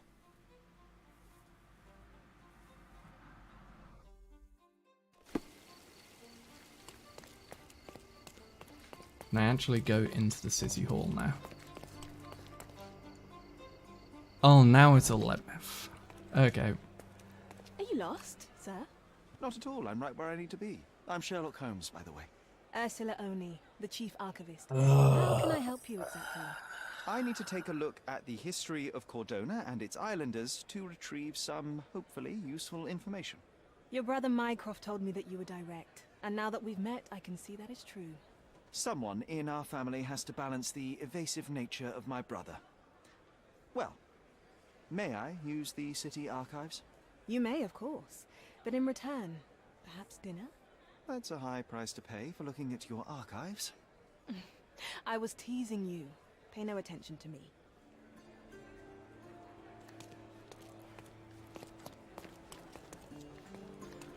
Okay. Where are the books? Are they in here? Here?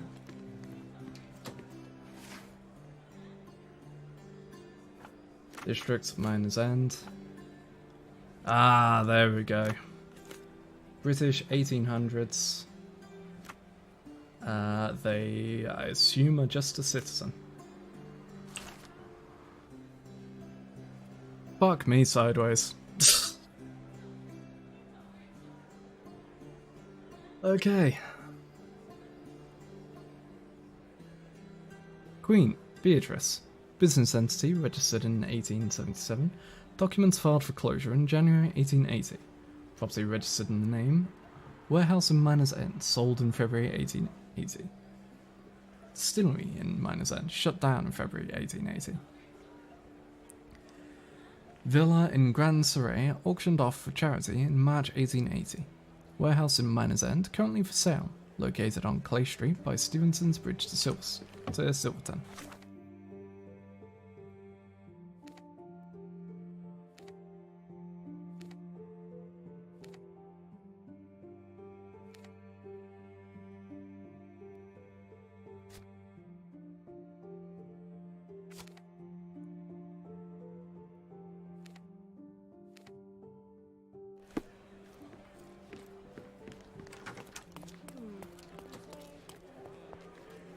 What do you have to say about that one, John? In a couple of minutes we had the right papers in our hands. I almost wish it took longer, barely had time to put my feet up. Yeah, that's fucking right.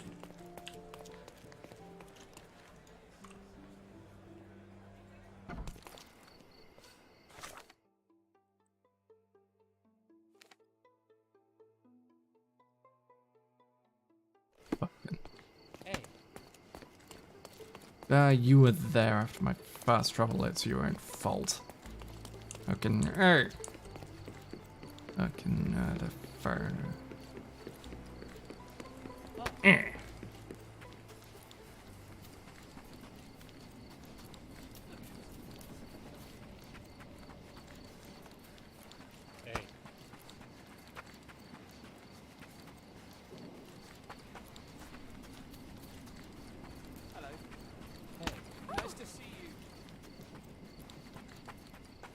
On those people just go, nice to see you.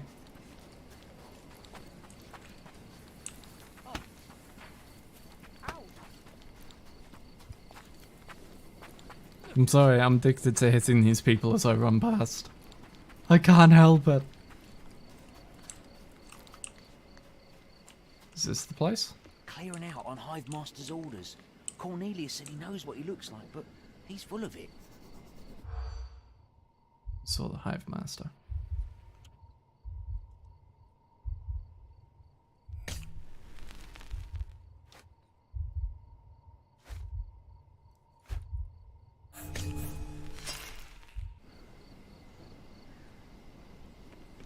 Nope. Clearing out on Hive Master's orders.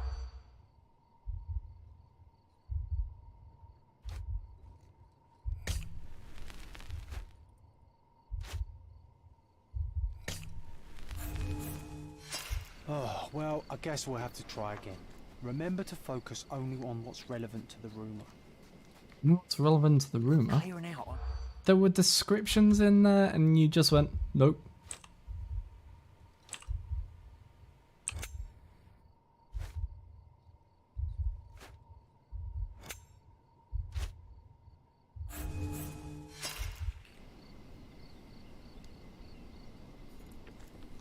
Yep, we go again. Clearing out on Hive...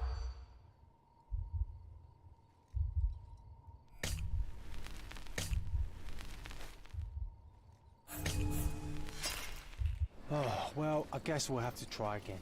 Remember to focus Shut only the on fuck what's up, relevant John. to the rumour. Clearing out on Hive... This one is bullshit.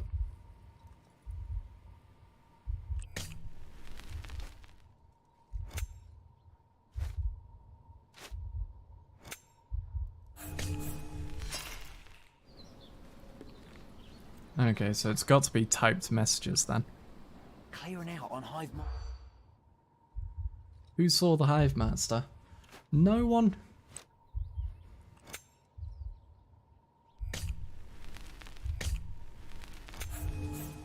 Yeah, typed messages, well, never seen. I guess we'll Okay. have to try again. Remember to Shut the focus fuck only up, on what's John. relevant to the rumour. Clearing out on Hive... Fucking goddamn it. Nope. Nope. Never seen him. Better not. Contacts through proxies, not better not to know. Ugh, fucking. Clearing out on Hive... Typed messages, yes. No. Shit. Contacts through proxies, no. No. Never seen him.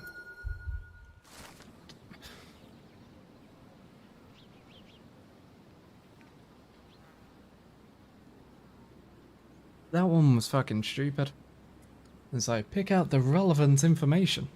The relevant information is that there is none. But only these certain ones are... Only these certain ones that tell you that they know nothing are the ones we want to know that say they know nothing.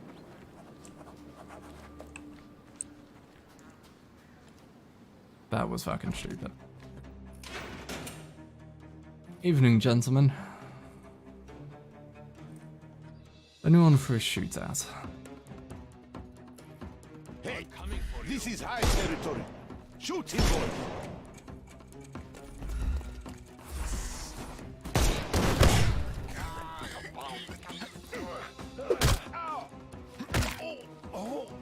Don't cry, you'll live.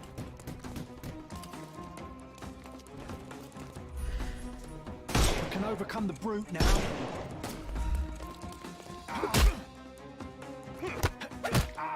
Smack. Don't bother moving. You've lost. Just die!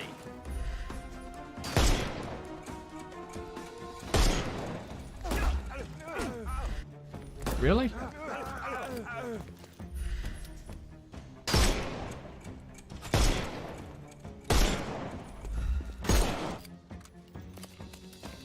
I Snuff's beg ready. your pardon. Time to knock Oh, this he guy had a out. fucking mask on that wasn't showing up. Of course. Too simple. Give him the pepper snuff.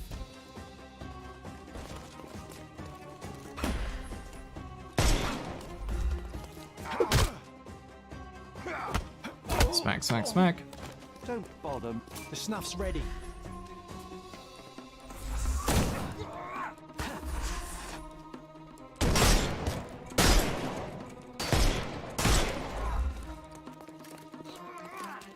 Okay, the snuff just did absolutely nothing.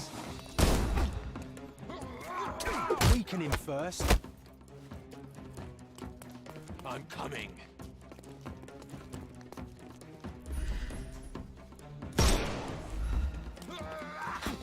I'm coming for you. Yep, cool story. I am busy.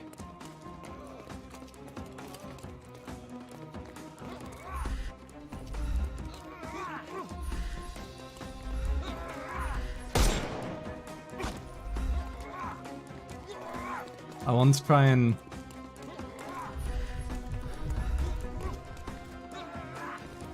Hold on, let's get a bit of distance on him. No? I want to try and shoot that bottle on his back as he's throwing a knife.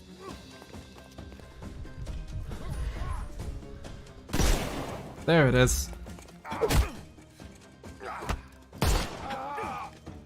Too simple. Give him the pepper snuff.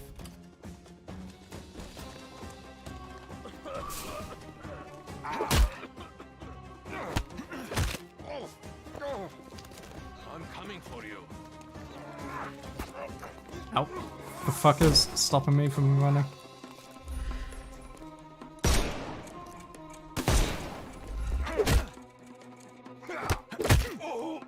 There we go.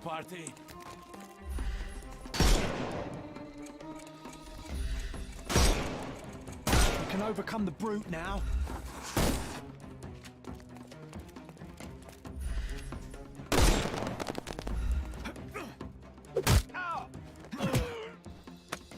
Too simple.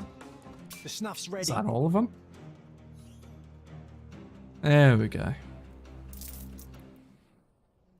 Achievement gets citizens arrest. Arrest 10 enemies. Alright, Chief. Where are you?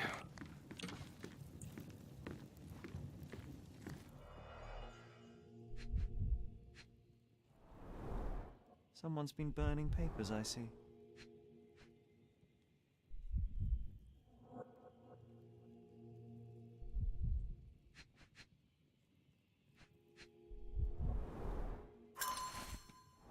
Burns papers.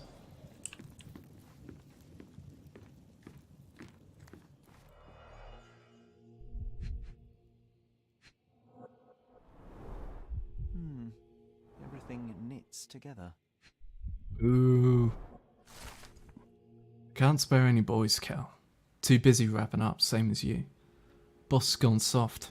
Shutting down when we have the island in our pockets. Makes no sense to me. What's with the letters? Never contacted us directly before. I'd be a fool to cross him, but sure as hell I'm not leaving. It's still easy pickings to be had here, hive or no hive.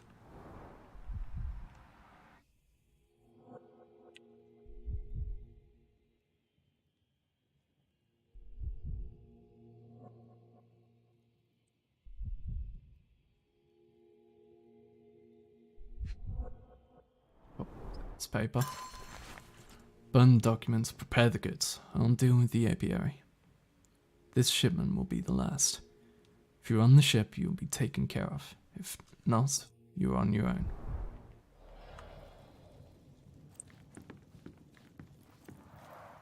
What a convenient way to pull the wool over the eyes of the customs house.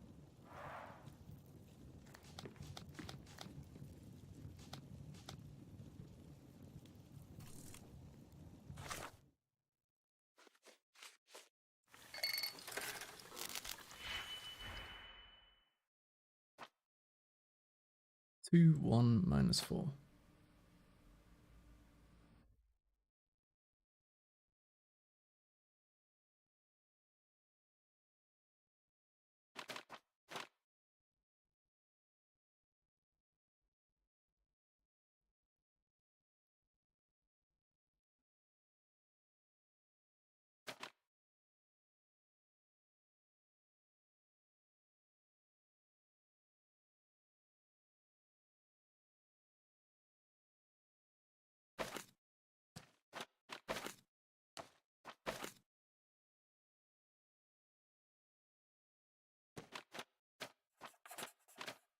Let's do this.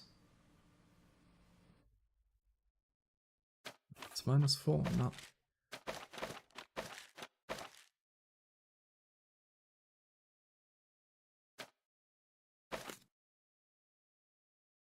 We just need 2 and 1 then. 2 of this, 1 of this.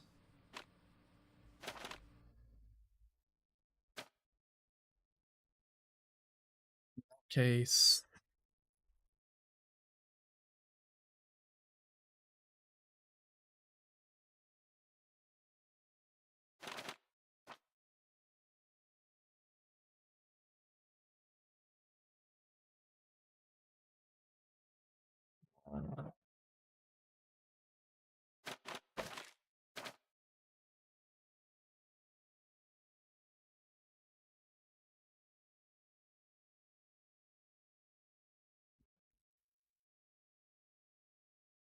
My maths is failing me completely. Which one's that? Decrement.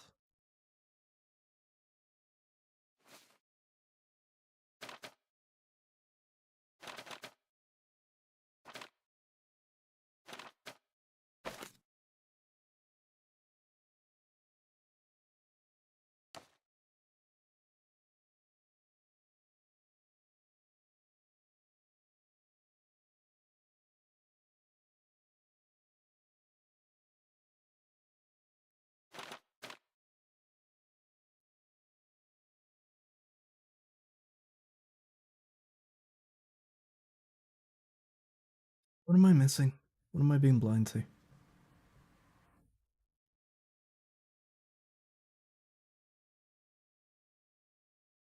What am I missing like an absolute dumbass?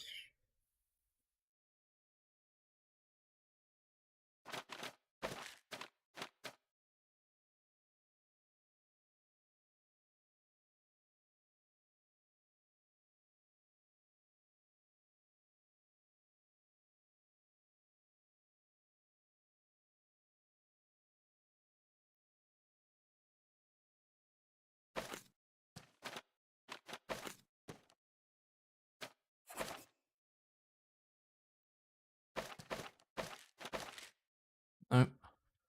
I'm blind. My brain is starting to fail me.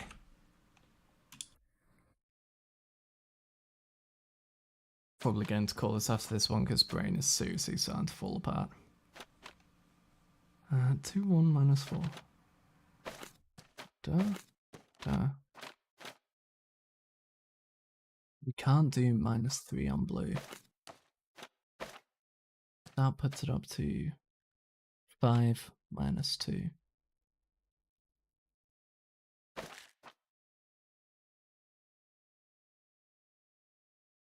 I'm a fucking moron. They don't need to be together the entire time.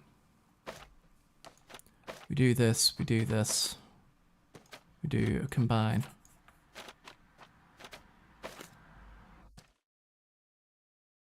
We do a minus. We do 4. We do an inversion. We do a combine. 2, 1, -4.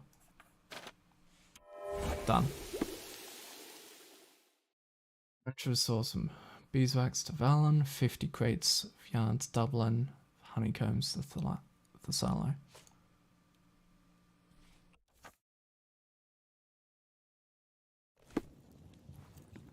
Smells of burnt paper. Just another day in a smuggler's office.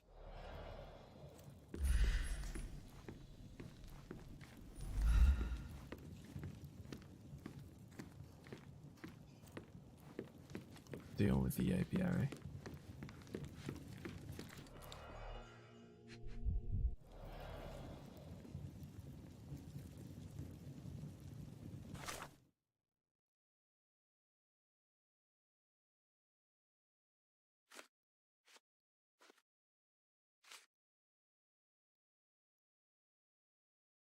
Beeswax, Valen, Dublin, Thessalo.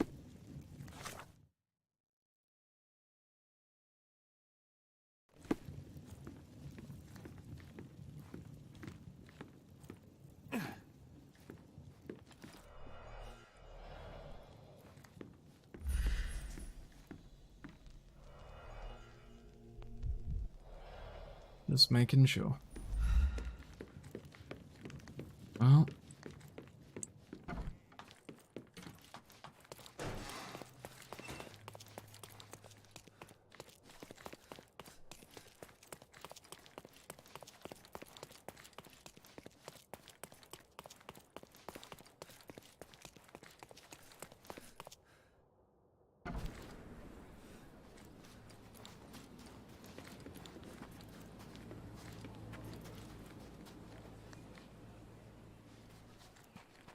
Need to find the apiary.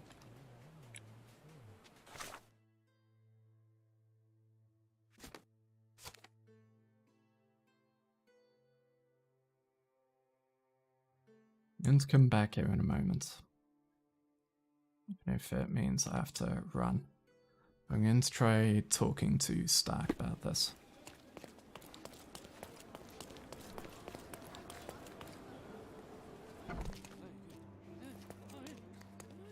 Sergeant Stark's back at his desk, across from the Chief Inspector's office.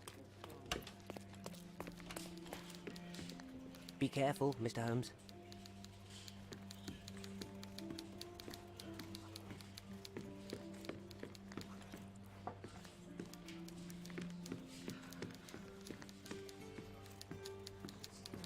Is this familiar to you? Unfortunately, my casebook is empty on this. Be careful, Mr. Holmes. May I ask you something? Unfortunately, my casebook is empty on this. This isn't working. You might need a different tack. I would have thought it's... Be careful, Mr. Holmes. To talk to you about it. But I guess not.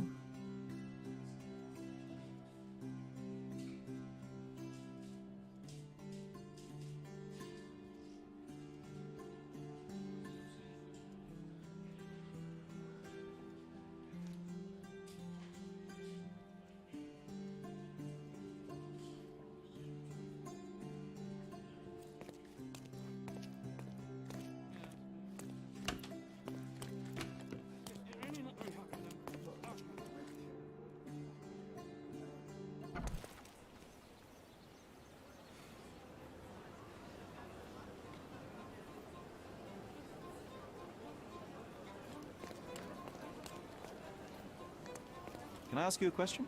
Oh, I don't know about that. Ask one of the others. Okay, you're useless.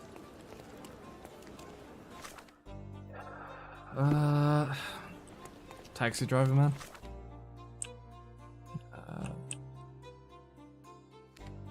That won't work, will it?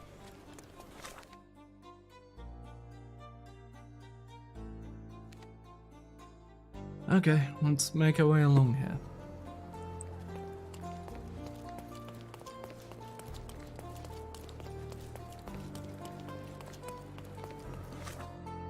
Probably try not looking like a cop.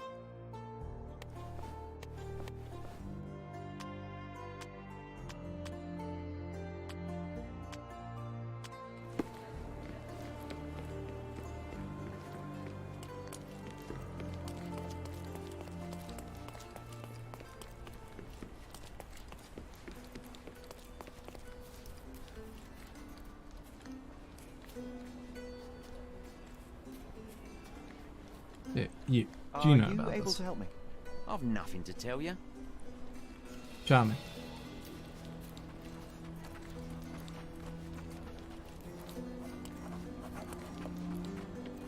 Finch and Co. Cannery. Cool.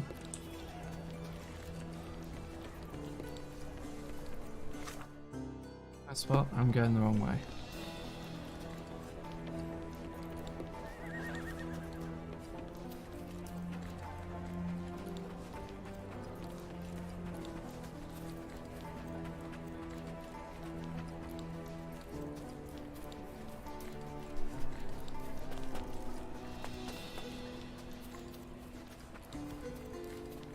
That's the place I just raided. Hey, either of you guys hear something from there? No? Wait, no, that's not the place I just raided. Is it? No, it isn't. The place I raided is up here. Tilton Docks. There was Could something you about help a me? ship. You think it's funny to bother me? No.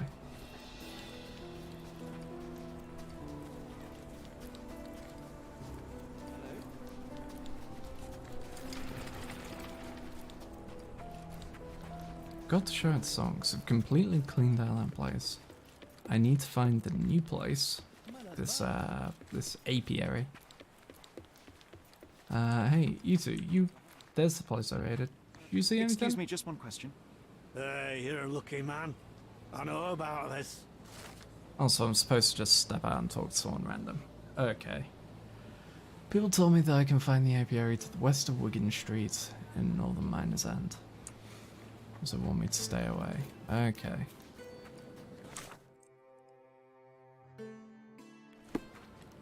West of Wigan Street. Oh, there's Wigan Street, so what, out here?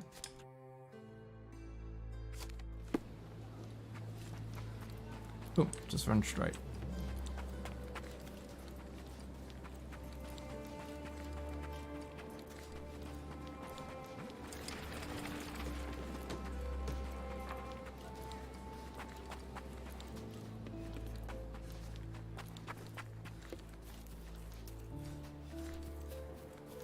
There.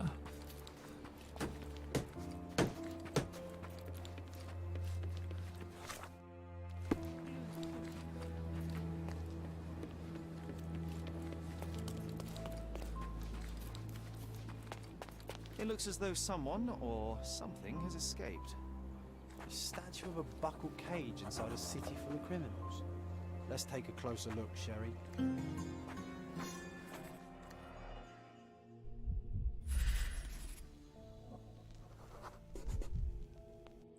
It used to contain a silver statue of a miner's canary. They were often used by miners to detect fire damp. For the ones who gave their lives in the silver mines, for the safety and prosperity of Miners' End, 1830.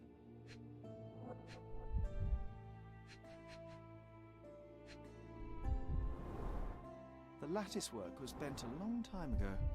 A gloomy picture, But quite poetic. A symbol of safety and prosperity has vanished from Miners' End, and now only the cage is left to remind the residents of their past glory. the canary was stolen a long time ago.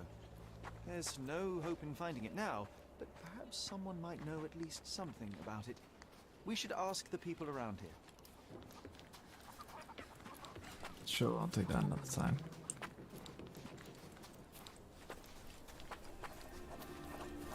This be the apiary. Get off then. me! Sherry, don't even think about breeding these nasty things. Ugh. Sir, I'm looking for a man who goes by the name of Hive Master.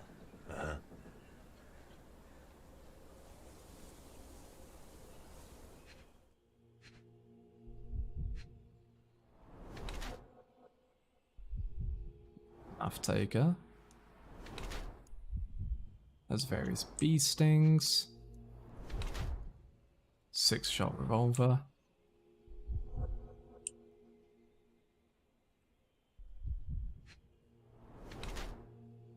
Tilted hat hiding the missing ear.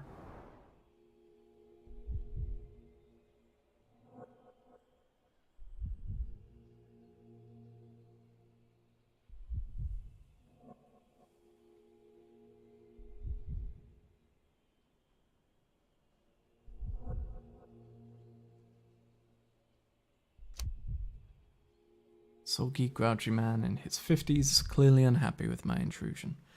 He has some grated tobacco on his clothes and bee stings on his hands. Apparently he prefers a secluded life that allows him to tend to the bees and pull the criminal strings from afar. He's hiding a missing ear and carrying Placido's revolver. Beekeeper must be none other than the notorious Hive Master, which means that it did not end well for the Chief Inspector this time. Placido must be dead. You are the Hive Master, aren't you? Depends on who's asking. I am Sherlock Holmes. I'm investigating Chief Inspector Placido's last case. Placido, huh? Never heard of him. I find it ironic that you've never heard of the man whose gun is strapped to your waist. The man who shot away your ear. It might almost be amusing the way your tilted hat quite emphasizes the wound. You know what's amusing, boy? Your allegations. Take my advice. Turn around and walk away. Now. Very well. Sergeant Stark will want to take over from here. Yeah. Now get the hell out of my yard.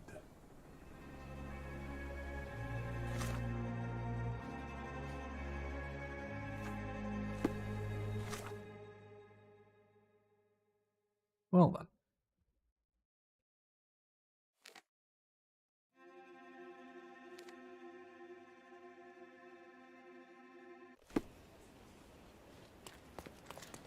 I guess Placido's fucking dead.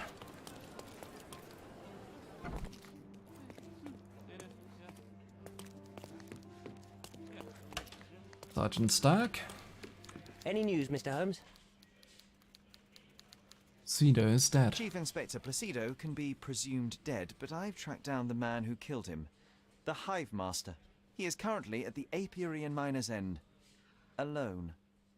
I thought I'd leave you the pleasure, Sergeant. Yes, I see. No time to waste then. You've done us all a great service. Please, take this as a token of gratitude. Enough with the pleasantries. You have a dangerous criminal to arrest. Right. Well, thanks again for your help. Good luck, Mr. Holmes. 2 wardrobe items acquired. What did they give me?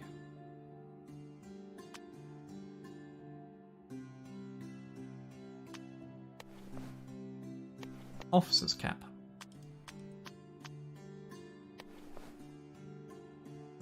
And Gangster John.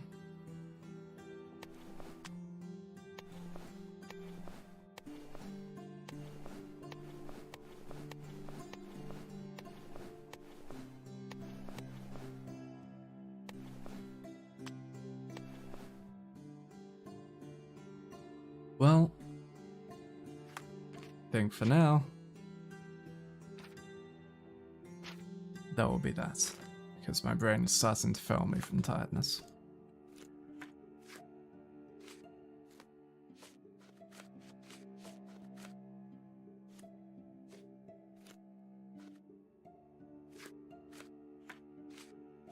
These off, because I hate exclamation marks, and for now, we will call it there.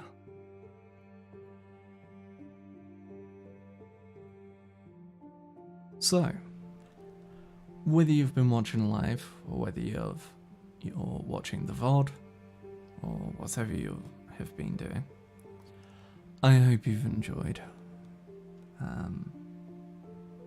I am very tired. I may be back with this tomorrow, we'll see. But so far, pretty good. I like that a lot.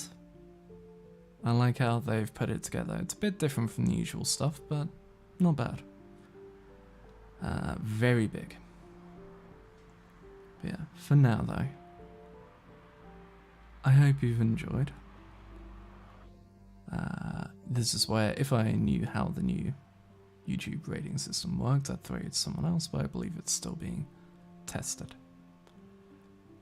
So for now, all I can ask is hit the subscribe button, help us out, share the video around, whatever you're feeling. If you keep on coming back, there's no reason not to, right? And if you particularly want to be amazing, there is the fan house link down below. Helps me keep the lights on, helps me keep doing what I do. With that, I hope you all have a wonderful day, or have had a wonderful day, and I'll see you all later. Bye.